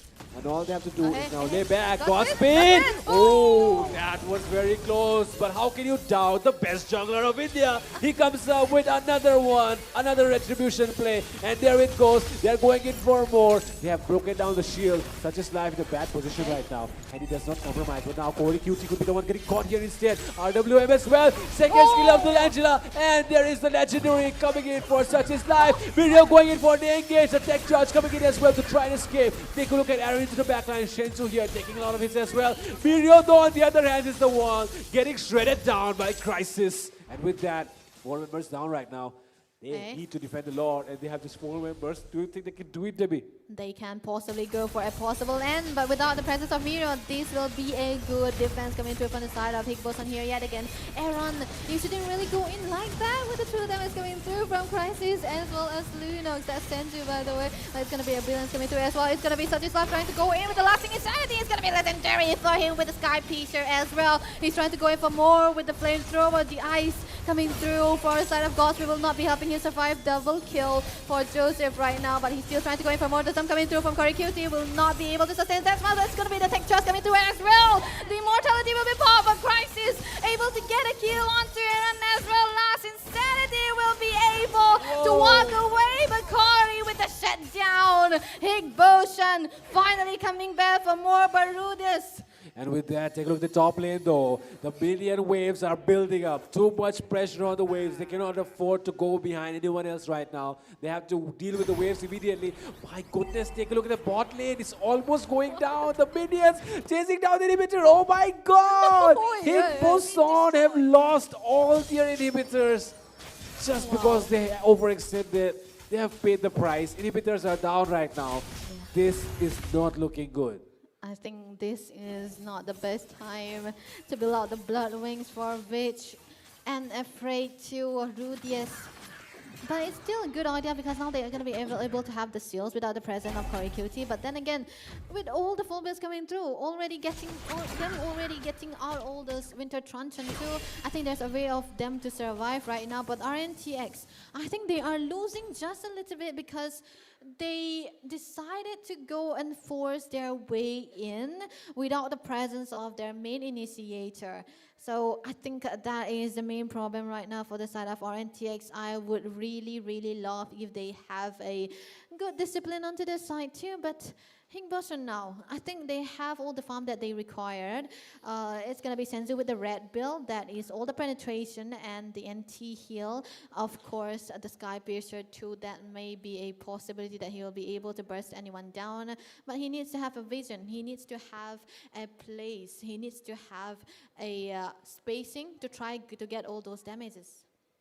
Yeah, and the way, the moment at which the game has been paused this time is probably better than the last time.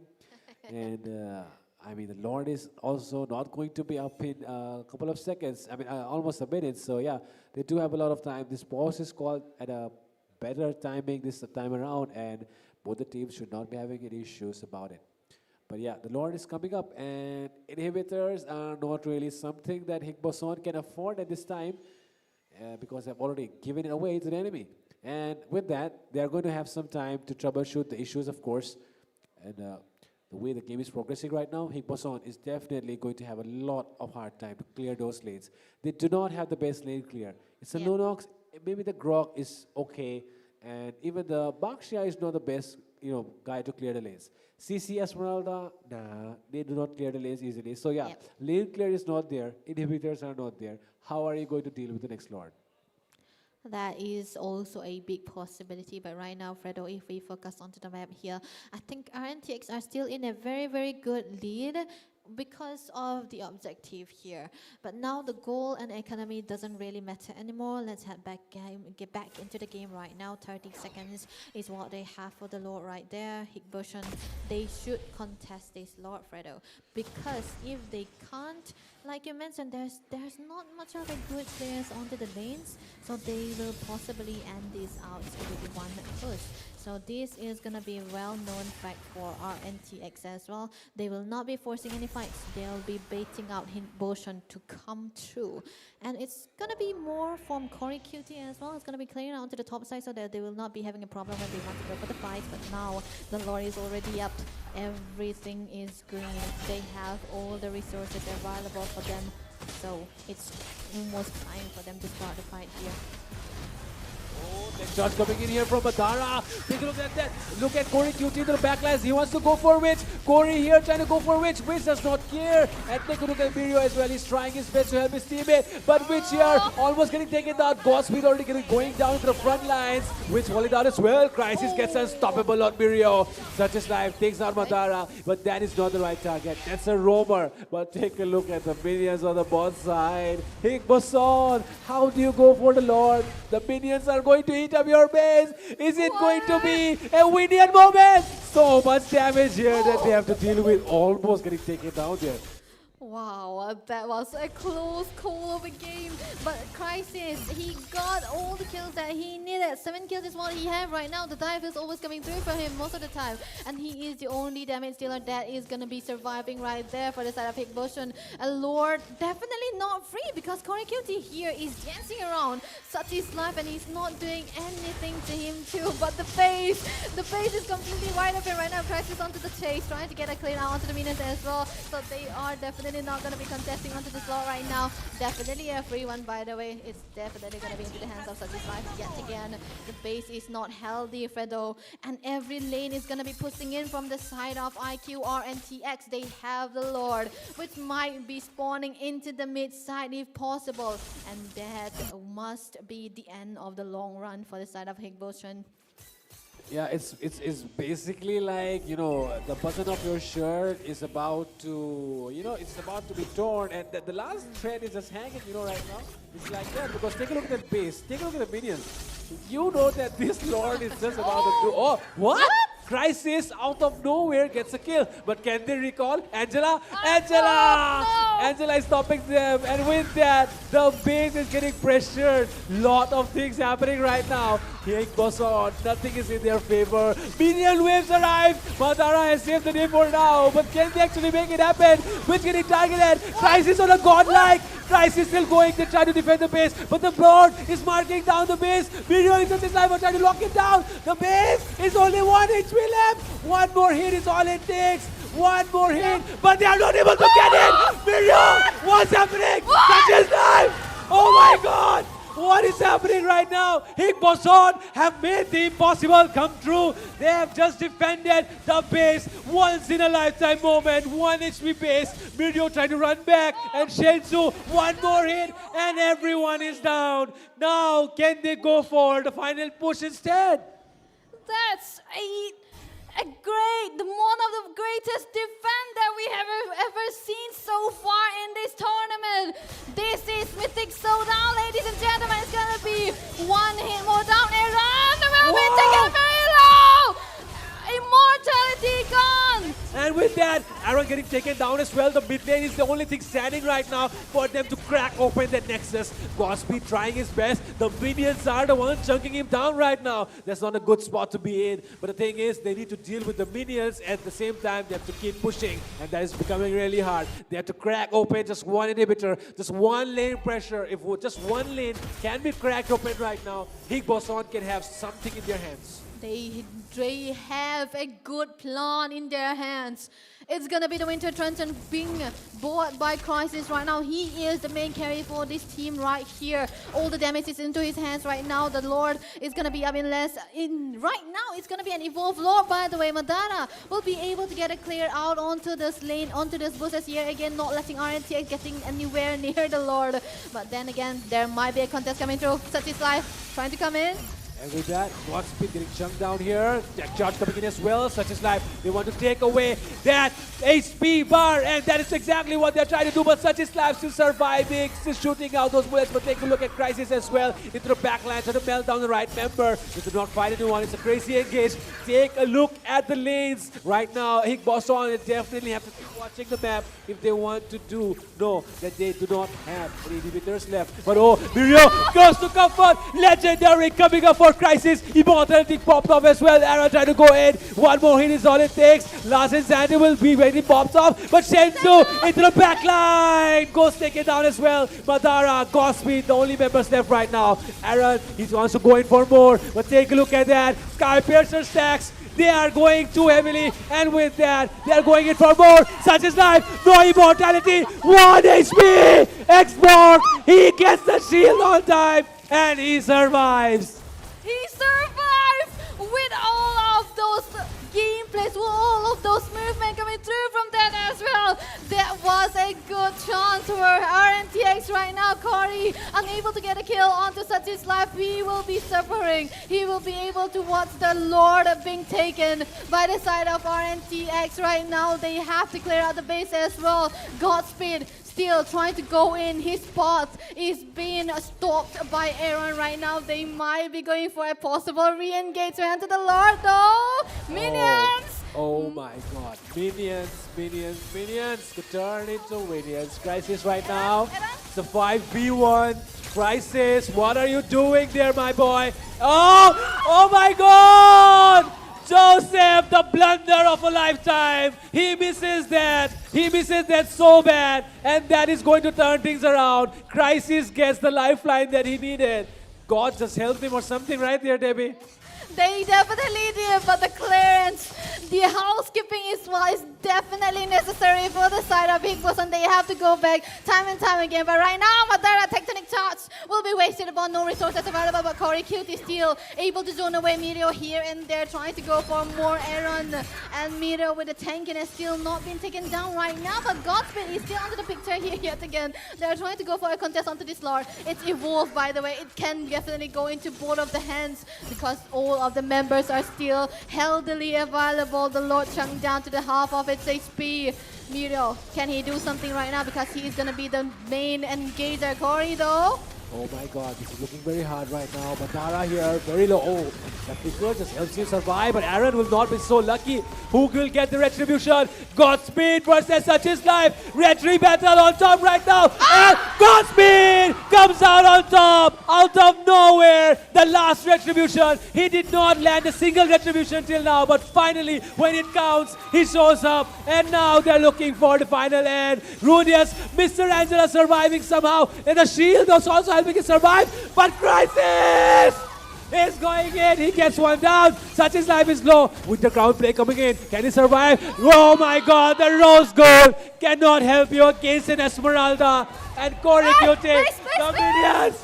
The minions are something that you cannot really forget. The minions are always going to end your base before you can go for that. Oh, the Lord is there as well. Debbie taking over. Corey Cutie is trying to go in again with the Lord. With another HP bar of his own, the immortality is still popped out there. Christ is still healthy. He's still trying to go for the end. There's a possibility, but Dara's still back into the position right now. Mirio trying to get for the Tron. He might be getting a stun on it as well, but the base is completely wide open right now. Mirio is still the only one trying to chase it down. Which will be the Armory Lord's gonna be getting a kill by Corey Cutie. That's gonna be a mega kill coming through as well, but the Lord is still heavily available. 1 HP! And that's gonna be the comeback of the Century. Higboson will be able to get the win with 1 HP defense. Oh my god, that was just the first game. I cannot believe it. Like the way the base was 1 HP and now they are the ones who won the match with no inhibitors. How can IQR and TX let that game go away, slip away from their hands like that? Higboson have done something that has never been seen before. We have seen a lot of times where the minions have ended the base, but we have never seen a game where a team without inhibitors has won a match. But this is exactly the place where things happen. This is Mythic Showdown, and Higboson is here to play the game that they have never played in their entire lives. I have no words to say. RNTX successful in upsetting the crowd. Oh my goodness, that's definitely a banger of a match. But Mr. Crisis, that's gonna be the goal laner with the CC. He will be getting the MVP, very deserving, because he was a full damage build, and he's definitely gonna be getting that MVP. No boots. I think in the end he was able to win out the Windtalker, but oh my goodness, Fredo is gone. But Sinu is here. Wow, I think the voice difference might just be enough for people to understand, right? But what a game, ladies and gentlemen. And I can't believe it's just the first game of the series. Yes. Oh man, I think RNTX, like, you know, we're just gonna disappoint you anyway, so why not? Yeah. I mean, I legit thought that IQ RNTX got the game with the base just being, Mirio just he was hitting it, right? He was definitely hitting it, but eventually the Lord got cleared, and they did it at a perfect timing, right? Yeah. It was like you'd give the food to your somebody, and they just take it away while they're the most hungriest. And eventually they were able to turn the table around, and now after a 26 minutes and 42 seconds game, Team Higboson said, "Not today. It's not your game to win." And with this, game number 2. Game number 2. Oh my god, we almost gone half an hour with that, but looking at the build so far, I think it's a full damage build onto the CC, which is Crisis. He was so consistent on carrying the team whenever he wanted to, and even though there were a lot of HPs coming through from the side of RNTX, he was able to chunk them down because he had every penetration, every anti-heal available in his build. You know what, I was thinking I might just smoke Godlike for that awful play of Retribution, but then, at the final time, right, at the very end, he was able to land that one retribution, that one perfect retribution, which mattered the most. That's what. With no inhibitors, with the base already getting pushed by the minions, Shenzhou had to go back, clear it down. Yes. Still, like, you can see the head-to-head battle. Crisis was, I mean, he was too good in this game. Ah, too good. But, you know, aren't you a bit disappointed on Aaron? I think Aaron did good, but the thing is, he didn't. the Uranus does not suit him. Uranus is not him. He is more of a carry player. But then this time around, I feel like Joseph was the one doing everything because he had a Sky Piercer onto the Xbox and he was getting the kill here and there, legendary to the point. But then he missed one important retribution. And Yep. Godspeed come out on top on that. I think, it might have really sting for, of course, Joseph, like such as life for missing that retribution out because that kind of gave the ball away or the green signal towards Team Higbossen. And eventually, of course, despite having a very good mid control with the Angela as well as the, I would say, the X-Borg, the damage was there. The true damage was dealing enough. And there were some times when he was missing the last Insanity. Yeah. But, hey, he was doing the work. And so was Mirio. Yeah. I think Mirio played a very good game. And with Witch being on the back line doing so good, but still some way or the other, the side of Team Higbossen, they found a way in. They found that crack in that impenetrable wall. And they did it at the cost of this game with losing everything. It was like one hit away and you're gone. And they somehow pulled it off. And now they got the lead in the series. Game number 1 was theirs. Game number 2, we are yet to see. And we definitely seeing, at least I'm looking forward to seeing the CC getting banned first. Please. Not the CC. And maybe just change up the Angela for Rudius. Because yes, the Angela is good. Very good utility. But at the end of the day, you're limited to what your team does. Yeah, that's what. And I think there was also one bad option that I would say. They went for a double blood wings when there is QT. They also have the Flask of Oasis, which is another shield, right?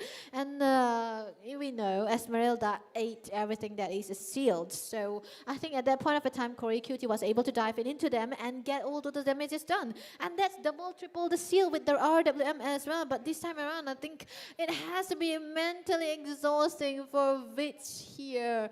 He's going to have a good drink with that after 26. It's just the first game, but already the long face, right? Yeah. That loss would definitely sting them.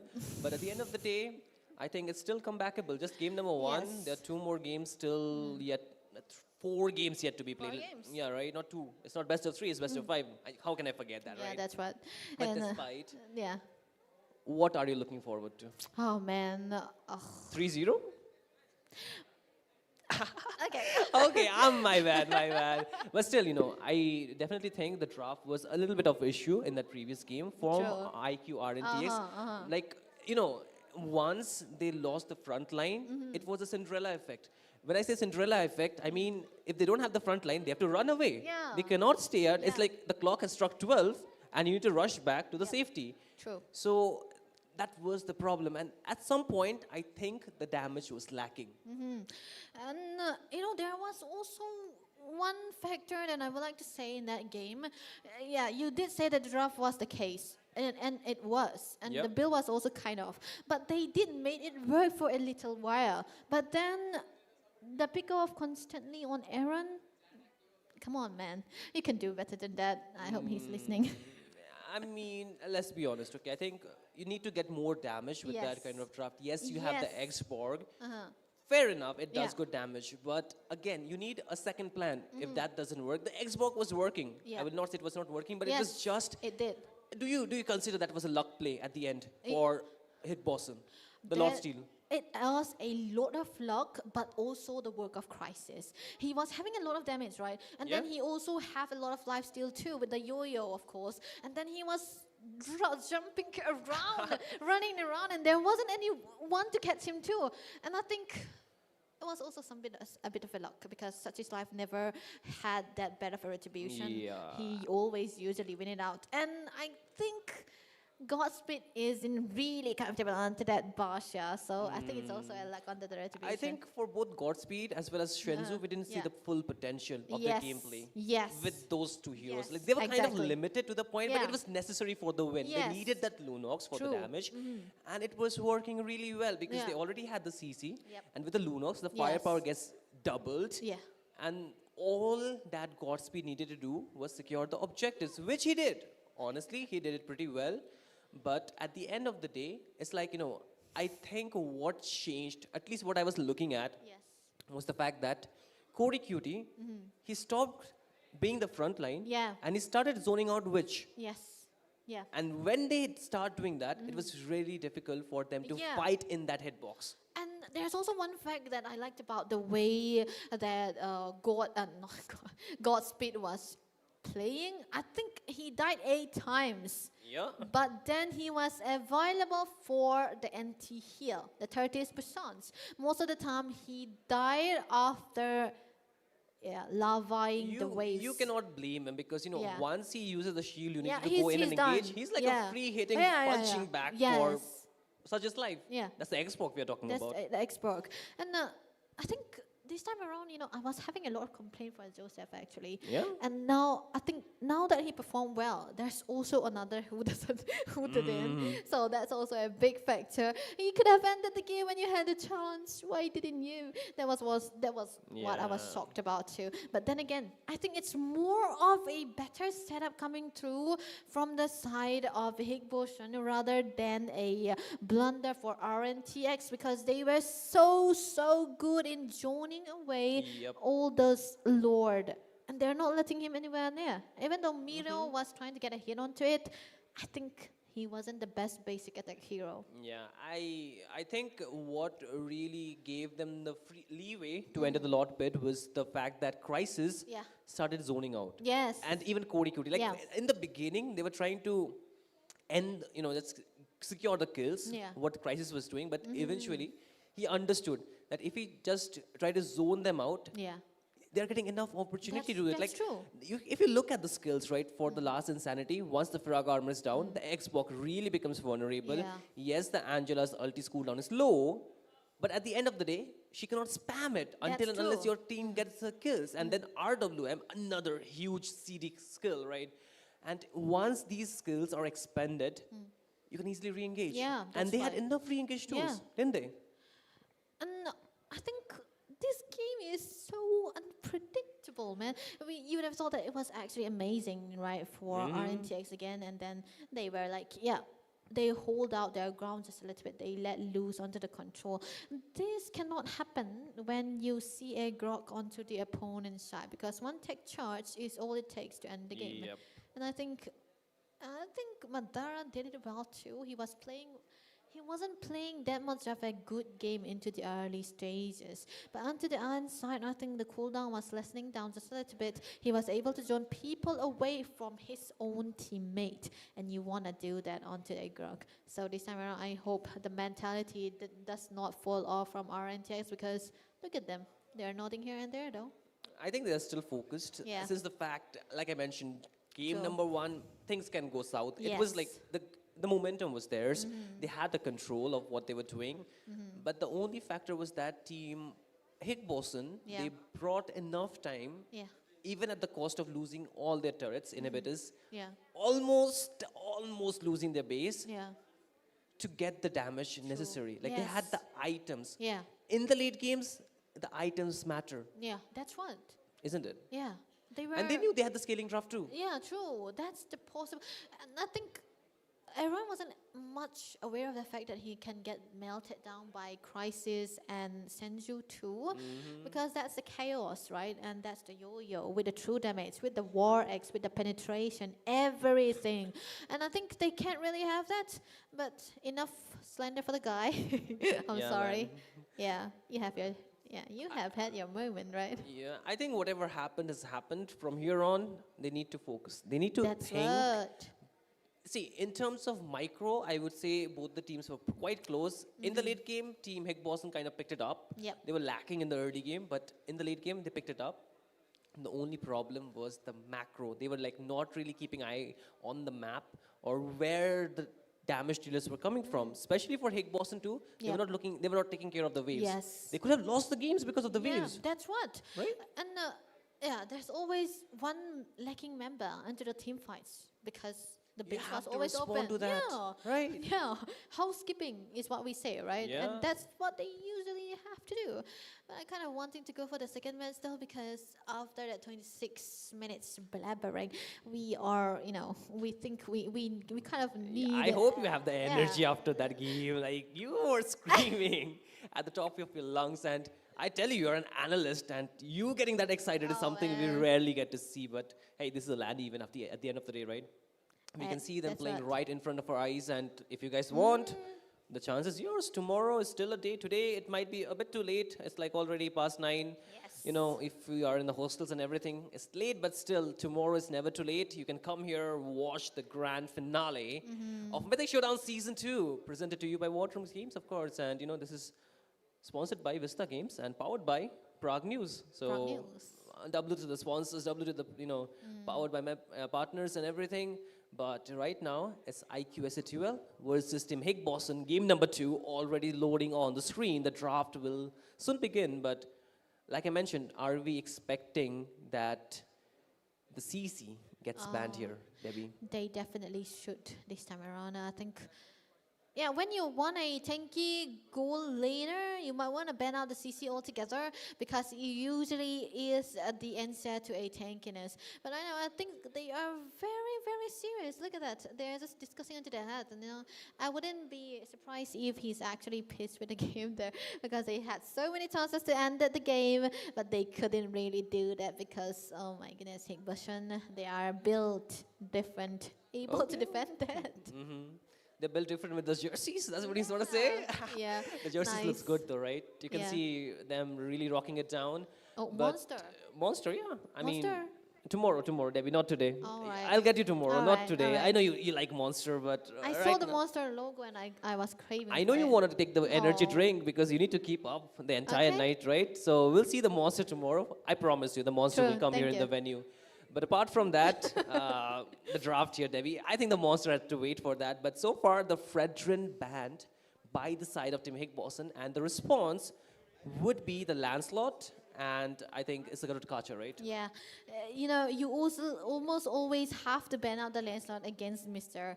Godspeed, Yeah. of course, and Fredrin against Joseph. That is a hero you have to stop. But is it required to ban the Garutkacha after the nerf he Yes, received? it still is. Still. Okay. Because we can see Art, right? I think he's still there, but Can we see him? Where's Art? I can't see him. I don't know. He must He be might be home. somewhere around. He must be enjoying after that win against SATL. Yeah, by the let him way. enjoy. Let him enjoy. He deserves let it, him, right? let him. Oh man, look at the smile from Corey Cutie Oh my though. God! Look at the smile from the players. Hey, say hi to the camera, guys.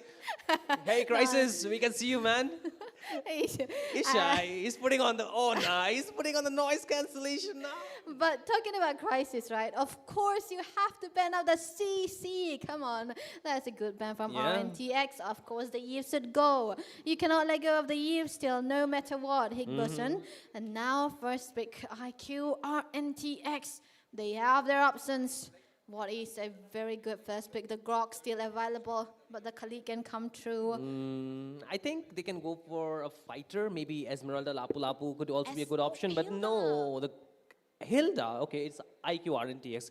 I was not expecting that from Higbossen. Yeah, yeah. Because I think for you know Madara is not the one. But if they had the first pick, definitely Lapu Lapu. True. I think the Lapu Lapu really suits their play style. But again, one thing which we need to consider is the fact that this is an expanding river map. Okay, that is a fast move. Oh my goodness! They're double locking it down. This looks like something God L would do, Yeah. right? But this Wait, time, who's drafting? who's drafting? It's gonna be Higbossen, but it looks like a God L draft, man. But look at that. You know, like we already mentioned, right? The Yuzong is always a good win rate for the side of RNTX, so you have to remove it. But now it's gonna be the Lapu Lapu together with the Esmeralda. Also, it's like reducing the Yeah. option for Aaron. That's what he's gonna. Oh my goodness, it's gonna be so hard for him to go for even the marksmans right now because it's gonna be taken Granger's down nerfed. easily. Granger is nerfed. Herit is nerfed. Yeah. Oh, this is not a favorable meta for RNTX, man. I think still go for the maybe the Baxia at this point, right? As a Angela junk. Bosia. Maybe. Oh, what? Oh, What? no. They Hey, are they eavesdropping? What the heck is happening here? They actually picked it up. no, that's my goat, Vitch. I'm going from here. Oh my God! But good, good prediction. Now this is really good. We are seeing a lot of shield heroes on the map. Even the Joy. Yes, Joy. That's a very, very comfortable hero for Godspeed. Absolutely. And now, They We have should seen a ban lot of something. joys today, even from one. Okay, that's a Yeah. different bit of joy. And I think this should also be a different beat of joy. Yeah, pun intended. Okay, Higberson, that's something that they want. They already have a good damage. So, IQ, RNTX, They lack the CC. they lack the CC now. They don't have crowd control to stop the Esmeralda. They don't have the Wait. crowd control to stop the Joy. They still ban out the Granger no matter what. They want to choke down Aaron at this point. They are not even banning the Heroes of Witch. Oh Only my one God. ban. That too. Jushin. Just the the Eve, which is I think a very standard ban these days. But Yep. apart from that, I might think they want to double down on that banning. Gold lane. What do you think? They should. Harriet's What? ban. Claude? Claude. This is a Claude, right? It has to be W the ban. Claude. I think Higboson, they are, like you said, they are choking. They are choking air on the creator. Because But- Witch okay. already will play the Angela. They don't need to ban it anymore. They can't, they shouldn't ban it anymore. If you have a Bostia and Angela together in one place, you're sure to play a damage into the gold side. And the only possibility was the Claude and the Granger. But then the Grog is banned, right? Now, this can be a good, I may be delusional, but Nathan, they get Nathan, man, for RNTX. Nathan, maybe. What about the carry? I hate the carry, no reigns. I think they can pick it up. Even the Lunox could be a good option on the gold lane. Lunox. Like Gold maybe, lane. maybe gold lane Lunox. They lack the magic damage. It can True, work. true. If not the Harriet, if they pick the Harriet, they're already done. Wait, can this be an Angela roam and a Kimmy gold? Kimmy mid lane? Maybe. Possible. But Kimmy can still be an option if they want to put the, this Hilda onto the side lane. Can it win the lane against Esmeralda? No, but can it win the lane against the Lapu Lapu? I don't think so, right? It's going to be very difficult for the Hilda to actually do too much. Okay. I don't know. Oh! Moscow. Okay. At the view pick from Miro and oh my goodness, Lilia Damn, into the that's a hands of pocket pick. Higboson Senju.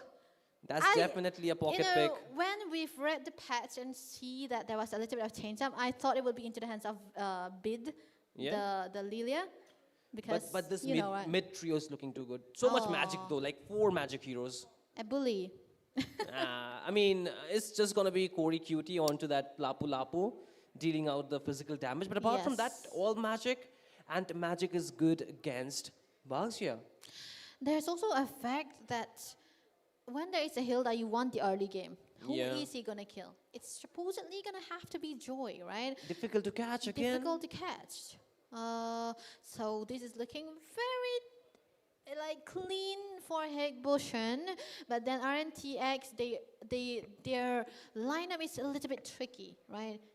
Because tricky. both damage onto the goal and the XP steal. The carry should be the 3 mid lane, but everything is into the shoulders of Joseph right now because he's gonna be the main into the early game. But then again, Higboson, they're gonna be having a good lanes right there. So the turtle. I think the early game control should be towards the side of Team Higboson because they are already winning on the mid trio. Yes. More so because the damage is lacking from the mid trio of Team IQ RNTX. They have to push for the late game. Yeah. And the problem is they already have a timer set to that. They have to at least hold the game for 12 to 13 minutes, maybe minimum, for this Moscow to actually scale up. But if again, the Moscow can get a snowball, things could be different. The Moskov, I think it could be a... You know what, Sinyo? There's a little bit of a change up into the Demon Hunter Sword, right? Yeah. Yesterday he built the DHS first onto onto that Claude. Claude, yeah. But this time around, the attribute of the Demon Hunter Sword is much better when you have a Trinity build. So this can be a different breed of Moskov. We'll never know. Unless we get into the game, the game is where we're going to be seeing what really happens. Absolutely. Ladies and gentlemen, boys and girls, we are in for game number 2. of the lower bracket semi-final. This is Team IQ RNTX playing against Team Hick Boston, where Hick Boston already has gotten the first point in this best of 5 series. But look at the mid lane already. Some kind of dance is happening out there. Wish taking a bit of damage, and so is Rudius. The Lily are really working well in the early game alongside Madara. But look at Madara. He might have just lagged out there. Is it so? Yes, it is. And that will be the first blood secured by the side of Team IQ RNTX. A bit of a mishap taking place there. I think that was very bad for this side of Hick Boston. We have to fix it as fast as possible, but the minions already approached into the mid side, so that might not be a restart. So let's see how they'll be able to respond to that. But it will be so good for the side of RNTX if that was actually real, because we can already see that the clearance coming from Angela in comparison to the Lilia is definitely gonna be very much better. So let's see, we'll be getting back into the game. Rudius might be having a free hit around the map because he's definitely gonna be having a greater time on the position that he is right now. But the Lethal Wanderer actually is secured by Godspeed, so that is definitely gonna be a good start for Godspeed right there. But onto the bottom lane side, Meteor will not be having a greater time of his life because he is against Lapu Lapu. I think for the early game we need to wait, but looking at the emblems, are we looking at anything extra different or anything? Oh wait, I see a little bit of a difference because a Monster Assassin for the Moscow here. He wanna go solo, is he? Because I don't think he can kill anyone alone, but he have a support emblem onto his hand, so that's gonna be a little bit of a movement speed too. You know what surprises me? Despite this being an expanding river, there is 2 wilderness blessing, right? Yes. I thought they would not go for that thing because the river current should be enough for them to rotate fast. But again, onto the mid lane, you can see Godspeed want to go in with the electrifying beats. Rudius is the target, and he's trying to maneuver his way out, but will it be enough? Not today. Godspeed returns the favor. Roamer getting taken down. That was actually a good engage coming through from the side of Godspeed too. Even though it is a Hilda, he is actually doing a really good job of Crisis onto the other hand. Very, very happily clearing out in between the lanes. That means that he will be available for this first turtle fight. Look at that. Oh, look, again, there will be the hard guard, but will it be on time? Yes, it is. Look at the HP bar getting chunked down, but Such's life will get taken down while Godspeed secures the turtle. A fight completely won out by Team Hick Boston. Yeah, this is what we were talking about into the early stages of the game when you have both a winning side, and RNTX shouldn't have been contesting for it either. You know, a jungle, but yeah, is really not the tankiest even into the early phases of the game, even though you have an Angela. But yeah, it's also dependent on how your side lanes are able to fight. But onto the bottom lane, 1v1? What? He wants to go for a 1v1? I think it's just the normally laner things we do, but okay, Mirio, he's serious about this. He does not want Corey Cutie to get out of there, but hey, the separation has to be done, right? Yeah. And they settle for it, but look at Rudy is still level 3. He's still level 3. He cannot really go for those initiations here so far. But you know, most of the time when you see RNTX onto the Hilda, they don't win. Okay. I must be jinxing it. I mean, it's too quick to make a judgment, but still, look at the Hilda. They get swatted and they're like, we see, we come and we conquer. And they wait, what? Rudy's is going back in. Now 5 members will be jumping onto him. The hard guard getting used up, but it's on to Such's life. He's still trying to sustain, but look at Madara. He will not survive that, but Rudy's instantly get traded off, and now it's like the team already brawling it out onto the lot pit, not the lot pit, but the turtle pit on the south side, but there will be the backshoot getting used up by Zenzu, but he's locked in. Mirio picks up the kill, and now they want to go for more, but look at Joy. He gets out, Godfrey escapes, but Corey Cutie might be in trouble. The flicker is not going to save him now. Crisis is still there, and Mirio says, come here. But he won't. He needs to get out of there. That was a good fight. In fact, Meteor was perfectly on time.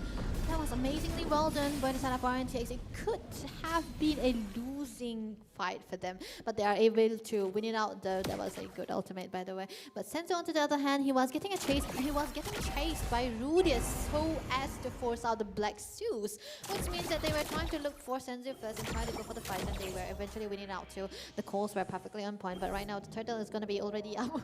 Look at that Aaron though. He's trying to do what Crisis is doing, right? Yeah, I mean, Mirio's feeling confident, but the team, Hick Boston, they are really serious on taking this turtle. Look at the zone already out there with the Rudius pathway as well. Mirio needs to get out of there, while again, Team Hick Boston picks up the turtle number 2. That's Battlefield number 2 again into the hands of Higboshun. They are not going to be letting go of their goal lead anytime soon, which means that they want a goal lead right now. But top lane though, not Miro, it's going to be Aaron getting a little bit of a domination here. But right now, Rudy is still trying to get a control onto the boosters right now. It's going to be able to spot out Madara as well as Corey QT, which means that it's going to be a free lane for Miro to try to cut down to the bottom lane side right now. But look at that. 1v1. Not today, Okay. maybe. Like, it's just gonna be a bit of poke, but still look at that. Madara getting engaged on. They're locking him down. The SOD connects, but Such is live and getting the pick of that kill.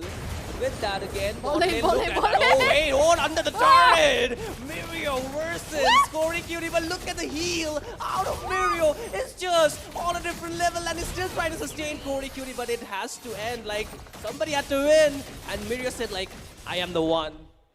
What?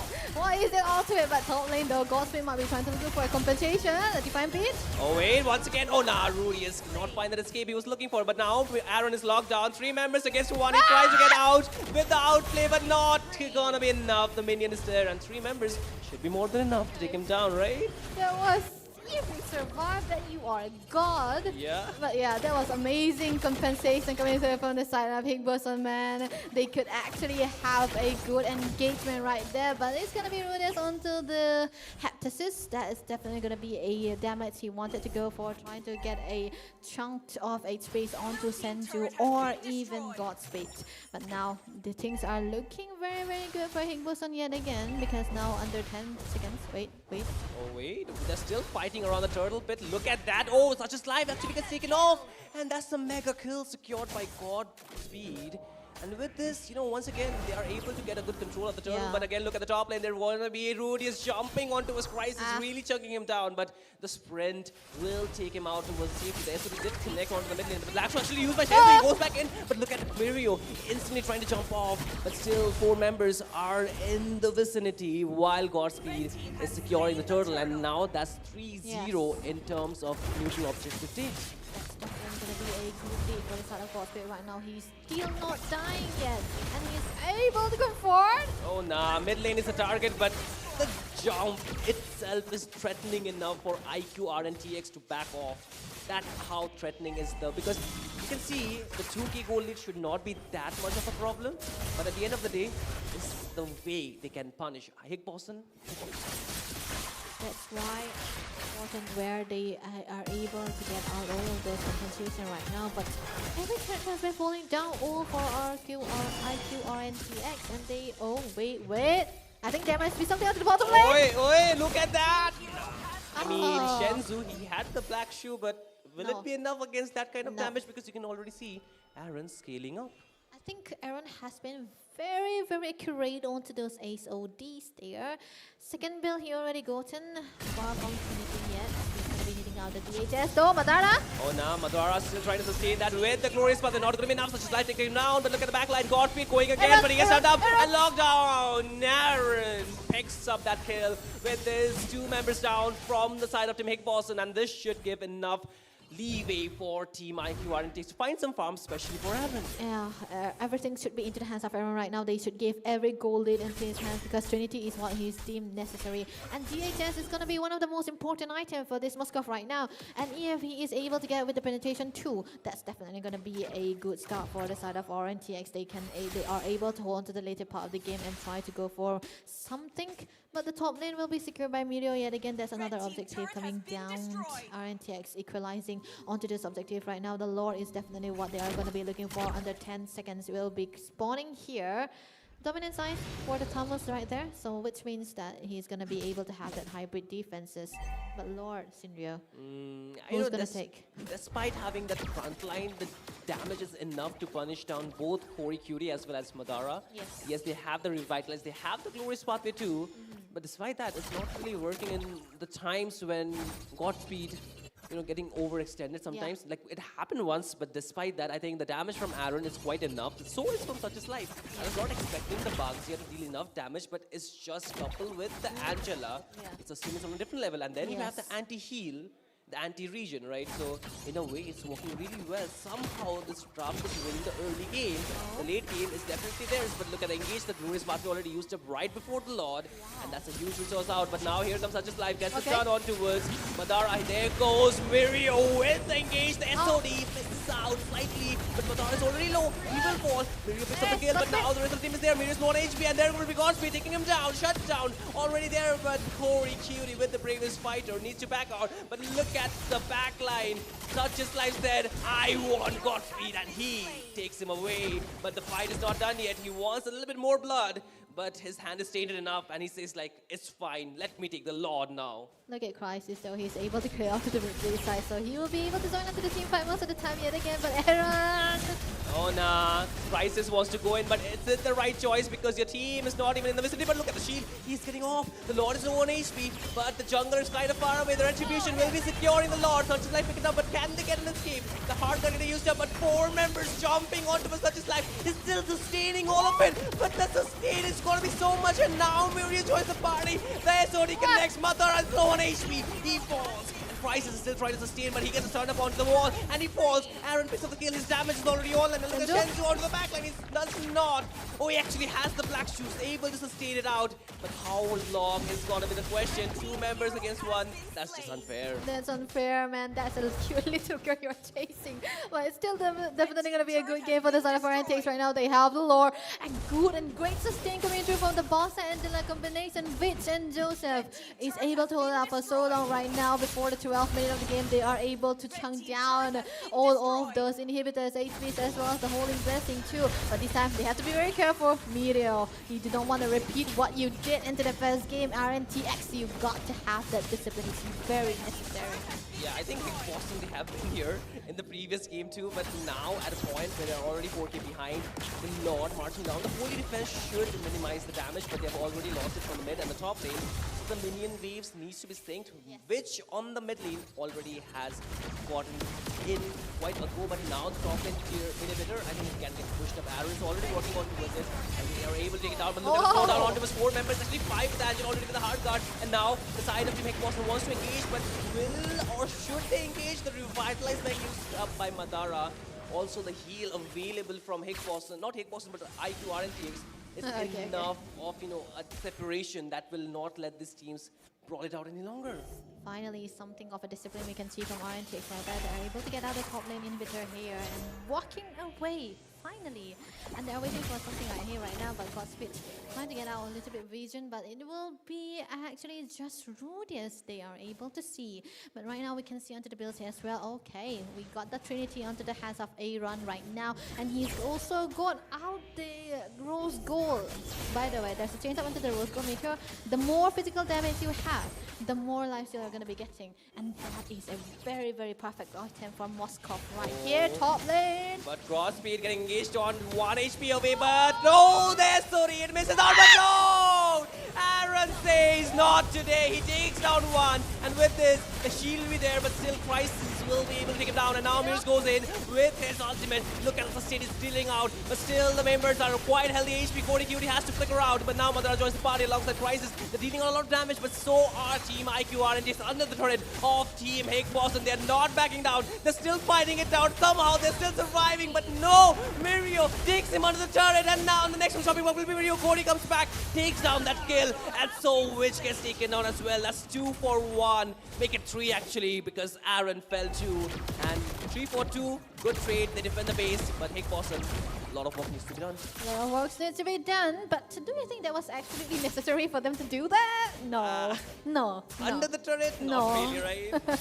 They don't have the minions, come on now. But it's gonna be an open lane up to the top right now. The lore is already up. Joseph, he can still go in if he has the way. Rudius able to get a bomb, but look at that. Oh, Rudius wants to open up, and there is a stun connecting onto a Shenzu, but able to get out with the black shoes. The Rudius gets taken down the Lord, and still there. Oh my goodness, I'm just stuttering at this point because the fight is happening so fast. The Lord is still on low HP, but look at that! Witch Fells get taken down, but Godspeed still secures the Lord. But Aaron says only Aaron! He goes back in, but still cannot secure the kill, but that's enough. But still, Boston gets the Lord. They get the Lord yet again. Okay, this just looks like a deja vu of the first game. Uh-huh. RNTX, come on, man. This is crazy. How is there a big throw? Most of the time they are doing it a big blunder. But right now, Hingboson, they are going to be capitalizing onto every blunder that has been made by RNTX. The Lord will be coming. It's not evolved just yet, so it's gonna be a clear by Aaron, of course. That is the Moskov with almost a full build. But look at that. Oh, now Rudy is low on HP, but able to get out. I think the hard cut will still keep him alive, but the Lord onto the mid lane. But Corey Q is a bit over as he was going before anybody goes in, and now the Lord is still there, hitting the inhibitor onto the mid lane of Team IQR and TX, but the side of Team Higboson, they have not done a very good job onto sinking the waves, so I think it's still going to be enough. But look at the damage out of Aaron, the penetration is dealing enough damage. It's just, you need a good setup. They need a good setup, and he needs to be very careful too. He cannot really go diving into the SLG under 2 turrets because he won 1 kill. But yeah, that's the jungle, though. It's definitely going to be okay. But on the other hand, I think they really need to be careful on who they are engaging upon. Right now, RNTX doesn't really look like they are onto the lead right here because Higboson right now, they have a better lead in comparison to a few 5 minutes ago. And now they will be able to have a greater time in how they are going to be starting onto the team fights right now. But then again, it's going to be almost a full deal for Aaron. They play for Aaron, right? You know what surprises me is the shift of the gold. Like, yeah, that's a few why. moments back, IQ RNTX, they had the lead, and now Higboson, they have it. And we're talking about almost a 16-minute game. The scoreboard is 18 for 13. So in terms of the kill pressure, both the team is quite equal, let's just say. But now the items will get locked in faster. But look at the top lane. Aaron is the target, uses the flicker already. But now, Wish, can he get out? No, not seems so.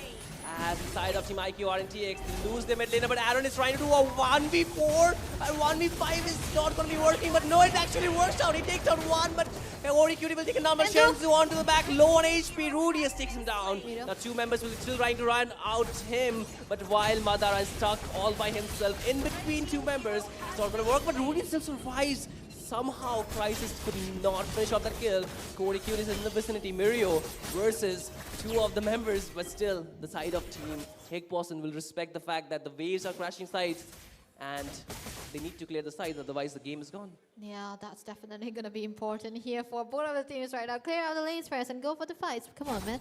But on the other hand, I think it was an adrenaline coming through from Aaron. Of course, you want to get a kill onto God's Blade, but you are a goal laner, you are necessarily to be available. Mirio, I think he did not know that 2 of the members were there, but now he is stuck up in a place, but it's not always fair when you have an Ancho towards your side. With the SOD connecting, it's like the global ultimates all working for the favor of Team IQR and TX as they take down Corey Cutie. But now onto the back line, Rudy is trying to lock down onto a Shenzu, but they have some backup.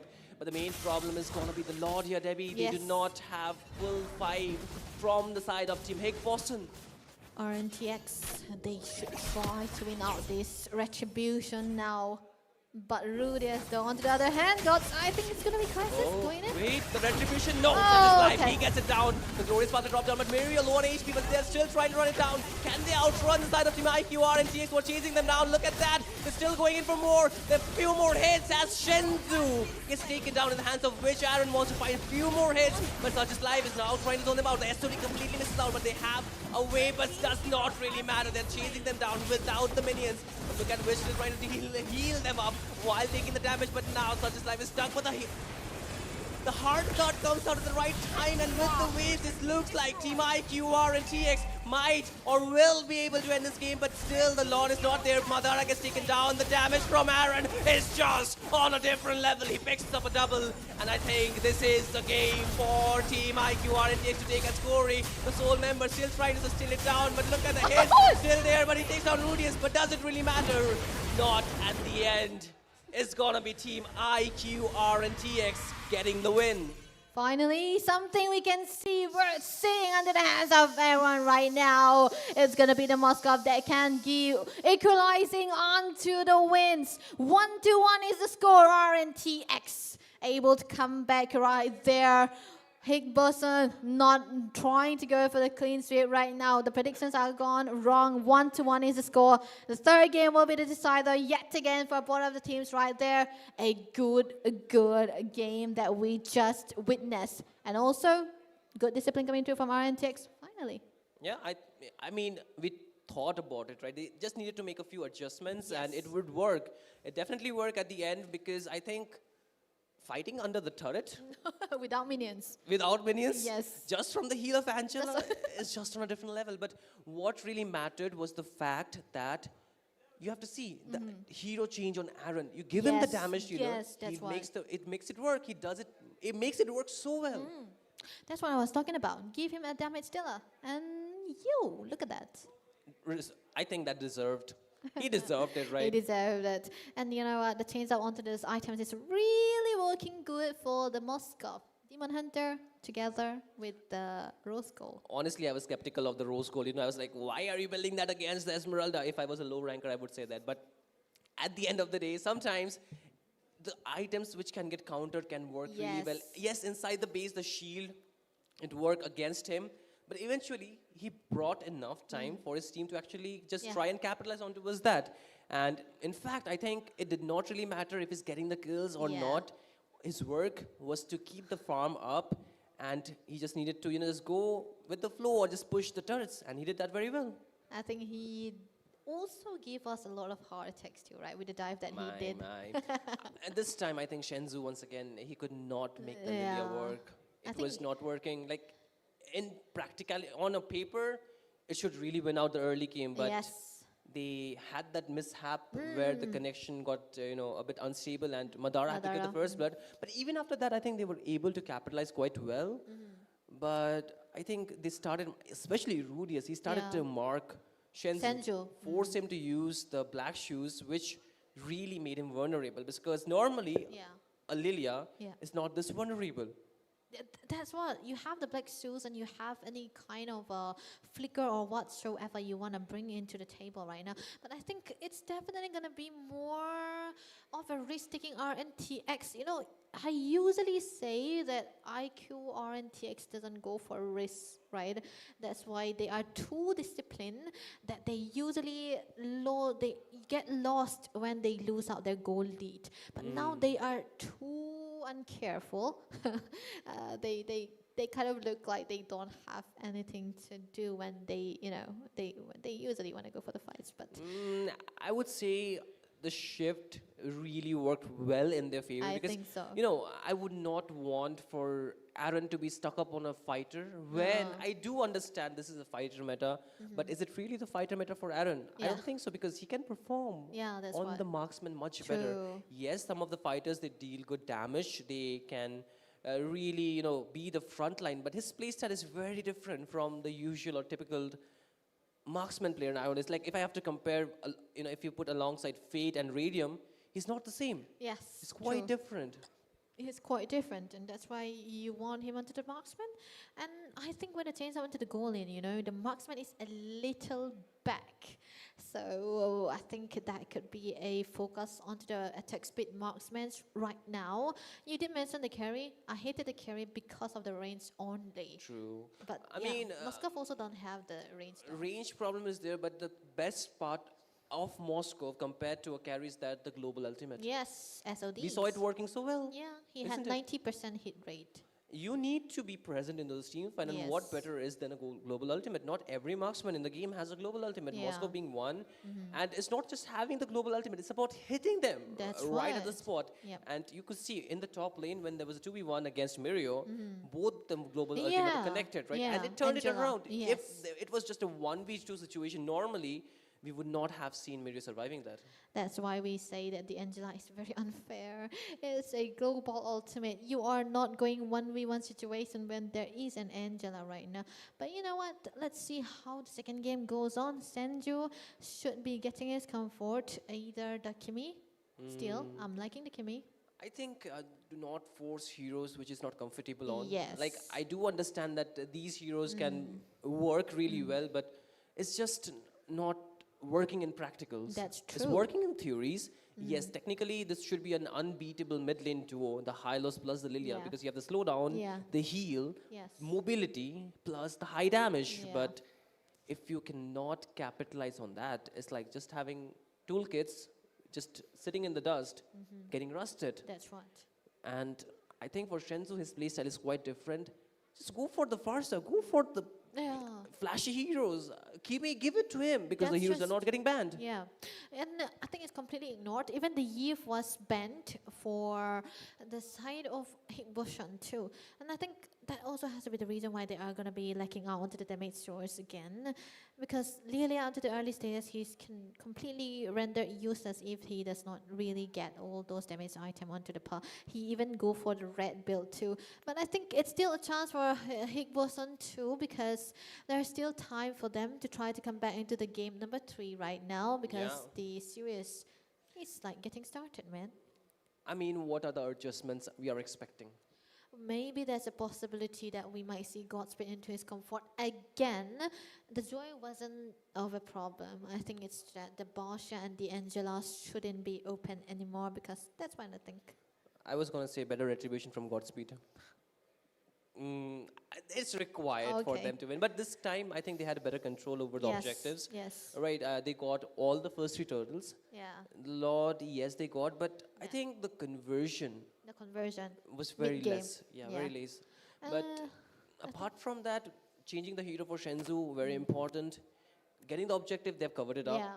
Now, it's like maintaining the tempo, because they had the lead in the early game. Yes, Mid-game, they lost it. Exactly. In the late game, they again got it back. But what did they do with it? They didn't. Nothing.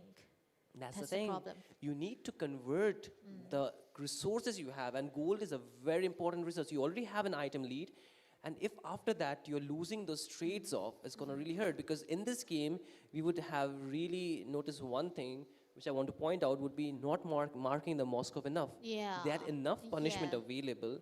They should have just jumped on the Moskov every chance that they got, but they kind of did not take it as much as they should have. And in a way, I think that kind of left Aaron just free farming and getting a very easy time getting the comeback done. That's what. And I think most of the risky plays coming through from Aaron is working out well for them too.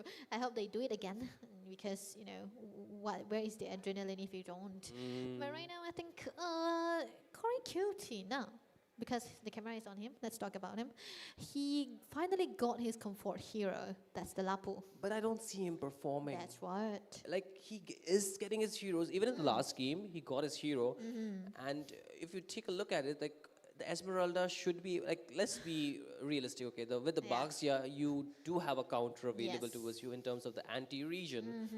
But would you really consider that the Baxia was the problem for you to not do enough? Because you were trying to jump on the front line. Last game, he changed his approach. He tried to go for which worked. Did work. But this time, he was completely tailing the front lines. He was not really trying to bypass the front line, reach the back line, especially Aaron, who he could have easily zoned if he had the blade armor, if he had the Chaucer's Pauldron, and he could have done those things, right? That was very risky of him. Risky, but necessary for his team to win. And because Madara is getting melted down. Yeah, that's why it's very important that you have a perfect targeting on point too. And I think into the second game, we're always going to be seeing out the CC ban, of course, after the first game, right? And the Lancelot has to go against Godspeed, and of course, the Yuzong was going to be banned away, and the Fredin too. Angela, I think they tried banning out Aaron's heroes, which, I mean, let's be honest, if he is a part of this level of tournament, he would not just have 2 or 3 heroes in his arsenal, right? True. He needs to have more heroes, and he definitely showed the depth of his hero pool. Moskov, not the meta hero, but it's a hero we sleep on. Yes, that's what. Against tank heroes works so well, right? Yeah. Oh, there we go. It's going to be Hikboshan with the Lapu yet again, a comfort for Corey Cutie. And Gatot Kacha is always banned against Madara. That's a no-say. So, Yves. Yves, first pick. I mean, I know for Hikbossan, they will never let the Lapu go. Yes. It doesn't matter. It doesn't but matter. for IQ, RNTX, last time they prioritized the Hilda. Yeah. Which I think even if they leave open, Madara is not going to pick. 100% guarantee. He's not gonna pick it, right? So why not just steal away the Grok at this Okay. point? Or maybe Grok. take it with Esmeralda. Oh, And Grok they take it. Esmeralda, and Esmeralda should be into the hands of Miriam. Esmeralda and Eve? Eve. Esmeralda Grok. But if the Grok is here early on with the Khalid, I think they can let the Grok be for now. They can pick Okay. up the Oh, Eve plus the Esmeralda high Eve. loss combo is also Double. good, isn't okay. it? Oh wait, now that you mention it, Efraid loves the Hylos, right? Yeah. He's most used hero. Might He be the also has the Hylos. Khalid. Khalid too. There's so many heroes for him. Okay. Oh wow, that's gonna be the Kalea already opening up for Higboson. Another comfort for Madara right there, because when he don't get the Gatot, he usually go for this. Okay, another one for Godspeed yet again. They are still sticking to the combination that they wanted to go for, but RNTX, you know what? Fanny is open. Fanny's I'm open. just twisting, I'm just twisting. I don't think so. You would want to go for this point for the Fanny, but I would say they can still capitalize on the fact that they can go for the Xbox once again if they do not want to go for their, I would say, the roamers. Apart from that, the other option could be picking the heroes for Aaron. Aaron can go to the second phase, no? He can, definitely he can. Okay. I think there are enough heroes for him still to be picked up because all Team Heck Boston can do is just ban 2. And we already saw in the previous game, the Moscow is another alternative option, which he has. And we have not known enough of how many more heroes he can bring up. But no, I think they're still prioritizing the hero for Aaron. He will go for the grandeur, but there's a lot of dive. There's a lot of dive, the Joy, Madara, Purify, it's not gonna be enough. Okay, it's gonna be the first sub ban yet again for Senju. No more of a hero that he can carry on. You know, something about the effect that the Grandeur is already nerfed down. The damage, you know, the extra damage that he had onto those minions is lessened. So he's not gonna be having a good laning phase. The Capriccio will be not stacking up that much, but the late game is still the same. The late game is same, and also the HP of the turrets have been increased, right? Yes. So in a He way, can it will stay in take lane. longer for him to take Yes. down those turrets. Yeah. That is there, right? But at the same time, you can see with the grandeur being there, they want to avoid giving Shenzhou the range to counter both the Eve as well as the grandeur. Yes. The Farsa could have been a very good choice that he could have gone for, but I think denying banned it it, is the right choice. The Uranus ban too, because they do not want that sustain to be again available for the other team. The X-Borg, which I mentioned, could have been a potential option, banned off. And now they are opting to ban off the Baksha since they have already gotten the Joy. So in a way, they are now trying to ban off the heroes for Joseph. They tried for Aaron, it didn't work well. No. But I think the Hayabusa, the Suiyu, Fanny, Ling? Ling? Oh, wait. He's the only guy who used Ling in this tournament so far. So come on, let's Ling here. I don't know against the Joy. But the thing is, you know, there's also a good fact. Okay, there we go. The Grog's coming through. We were expecting a Grog. Now, IQ, RNTX, they are last picking their jungle because they know they have all the assassins available. I think they're going for a glue. Glue? Maybe a Cory Cutie. For Cory and Lapu Lapu for, okay. They want Hilda? Hilda? What? What is this? They're going for an Hilda EXP lane XP? Hilda. Maybe? Okay. I need to just, I need a second to figure it out because yes, the Hilda roam could have been a better one, but are they really thinking an Hilda EXP? Hilda Gold maybe? Hilda Gold? Are you serious? I mean, it can shut down the grandeur in a way. I think it's EXP Hilda. Like, they just want him to sustain the lane matchup. Kimmy. Okay, there we go. We were talking about Senju's comfort, right? Finally. We are still going to have to decide. I would have liked the Valentina though. Valentina better here? I never seen Senju on the Valentina. I know he doesn't play, but I would have loved the Valentina out here. So good out here. You see, you get the Dex Charge, you get the Death Sonata, you also get the RWM. But what for Joseph though? Is this going to be a Fanny or a Haya? CC. I think the Assassins might have a hard time going up against that because there's a Hilda, right? They can punish him down. And then there's also a Kalea that they can lock down, but who cares? It's Joseph at the end of the day. I mean, good luck, Joseph. Such is life. It's Joseph. Such is life. Such is life, man. Yeah. Okay, there we go. It's going to be the Fanny for the comfort. And then, finally, bro pick up the Fanny after a long time. I hope the cables are not rusted by now. That's right. It's been very long, right? Yeah, it can get rusty. I hope he used a Christmas skin though.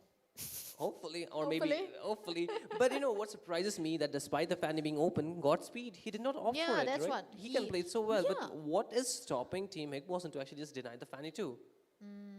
And they deny the utility instead of the assassins, right? Yes. So they are actually forcing Joseph to go for assassin versus assassins. So I hope he performs well onto that because Godspeed is very consistent. And we know Joseph. Yeah, such is life. Okay. We have seen Joseph Fanny doing 1v5. Okay, it's going to be XP.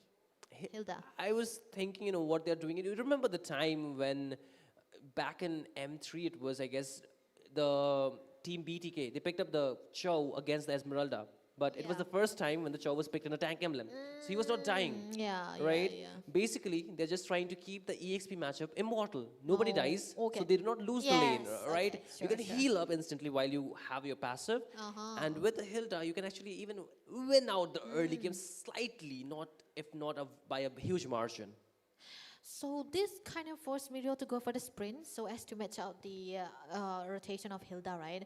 Corey QT will be for the first time going for the Hilda into the XP side because there's also a fact that Madara doesn't really play out the Hilda, right? So that is a big quad. But let's see how RNTX will be able to perform with this very old meta. It's a, Some of the heroes are nerfed too, right? Grok, Grandeur.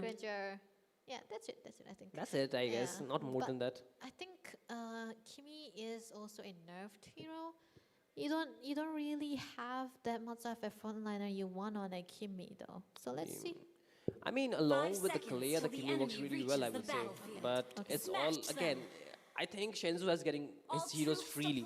The only heroes that are being banned was the Farsa, but apart from that, we haven't seen much target ban towards him. But despite that, the performance not up to the mark what I was expecting out of him, because we have seen him performing really well right previously. But again, game number 3, ladies and gentlemen, into the lower bracket quarters. This semi-final, my bad. But at the very end, is still a stalemate, 1-for-1 for both these teams. Team IQR and TX versus Higbossen. Yes, that is definitely going to be the game number 3, ladies and gentlemen, we are talking about right now. From 4 on to the gold lane side as well for Crisis and Aaron too. But we can see that there might be a little bit of this into the mid lane side though. Yeah, I mean, they will try to poke him up, but Madara is really a bit too eccentric. Might cost him his life. Not yet, he has to burn up a flicker, but hey, such a life, he's going in! The wall spam will secure the first blood. That was a good early game for the side of the Fanny right now. Such is life, getting that first kill already very early on. But a little bit of a cooldown onto the emblem for the side of Madara, so they'll be able to go for all of those engagers. Look at that. Whoa, that could have been close. He is able to back out, but you know, the Fanny against the early game Hilda, right? Not something you want to just go against. That's one. You know, that there's also one funny fact that both of the mid laners are actually going for the vitality because they are looking for the tankiness. And it's surprising to see that on Kimi too. But like you mentioned, it's going to be a little bit of a deadlift at the bottom lane side here. Look at that.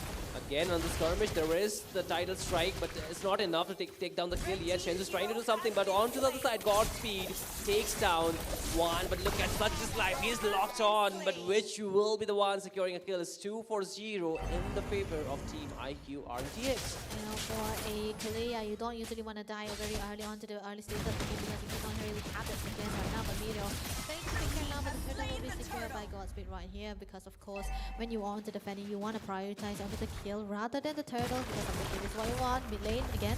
Oh, Madara this time does not have the flicker. Needs to be careful a little bit because he's still level 3. He cannot lock down the members. And if he cannot lock down the members, it's going to be a bit of hectic position that he will be because we already saw him getting punished by the Fanny. That's what. And the blue. Look at Corey. Okay. He's already sitting there waiting for him. Oh, up top though, Aaron getting engaged on 3 members this time. They have the lock on. It's brought back, taken down.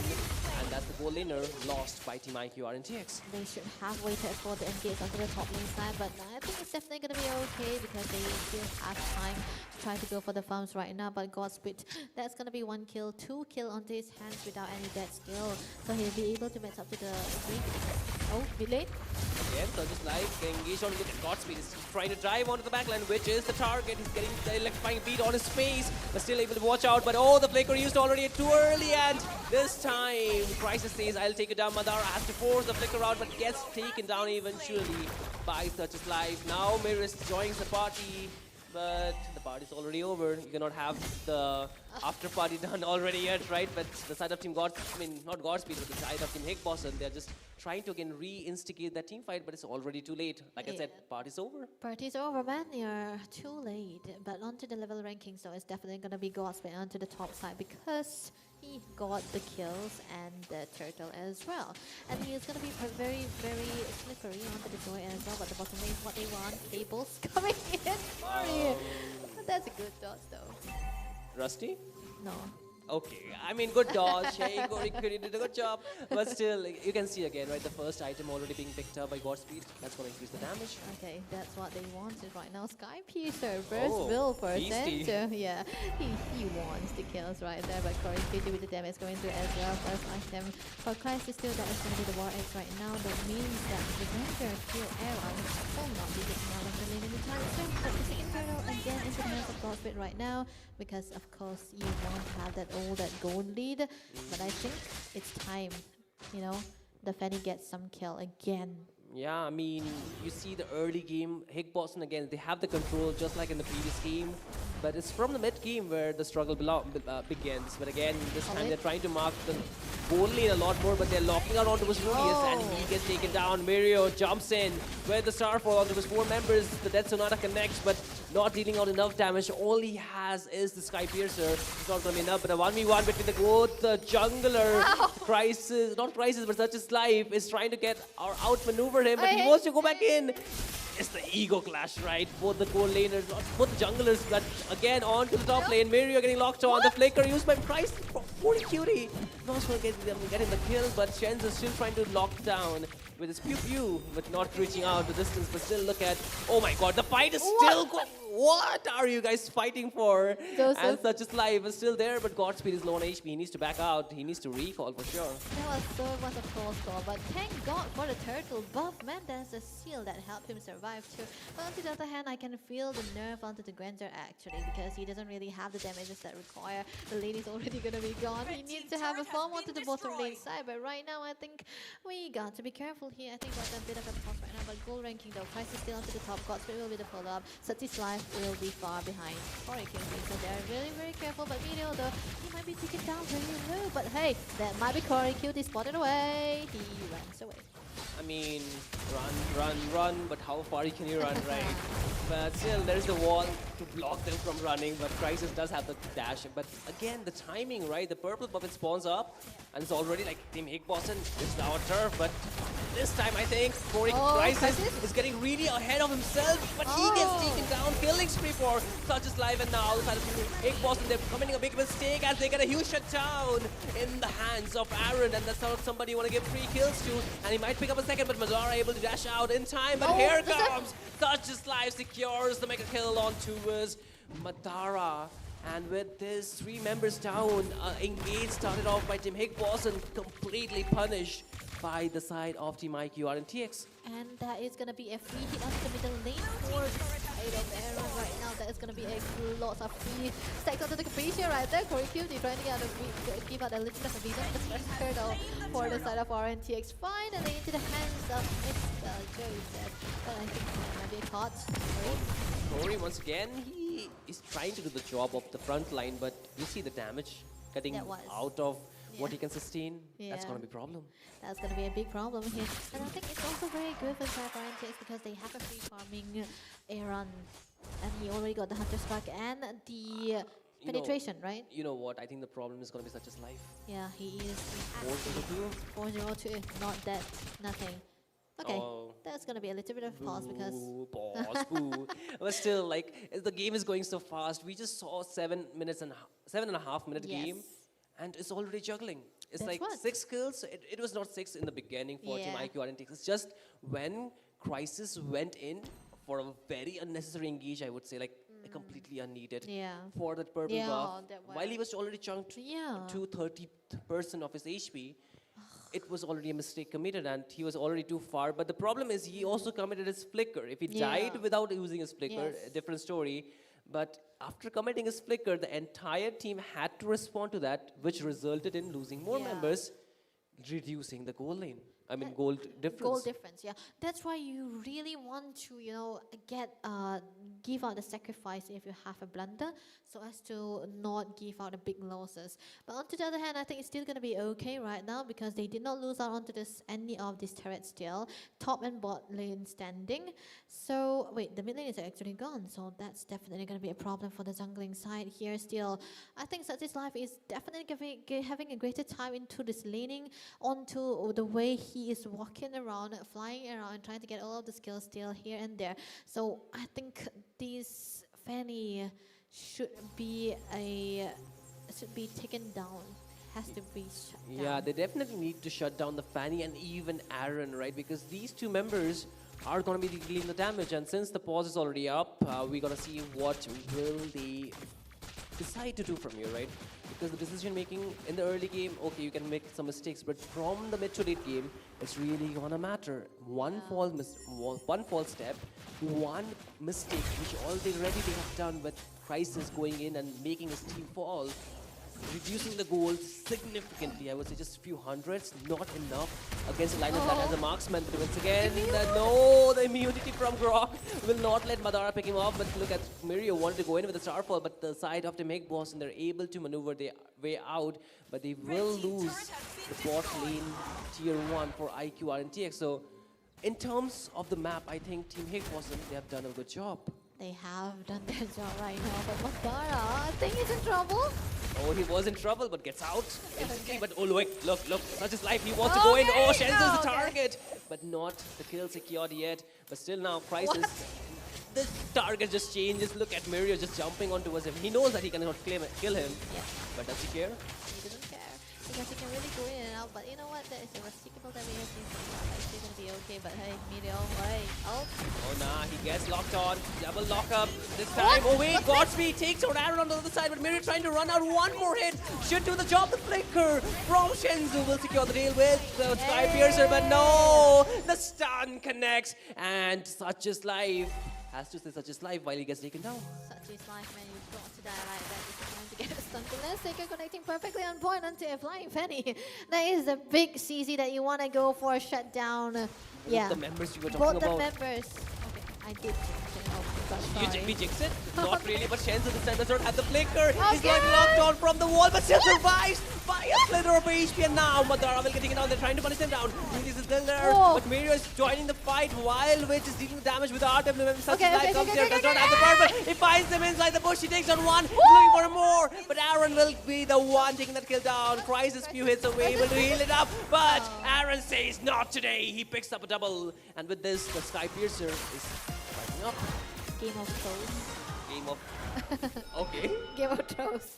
Yeah, that's definitely going to be a nasty one. You know, for Higberson, they were capitalizing onto the throw that Mirio did, and of course Joseph too.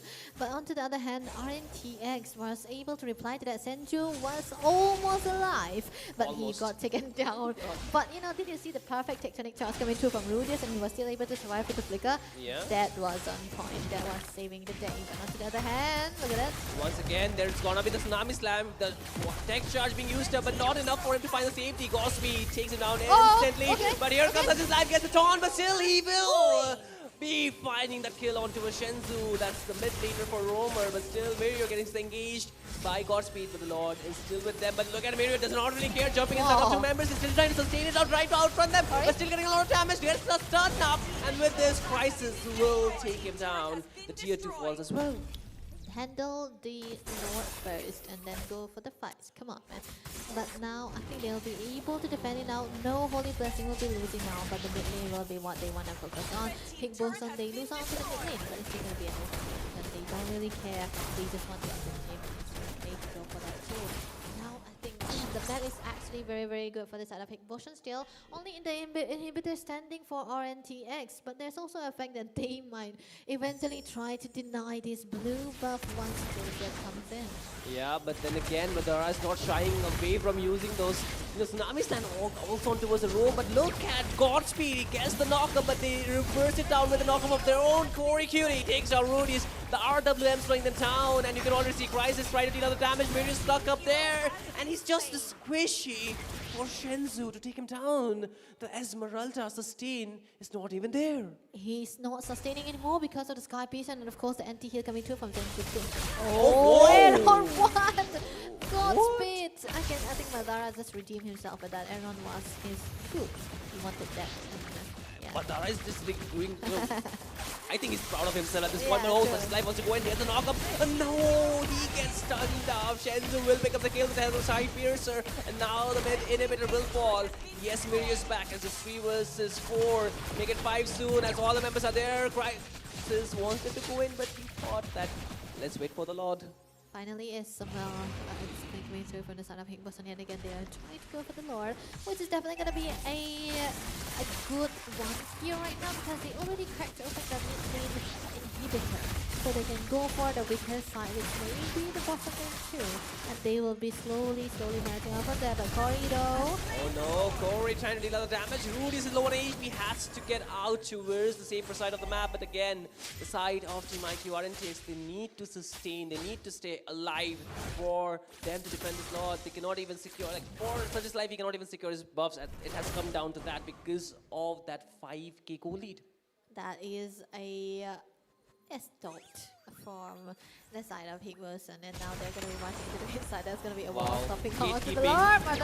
That's the gatekeeping when Madara will still get the knock-up onto Rudy as he's the target. The RWM locking 4 members down, but still the damage is not enough to take anybody down here. Such as life, but which will fall in the hands of Godspeed. He picks up a double, and now the side of Team Hickbosson, they're trying to look to close this game, but still the cables from the Fanny will keep the minion waves away from the base, but more minions are coming in. The bot inhibitor will fall. That's the remaining one, which is taken down. The separation is not really happening as more minions are marching inside the base of Team IQ RNTX. Maze doing everything he can. Joseph is just playing out of his mind. He's doing it. He's doing everything he can. That might be the turnaround. One more kill. He picks up a triple. And no, Aaron's is not the maniac. He picks up a double. And with this, the defense is done. Deja vu from game number 1. But onto a different side, there's definitely the play of his life, or such is life for Joseph. You get to have the blue buff right now, man. Nah, just get it. But they're going to be able to get out onto the mid lane side, towering their places. They'll be able to clear it out. The one inhibitor is what they want. Sinjo is already out. The traction pulse is what he want to use to clear out onto the minions right there. So they will be able to walk away with just one turret. But now the clearance should be onto the side of IQ or NTX. They still have time for the Lord, so they can set up for the long lanes. I mean, there's still time. The Lord was not there. Good thing for Team Hickbosson, right? If it was there, I think things could have been very different. It's a good thing. They need to actually count on their blessing, but such is live defending that was just on a different level. Like, he was... Was that Beyblade or was that Fanny? I don't know, but at the end of the day, it worked. That worked in their favor. Now the score is tied up. It's 16 for 16, 15th minute of the game. 40 seconds away from the Lord to spawn. And now the decision making needs to be really good. Madara getting locked up with the tech charge, getting stunned up. He will have to use the Tsunami Slam, getting another knockup. But Such Life is going for the backline. Shen's the target. He has the Wind of Nature, but for how long is the question? He has to flicker out, but not enough. Mirio takes him down. And Team Hickbosson, they're trying to chase down the fan, run it away, and Joseph falls as Godspeed takes him down. And look at Corey Cutie onto the backline. He's still trying to do the work. Mirio will have to go back to saving his team. But no, Crisis goes in inside the base, takes down Aaron. And that's 2 members down for the side of Team IQ RNTX. And now Team Hickbosson, they want to end the game. Another Tsunami Slam locked on towards Switch, but they cannot take him down. The damage is not going to be enough. But look at the HP of Rudy. He falls. Mir's still trying to sustain the waves as well as save the game. But I think they have done it. Team IQ RNTX, they cannot defend this push. Team Hickbosson takes game number 3. What a flicker play coming out to the Lapu Corey Cutie, saving the game for the team. Taking down a run under the perfect timer. That was amazingly well done. Congratulations for the second win of this best of 5 series for the side of Hickbosson. Things were looking so good for the side of RQR and TX, but Hickbosson, good engage. Oh my god, like they did a lot of jobs, but at the end, it didn't even matter, right? Just like the song In the End by Linkin Park. Yeah. But I think after all that effort they had put in, it kind of stings, right? Because game number 1, it was already stinging them, and game number 2, they were able to turn it around. But eventually in game number 3, nah, man, I think I would feel bad if I was Joseph in that game. I wouldn't want to be him either. He was trying so hard to clear out the minions, working so hard into the early stages of the game, and his cable is not rusty anymore, and I think he finally got his hands onto the perfect situation, but oh my god, Joseph. It's okay. I think even the rest of the team, they would agree that they could have done a bit more into, I think it's just not having the Lord after that wipeout. True. that Because was- the members, they came back on the right time, and after that, it was enough for them to actually get a proper setting into, you know what, it's just the Lord, I would say. Yeah. The it's Lord just a Dev, Lord. because I think Team IQ RNTX, they were already pressured while not having the inhibitors, because Yeah. one person has to respond to that, isn't it? That's why it's important that they are able to clear it up. But you know, the clearance from the Granger is already nerfed down onto, especially onto the minions. So they did not have that much of a clearance. I think it would have been a different story if it was any attack speed hero. Oh, the Granger is really not the awesome to go for right now for Aaron, even though it is his comfort hero. But this time around, I think he will be able to come back for a little bit of a damage too.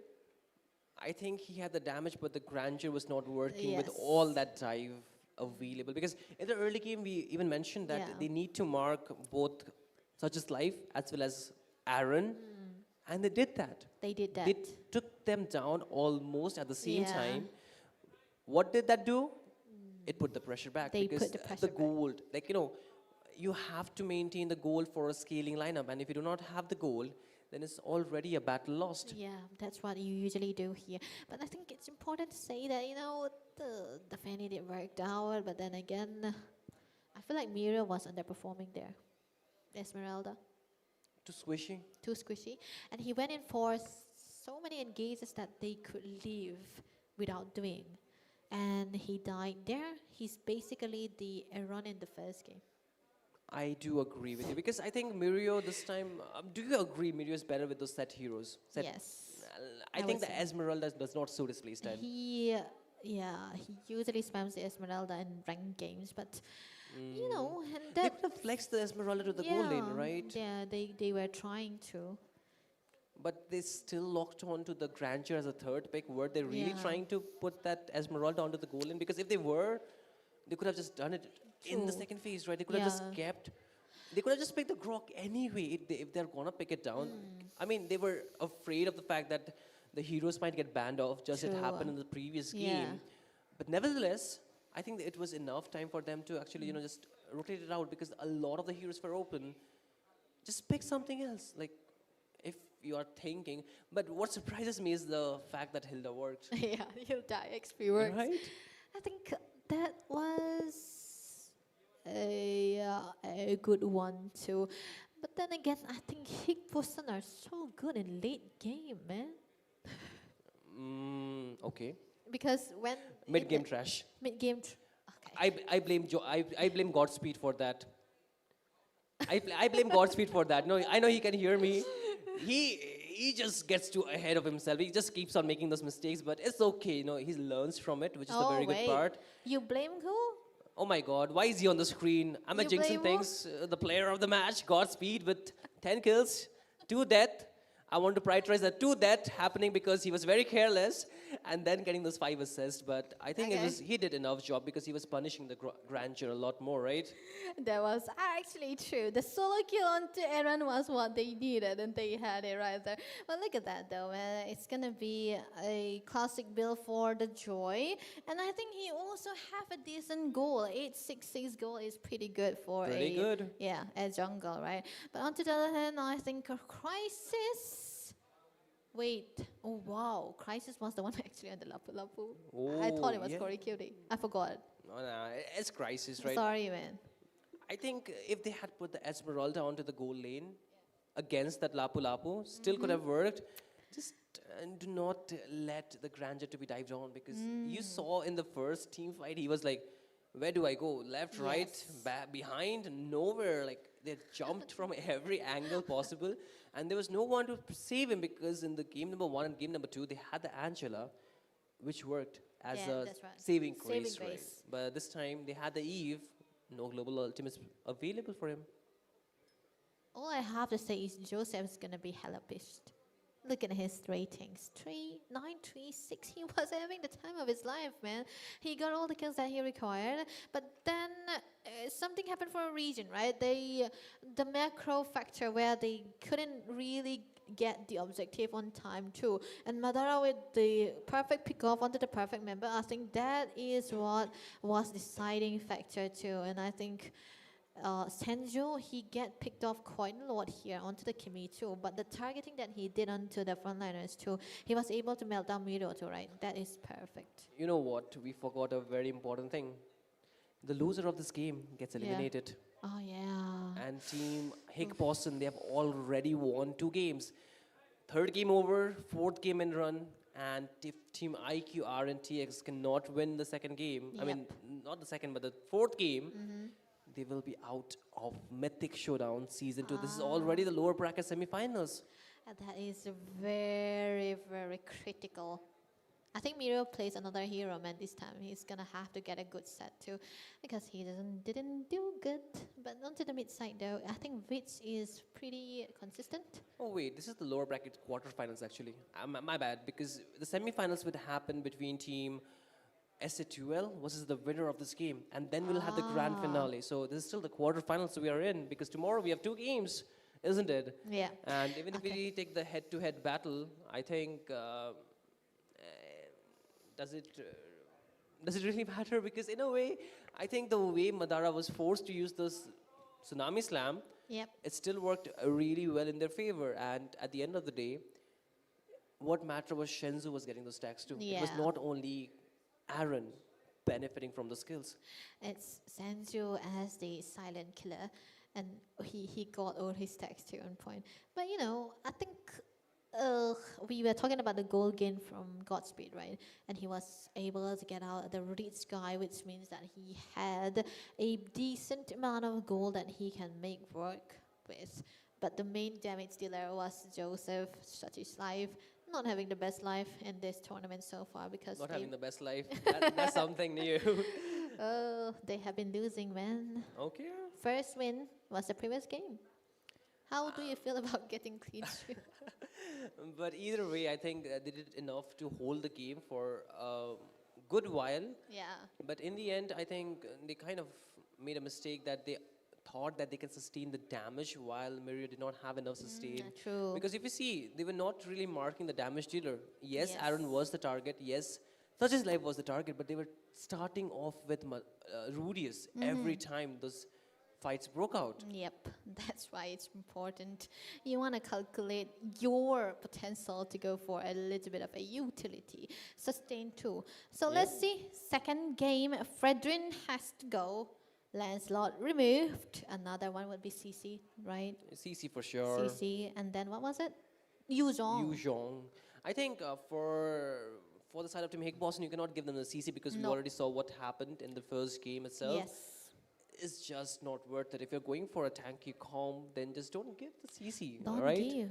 And apart from that, I think with the Eve, you're kind of locked in your own box.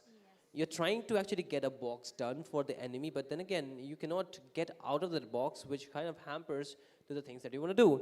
And yes, if not the Yuzhong, then it has to be the Garud Kacha, because you cannot give this hero to Madara, who he can perform really well. And now Hick Boston, they're banning the Angela. I think it's the Boss Angela, you know, that they want to deny to. So which means that they either have to choose between, oh wait, Kalia ban away, wow, big respect for Madara right there. Okay, that's definitely something that RNTX want to focus on. They are trying to limit down the heroes for Madara. So now CC is let go by RNTX, and they, for Hick Boston, they have the second pick, right? I think in the first pick, they can still deny it. Give it to Aaron. Wow. They're even denying something else. They do not want Godspeed to get the joy. And picking up the joy in the first pick is a statement enough, because you're leaving away the Lapu Lapu, which Hick Boston have been picking mostly in the last two games every time. First pick, second pick, didn't matter. You get the Lapu Lapu, but it also brings up the point that they will also get the CC. So you do not really care about the CC. Yes. Is it really the right decision here? I don't know. I don't think so. I don't like it. I don't like it. That's definitely bad. But IQ and TX, they look like they want to play the Claude. Just I think they really want to deny that joy. Oh, man. I think joy was the problem after all. Must be the problem, because I think 1v1 taking on Aaron was bad enough. That was actually very good one for Higboson, right? So RNTX knew that the threat that can come through from the Zoe too. The Grog is what they needed right now for Madara. Of course, because he's gonna be limited down when the second phase come through. So now for the side of RNTX, they still have the Yves to go for, and the Kimi, the Kimi. But I think the Eve is much more important. So, or maybe they can secure a hero for a Iron Granger. I think getting the Granger is still, they're still trying to do what they did in the previous game, right? Getting the hero for Are you sure? Aaron in the first phase. But apart from that, with Madara's 2 heroes being banned, I think picking up the Yeah. Grok was the right choice because he right would have been choice. denied much more than what it is because he's not going to pick up the Hilda, right? Yes. Even the Khalid, No, he not won't. something he would like to go over as of now. But now, since RNTX, IQ RNTX, they have picked up the Granger. And with that, Mirio again gets a hero that does not have the set potential. What are they thinking? I don't like the hero, man. But it's still okay if he's able to be that frontliner that they want for a run. But on the other hand, Senzu will be onto the Lunox right now. That definitely means the Eve is going to be removed right there. So Higbeson, that again, it's going to be a banning for the side of RNTX. They can remove out the jungle here. Fanny is still available. The Hayabusa is still available. The Basha is also still available. Godspeed wasn't doing well on the Basha, but you know, he can. I mean, the Lunox, I didn't see the potential in the previous game. But do you see that ban that I just saw? Right? The Guinevere. Something you do not see getting banned very often. You only see the Guinevere ban when you already ban away the Fanny, right? Yes, So- and if you're picking the Fredrin, maybe you want to ban it then. Yes. Right? then, yeah. Okay. So now Higbeson, they can ban away another mage. Gimme can be a good option. No. Oh, Khalid was a good. Oh no, I forgot. Now they're forced to pick the Hilda. Ah, so Hilda is gonna be You a see, first one. they want them to pick the Hilda or maybe the Hylos. Wait, that can be Hylos. So now that means that RNTX can ban away another. They want them to pick those Yeah, heroes because they have okay. enough burst Yeah. damage, enough peel damage, I mean shred damage with those 2 heroes. And even if you deny the Lapu Lapu, the Esmeralda is going to be on the table. And if not the Esmeralda, what are we thinking for the EXP lane? EXP lane for Corey Corey Cutie? Cutie. He might just pick up the Hilda right now. Or the Tamus again. Oh, wait. Thamus, maybe the Thamus, or do you want to go for the glue? Do you want to go for the glue? Let's ask. Do you want to go for the glue, guys? Do you want to go for the glue? No, they want to go for the Hayabusa. Oh, nerfed Hayabusa. This is more of a fighter Hayabusa now because you want to prioritize onto the War X first because the range and the cooldown of the Shadow is nerfed. But the Oh. cooldown is shorter, the range is shorter. Oh, both are shorter, but one is buffed and one is nerfed. I mean, they have to make it work, so it has to be the Hilda. So Okay. for the mage, for the mid lane, right, Jushin. Zuxian. So Oh I think if the Zuxian was banned, then we would have seen a Novaria. Or maybe even the Farsa could have worked in this case, but a bit risky, Yeah, a right? bit risky, Because true. easy to mark with the Grok as well as the Hayabusa. You're just sitting dark out there. But still the EXP lane. Corey, what do you want here? Because I think glue, there's not much of a melee hero, right? what are the options though for the Thamus? EXP? Esmeralda still? Oh, Esmeralda, I forgot. I mean, they would not die at least. There's 3 shield heroes. Okay, Okay. Esmeralda. Hello? Hello, Esmeralda? Are you there? I cannot hear her. Is it gonna be the But, Latina? Yeah, I mean, we still need to see if they want to go for the Esmeralda or not. But, I mean, the last pick was still a due and we'll still figure it out. I think even the production is keeping it a surprise. Yeah, it is a They do great not want us to surprise. know. Oh, wait, there we go. It is gonna be the what? Paquito! Paquito! Oh, my Okay. goodness. Now that's something new we are looking at, right? Romcom, he lost on the Paquito, right? So. Did he get a choco? We Did did he? not saw that. Did Romcom get a choco on the Paquito? I think he basically did, but we cannot really, read it out because we did not see it in the ratings. I hope we can just put a replay for Romcom, to see if he got the choco or not. But he performed really well today, so He did no it. worry. I think he made himself proud, right? He was really recalling a lot, but I hope this lineup from team Higbossen can withstand what wait. Team IQ RNTX they're doing, and I love the fact that they're slowly loading it, so we just get the Yeah, the it's timing like, and it's like hyping it up, yeah. yeah. Slow death, right? Slow death. But right now, I think I like that the Paquito is transitioning into the gold lane side, because last time also, when it was picked into the XP side, I was more like, if it was a gold lane Paquito, it would have been completely different. So let's see how Crisis will be able to, perform here, because now that I think about it, there's a lot of damage that's coming through from the side of Higboshun. The only frontliner here is going to be Madara, which is the Grog. So that will be also a great option to go for right now. But RNTX, they also have a good frontliner. They don't have a crowd control, mind you, but they also have a dive coming through from the side of Such Is Life. I think the dive should be working really well, but then again, we need to see what the nerf Hayabusa can still do, right? Because there's still time for them to actually pull off this draft, but it's gonna be a Paquito Gold, right? Not an EXP. Yes. So it's a CC EXP. Still works well, right? True. So CCXP. But this is Paquito looking like Gold. a very assassin-based Yes, comp, right? Like that's all right. of them would want to dive. I mean, both the teams, they want to dive, but the thing is, the side of Team IQ RNTX, they have a punishment too. The Zuxian. They have a lot of damage. And the change Jushin, you don't want that Yeah. tankiness. So I mean, seconds till the a lot of enemy questions reaches still the not answered, but Smash guess what we can do? We can move into the game number 4, ladies and gentlemen. This is Team IQ RNTX taking on against Team Higboshun for the 4th time. Will it be a 3-1, or are we gonna go for game number 5? We're gonna see, as this is the Mythic Showdown Season 2 live from the Nukmanigaon Auditorium from Guwahati, as the LAN event is still ongoing. now we see a little bit of a irritation coming through from the side of RNTX. Yet again, they're going to go for level 2, Madara. Oh, they're already trying to jump in, but look at Rudy's HP really falling close by for him to actually get taken down, but the Flicker will save him for now. But what an engaged early game, but look at Shenzhou.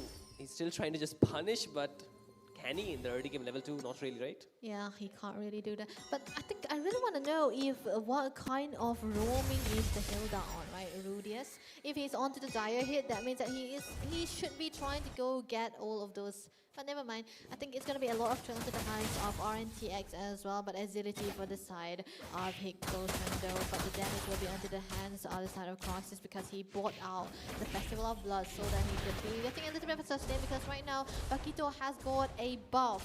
His CD reduction has been lowered, which means that more availability onto those team fights. And if he has the damages done, his skill is going to be very, very consistent. But Godspeed though. Oh, he wants to go in for a kill onto his Rudy. He's getting locked in with the wall from the Grog, and now Rudy says we already chunked low. They're still trying to dive onto his him. Price is going to get the final hit onto his Rudy, but he's low on HP. As Such Is Life will pick up the first blood of this game number 4. The first blood with that gaze, definitely a good lead for the side of RNTX right now. That is definitely going to be a good start. But Shadow on to Rudius. They want to engage again onto the mid lane. Look at that Ogi Shadow kill. Will pick up the kill onto his Rudius. They can before. I don't think so. Godspeed is locked in and punished down. Mayo picks up the kill, and now the advantage is into the hands of the IQ RNTX as they take down Madara next. On the chopping block would be Corey Cutie, but Shoei Senzu out there trying to deal out the damage. Miri is getting locked up. Isolated from the team, but now the brilliance comes out from Shenzhou, but which is not done yet. He will get the pick off. One more hit will do the work, but no, the heal out of the light phase of Lunox will keep him alive, but the turtle will go into the hands of Team IQ RNTX as Such Is Life picks it up. It's still good enough for RNTX. A great start, trying to shut down Paquito as early as possible. But Rudius, on the other hand, living his life into the enemy goal, into the enemy jungle. But onto the bottom lane side as well. I think that is definitely going to be a good one. But priority onto the first item is definitely going to be the Sky Piercer for a run. And he wants to go for the kills, right? I think this game too, they will go for a lot of kill pressure, since is the side of Team Higboshun, they have fighter comp, right? Double fighter comp. Yes. They would want to take the brawls in the early game. Yeah, but IQ RNTX, they want to re-engage. They do not want to be the first to instigate those team fights. They want to wait for the skills to be on cooldown. You already saw it happening twice, right? They waited for the skills to be on cooldown, then they engage.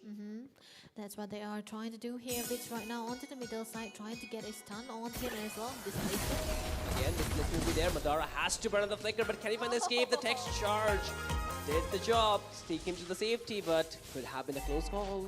I think it's gonna be actually good here still because he can be back for the time for the turtle, but they might not be having that control onto the bushes. Shadow. Oh, in for Rudius, but still Godspeed is reconsidering whether to engage or not because the turtle is few seconds away.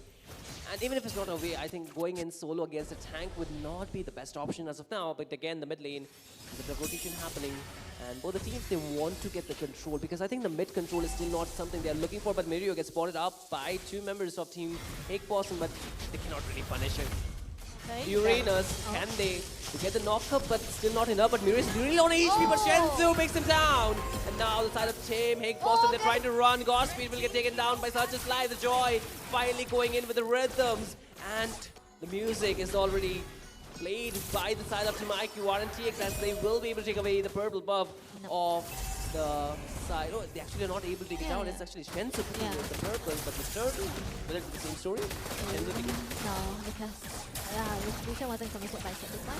Definitely gonna be okay. But on the other hand, another big placement. his placements are there, but Rudy's is low on HP. One more hit should be enough, but the range, the shot, Lunox. That's the curse, right? You have a lot of damage, but the range, kind of shot. That's the good shot here. Shadow, Godspeed. Oh, he's going in for Aaron, but he cannot get the final hit. The Shurikens did the damage to take him down, but still close call. Godspeed is doing really, a lot of efforts, but not really paying him off. That is right. So this life able to bait away the brilliance from Senju, which means no half of a second for them to wait it out. But onto the other side though, that's going to be Reedus trying to give out a little bit of a reason for Aaron right now being the front liner here.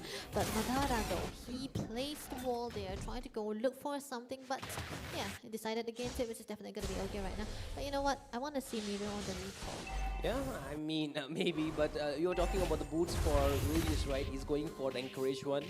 So I think they prioritizing mobility, but the first turret of the game would be falling from the side of Team IQ RNTX as Hakepossen will be able to open up the top tier 1 before the third turtle of the game will be spawning. I think that should give them a bit of advantage when it comes down to the map space that they can punish after the turtle. But at the very least, even after losing in terms of gold, they're picking up the objective by not getting the turtles. That's what.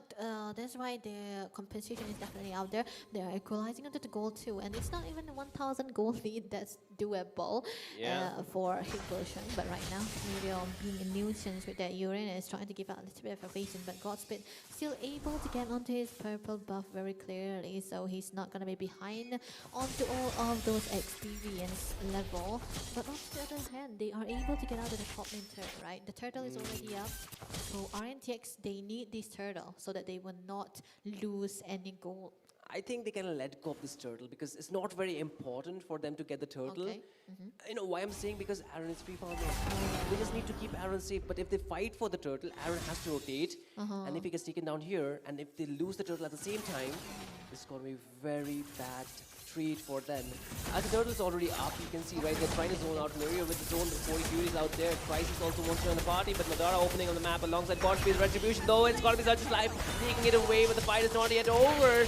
As Team IQ want to go for the engage, they get the pick off. Madara's low on HP. Can he get an escape? He did flicker out, but cannot go out. Aaron picks up the kill, and now the HP bars are juggling. The Ogi Shadow kill will not do enough. Godspeed get out with the shadow, but the damage has been done. And Team IQ RNTX, they've got the turtle, and now Shenzu will be the target. But again, Godspeed wants to go in, but Witch is just too tanky. But Shenzu gets taken down, Mirio picks up the kill, and now Gory Cutie is stuck under the turret. He uses up the vengeance, but it's not going to be enough as 5 members are jumping onto him. And that's gonna be the turtle plus the kill plus the turret for the side of RNTX. They are trying to have that equalization onto those gold leads right there. But now onto the mid side, they are trying to get a lot Oh my of god, Mirio. he doesn't care. He's like, let me open up the map, but Godspeed, he has to force out his skills, right? And with this, you can see the transition. This is the conversion, what we need to do, right? From top to bot, I think from top to middle, from mid to bot, and they're pushing all the tier 1 by one, synchronized. And this will open up so much for the side of Team IQ RNTX. Look at the gold. True. now 303k gold. That's Just in few just minutes. in few minutes because of the turret, because of the third Muriel. Oh, we got to be careful, man. What? Matana, that's a big blunder. I didn't see that. Did right there. I didn't see Oh that. my goodness, we could see that, right? Now it's gonna be very, very good for RNTX if they want to go for the team fight, but they shouldn't actually. You know They what? shouldn't. They want for Team Hickboston to get desperate. They want to make them. Yeah, They okay. want them to make those uncalculated. I mean, uncalculated plays where they can actually just get the lead back, because so far we have not seen much out of the Paquito. The Hayabusa, even though it's there, but the presence has been very limited because he's not getting the kills. Even though he's getting a good dive, but it's not really enough. Such as Life wants to go on Okay. inside the push, but Wow. you just see few dashes dealing so much damage. That is definitely a good one right now. I think Godspeed, Joseph is tired of Boston on his sword, right? So he First definitely picked it. first picked it. But now it's definitely going to be good for him right there because, able to zone everyone out. And that's going to be a good one. But wait, the tech charge did connect and the wall is not letting Miro get back out, but Witch will go in with the Crimson Beacon, but Paquito with the jab will take down Mario. But this is a good shutdown that they got because that's the huge kill that they will be able to get it out. But again, they want to again go back in. Godspeed wanted to go in with the shadow, but does not have the shadow kill available for him, right? So maybe he has to wait, but he does have the shadow kill. He doesn't actually. But at the same time, you can see, right, the move which IQ RNT made. It's not bad, it's just really what's stuck in there. Yes, the wall, right? The wall was on point. Finally, a good tectonic transformation from Sakura, so that's definitely going to be okay. But the Lord is going to be merging into the bottom lane. They will be able to get on the turret here if they want it, right? But onto the top side also, they are going to be lacing out onto this lane so that they will be able to have a good prioritization on what the Lord is going to be used for. But hey, it's still a good one for the side of RNTX. Goal defense though. Oh, no way, he's walking in that bush. Such his life will get taken down this time. The damage potential should be enough. The wall this time cannot stop Mario. He walks out. But that is a huge shutdown that they got. The Joy was not even taken down a single time. The Bounty will do a lot of work. But again, Godspeed wants to go back in. But look at Cody Cutie going in with the curtain call on towards Rudius. But they do not have enough waste for them to stop the mobility out of them. And now the side of Team IQR and TX, they want to go for another engage. But they're also careful enough not to dive too in. But Shenzu getting engaged on. Oh, the Wilderness Blessing. Not the Wilderness Blessing. The power of the Wilderness will not deal enough damage. But still, look at Godspeed goes back in with Aaron with the flicker, will be getting out of the harm's way, which could took that shadow kill head on, but still survives. But now again, Crisis wanted to go back in, Mirror is still there, and Cory Cutie is dealing the damage onto the front line. The wall is there, but does not really do too much. Yeah, that's just a nuisance, right? It's just an obstacle that they have right there. But on the other hand, it's still going to be very good for the side of Hickboston because they got a shutdown onto Shutsy's life. So that is definitely a good one. They can, if they can get another shutdown, they can equalize onto the goal, dare I say. It reduced significantly, yeah, right? it will reduce. 3k is what they have right now for RNTX. It was 4K. It was, oh yeah, it was 4k, right? Yeah. Shutdown and 3k. Yeah, Direct. I think the fact that, they did not anticipate the members to be there, but Cory Cutie getting engaged on, but he gets out of the place at the right time. Oh! But no! Aaron still finds the snipe, and he takes him down, but the problem will be the turret. But look at Mirio still sustaining every combo out of Crisis, and still survives. At that point, Shenzu wants to go back in. Rudius is trying to soak the damage alongside Witch, but the way Team Hickboston cannot punish is already being shown, right? The level deficiency as well as the gold. Yeah, that's significant. I think now they are more to the lead rather than neutralization because damage dealt so far is actually very, very good for the side of RNTX here. Look at the gold Yeah, difference, gold right? difference also. I think it's more of a... Oh, wait. Only on the gold lane? Yeah, only on the gold lane Oh wait, this is damage dealt, my bad. This is damage dealt, it's not the gold, right? I mean... You need my glasses? Yes, please, sir. Please, ma'am.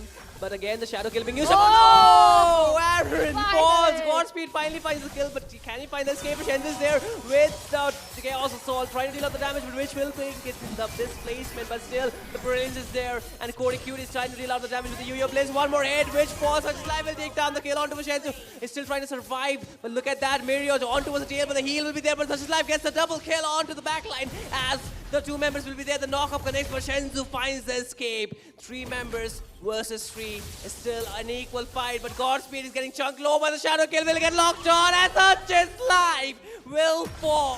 The HP bars are low, but Rudius is trying to get the final hit, but Mirio will get the kill onto Shensu, but he gets a double kill. Out of nowhere, Godspeed came back for what? For what? That was a Joseph move, not a Godspeed move.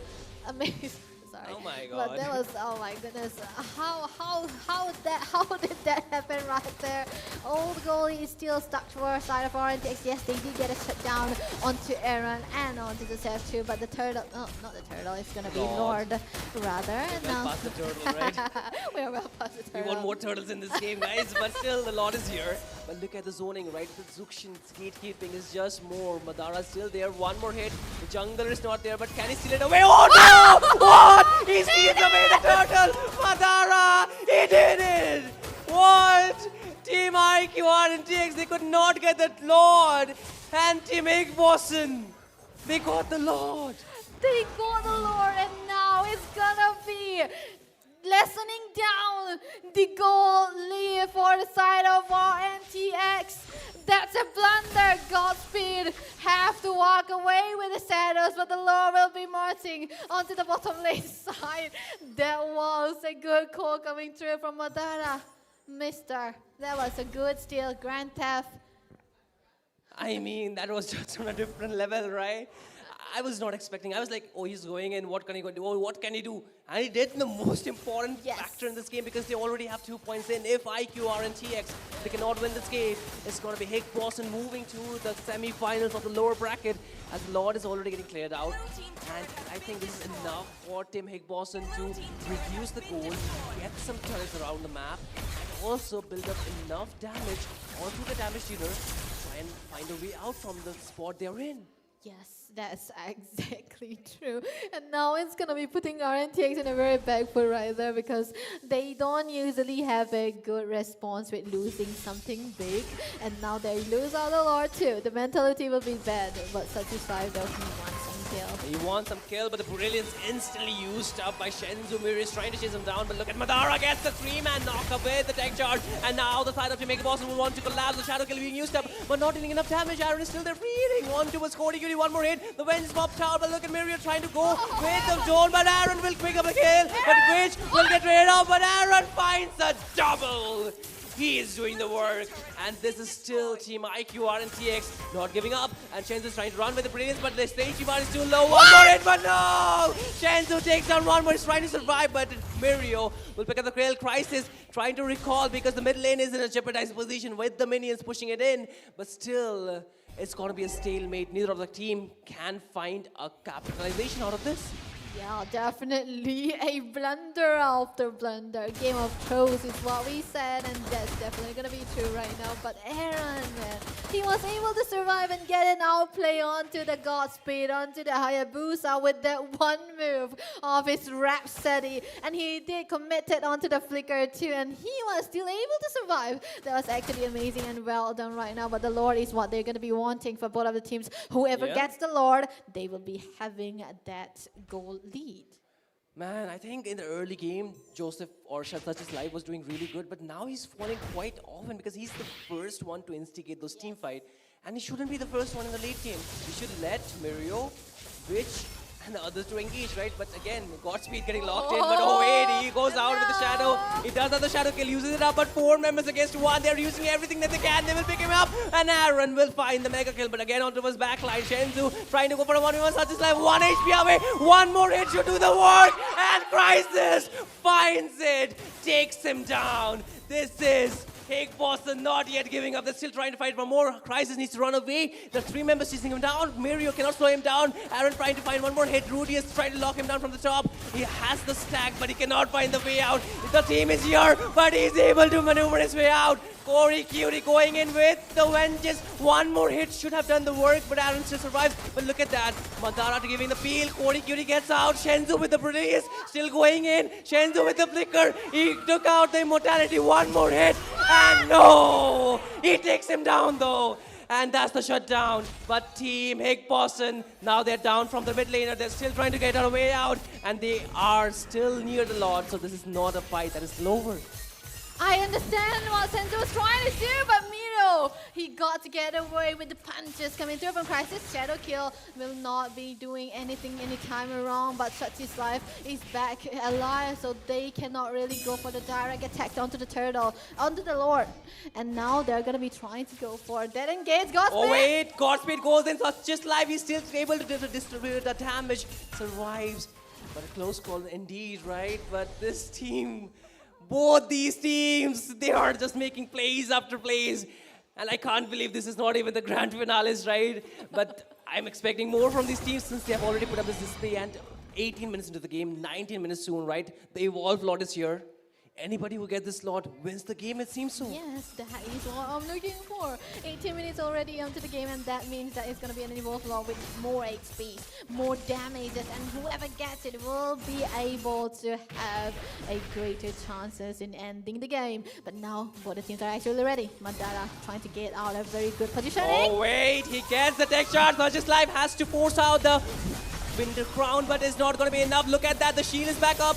Immortality lost, but still survives. They're able to get out, but Madara still trying to go for the front line. But look at Fortitude, he's trying to change the damage. But no, Crisis, he did it. He took down one, he took down the second. And this is Team IQR and TX losing the damage dealer, losing the mid laner. And now it's for Hick Boston to march from the top lane. They have the minions marching from the side. Mirio, Rudius, such is life. Can they defend it?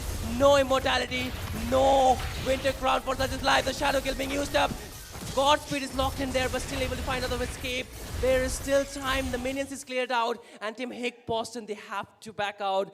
Time bot, but the lot, can they bring it through the side? I think Hick Boston, they have got it for this one. This is actually amazing. A flicker kill, Crisis, creating havoc for Aaron, the creator. And right now, the Lord will be what they are going to be getting. They open up the top inhibitor. The bottom lane is still standing, but it is barely available. So now this Lord can be possible. And for the side of Hick Boston, RNTX, they can do something here. That is clear out the minions up to the top and onto the bottom lane and not send them. I thought you were going to say watch the Lord come to the base. But there's still time, right? There's still time for that. But as of now, they're still trying to engage. Rudy's getting locked in, but I don't think so they want to engage onto his Rudy's at this point of the time when the Lord is not even there. They cannot really do that, but right now, all RNTX has to do is protect Aaron. He shouldn't die. If he dies, it's game over. Whoa. He survives. Ooh, he survives. Breather. It's a breather. It's a breather. But right now, though, the Lord is going to be up marching onto the top lane side. Everyone is ready. Everyone is watching. And even Team IQ are watching the Lord as Team Hick Boston will take down the bot inhibitor. The mid waves are not thinking enough. The Lord is there, but they're not trying to push it in. Now 5 members will march from top lane. The Lord HP is already gone. And it's already, I think, a bit too late. But Madara gets a good engage. But can they capitalize? Madara HP is low, but Godspeed will take down Mirio. Members losing their immortality, but Shenzu will lose his life. And Team IQ, RNTX, they're trying to turn it around. Aaron will pick up another kill, but Godspeed needs to run back. So will the rest of the members. They have lost enough, and now they have to make way for that, but they have done one work, that is taking down the inhibitors. That was absolutely amazingly well done by the side of Such is Life to trying to remove our Sandra from the vicinity here. Now they still have bought enough time to try to stay into the game. Some minutes is what they want. Okay, look at that. It's like anytime we see them, like, are they fighting? Are they not? Are they not? Because, I mean, it's such a brawly lineup, right? Yeah. And if we're talking about a 22 minutes game, 15 to 18, maybe a bit high kill. I mean, 19 as of now, right? So, what? Why is it turning up and now? I said 18, it turned to 20 now, but still, I think 35 kills in a 22 minutes game is still decent. It's like, it's bound to be happening because we're looking at a draft very brawl based. But the thing is, neither of the team can end this game. No one is ending the game, but it's still looking good for Hick Boston though, because they are able to crack open out a lot of base turrets. But now, maybe something. They're trying to cook. Shensu, the 1 HP, but look at that. Rudius wants to go for the lock on. The brains once again being used, but Madara doing the same thing, trying to pin it up, but Rudius will fall from the damage of Shensu, and now they're trying to collapse. Witch is trying to run with the Crimson Peak, and they're still trying to run up. One more hit. Witch falls. Godfrey because the kill. The tech charge does not really connect, but it was a good enough one to try them enough time. But look at that. They will lose their mortality onto a crisis. That freeze after freeze, the damage after damage, the curtain call being used up, but Corey Cutie uses that the freeze cannot end the kill onto such a life. That was not what he meant to do. He thought he could that, but Godspeed might run out of luck, but not with Out of Shadows. He still survives, able to get out. The Lord is there, but neither of the teams still can find a decisive win. As always, a stalemate after losing the members. More damage into the hands of Corey Cutie rather than Aaron the Creator. And now the second Evolve Lord will be taken down by the side of Higbotion. This can be a possible end. The base is the only one standing right now. RNTX, they need to do something to try to turn this around. But it's actually going to be very hard to defend it. I mean, they have done everything. They have changed the immortality. They have changed the Winter Crown. What is left now? Lord. How can they change the Lord? The Lord will march towards that direction, right? But still not having those inhibitors. I think Team Higboson, they had done it in the first game. Yes. They had defended from here. IQ, RNTX, everything lies here. Yeah. It's the final push. Could be the final push. Oh my god. Their survival matters for this one. The Lord is just 1 minion away from the mid lane. The side lanes are getting shoved in. There's a tech charge onto a street. Godspeed is there. Look at that. The placement will be there with the Lord hitting the mid lane completely free. Team IQR and TX, they need to clear out the Lord. They're losing vision of what they need to do. The base is already half HP. All they need to do is take down the Lord. But before that, they're taking on the members of Team IQR and TX as Higboson will be the one winning the lower bracket quarterfinals, moving to the semi-finals, eliminating Team IQR and TX. Hands up, ladies and gentlemen, to your team. Higboson now, they are successful in staying into the game for as long as possible. And now they are going to be facing SHUL onto the lower bracket semi-finals. But now we got to say goodbye to RNTX. They had a good run. One win, right? But, oh my, this was a really good game. But I think we're already a bit too late, but it's not a bit late to the party. Bid, are you here? Are you late to the party, Bid? I'm just kidding, man. But still, at the side of Team IQ RNTX, they really tried well. I think game number 3, game number 4, it was very close. But regardless, I think they were very close for all the games, right? But it's just that what Team Higboson did worked out in their favor, and it worked really well. But what more do they need to do from here on? Oh man, this is definitely unimportantly crazy. But now Higboson, they need more training grounds. We will see how they are going to be able to come out on top right now. But I think we got to give up to your winner of today with the best of 5 series. Ladies and gentlemen, we have Higboson again with the win. And now they're going to be doing all the players things, right? Esportsmanship, they will be trying to get out and see what they can do. Because right now, I think it's going to be sad for Respect and Josen though, because they came here to watch RNTX and now they lost out. Yeah, we have the privilege of walking to the stage, right? Right after the game, so... Yeah, we don't really see that though. So who do we get? Who do we kidnap from here, Debbie? The losing side or the winner side? Both of them. 1 each, or maybe 2?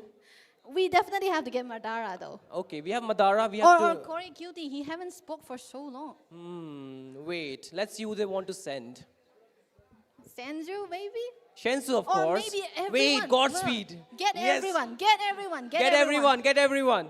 Both sides?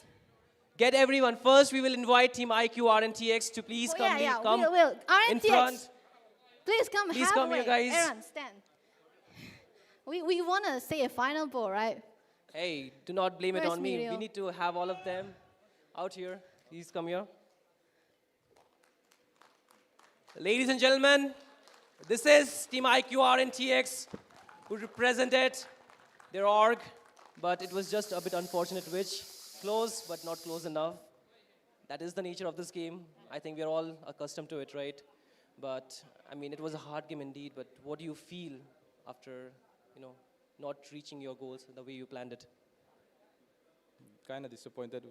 Like the matches were kind of disappointed, and then we'll come back stronger next time. But are you proud of your team? Like, are you proud of your performance? Like, what you did out here was really amazing. We had some really amazing games. Did we have some amazing games or not, guys? Louder. Come on, louder a little bit. They're sad, Okay. probably. So, are you proud of your team, sir? I don't know, man. Hey, somebody get him here. Sinryu, What? let these guys speak. Joseph, you want to speak? Stop bullying people, Debbie. Stop I'm bullying sorry, people. I'm sorry. But, I've been bullying him. Sorry. I'm Debbie, you sorry. want to ask anything? You're not a member of Team IQ RNTX. You're also here with me. No, because I'm sorry for supporting you guys. See, you have a supporter out there. Because That's Fitz is my god. She is the I imposter out respect here.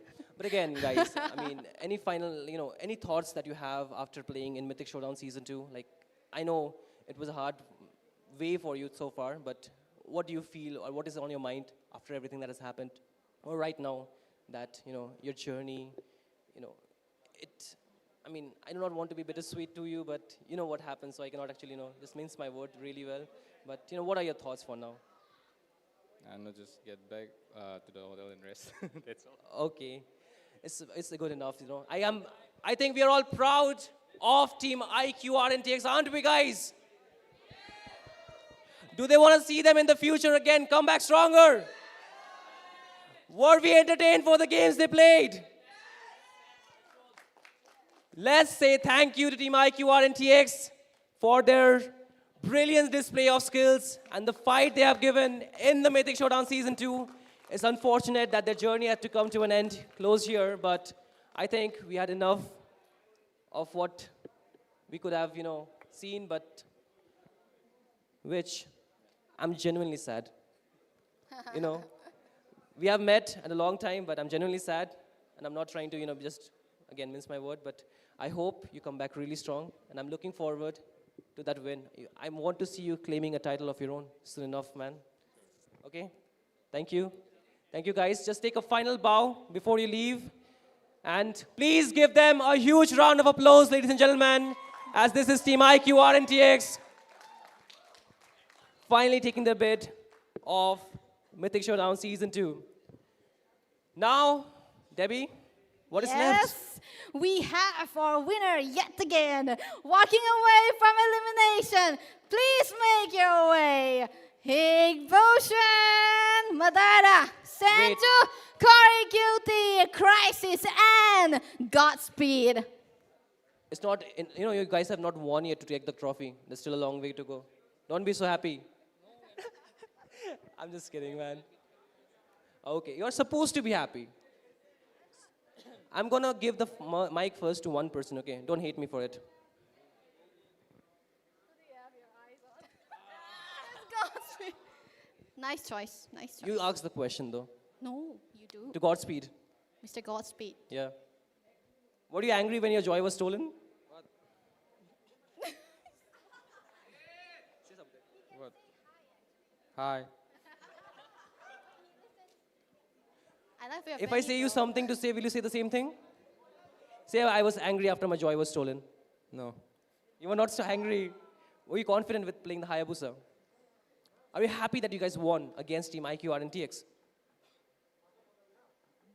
Yes. You had to think about that. He's not happy, Debbie. He was thinking about that. Actually, Hi. Thank you for saying hi to me. Are you happy that you won? Yes. Are you sure about that? Are you sure? Yes. Say it louder. Yes, I'm sure. think of it. Okay, man. Enough joking. Sinryu. Now they're trying to tell me to take Cory. Yeah, that was what I was suggesting. Cory hasn't spoken a word, right, Okay, on Cory. stage. What do you want to say? I'm happy we won. Are we happy that they won? Yes. Okay. Finally. Not you, Shenzu. What? Like, we are happy and good luck Seoul for tomorrow. Okay, good luck, Soul, for tomorrow. Okay, Madara, since you're the one who can only speak among them, you need to train them. I'm going to ask more questions next time. If you do not want more questions, then you have to lose. But if you're winning, then I'm getting more questions. Remember that, okay? So, what are your thoughts after winning against Team IQ RNTX? What are you expecting to win? We will try to do better in the future. Are you expecting to? Were you expecting to win this series against Team IQ RNTX? Like, were you confident? Yeah, I told you yesterday, no? No. I did. No. I did. No. I did. No. It's 100%. Okay, so about IQ SATL, right? Next opponents, lower bracket semifinals. One more win, you reach the finals of Mythic Showdown Season 2, where Team Godlike is supposedly waiting for you because Art has said that he wants you to be their opponents. So, will you really fulfill that wish of theirs?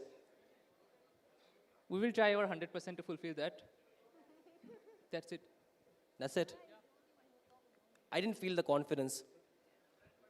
100%, bro.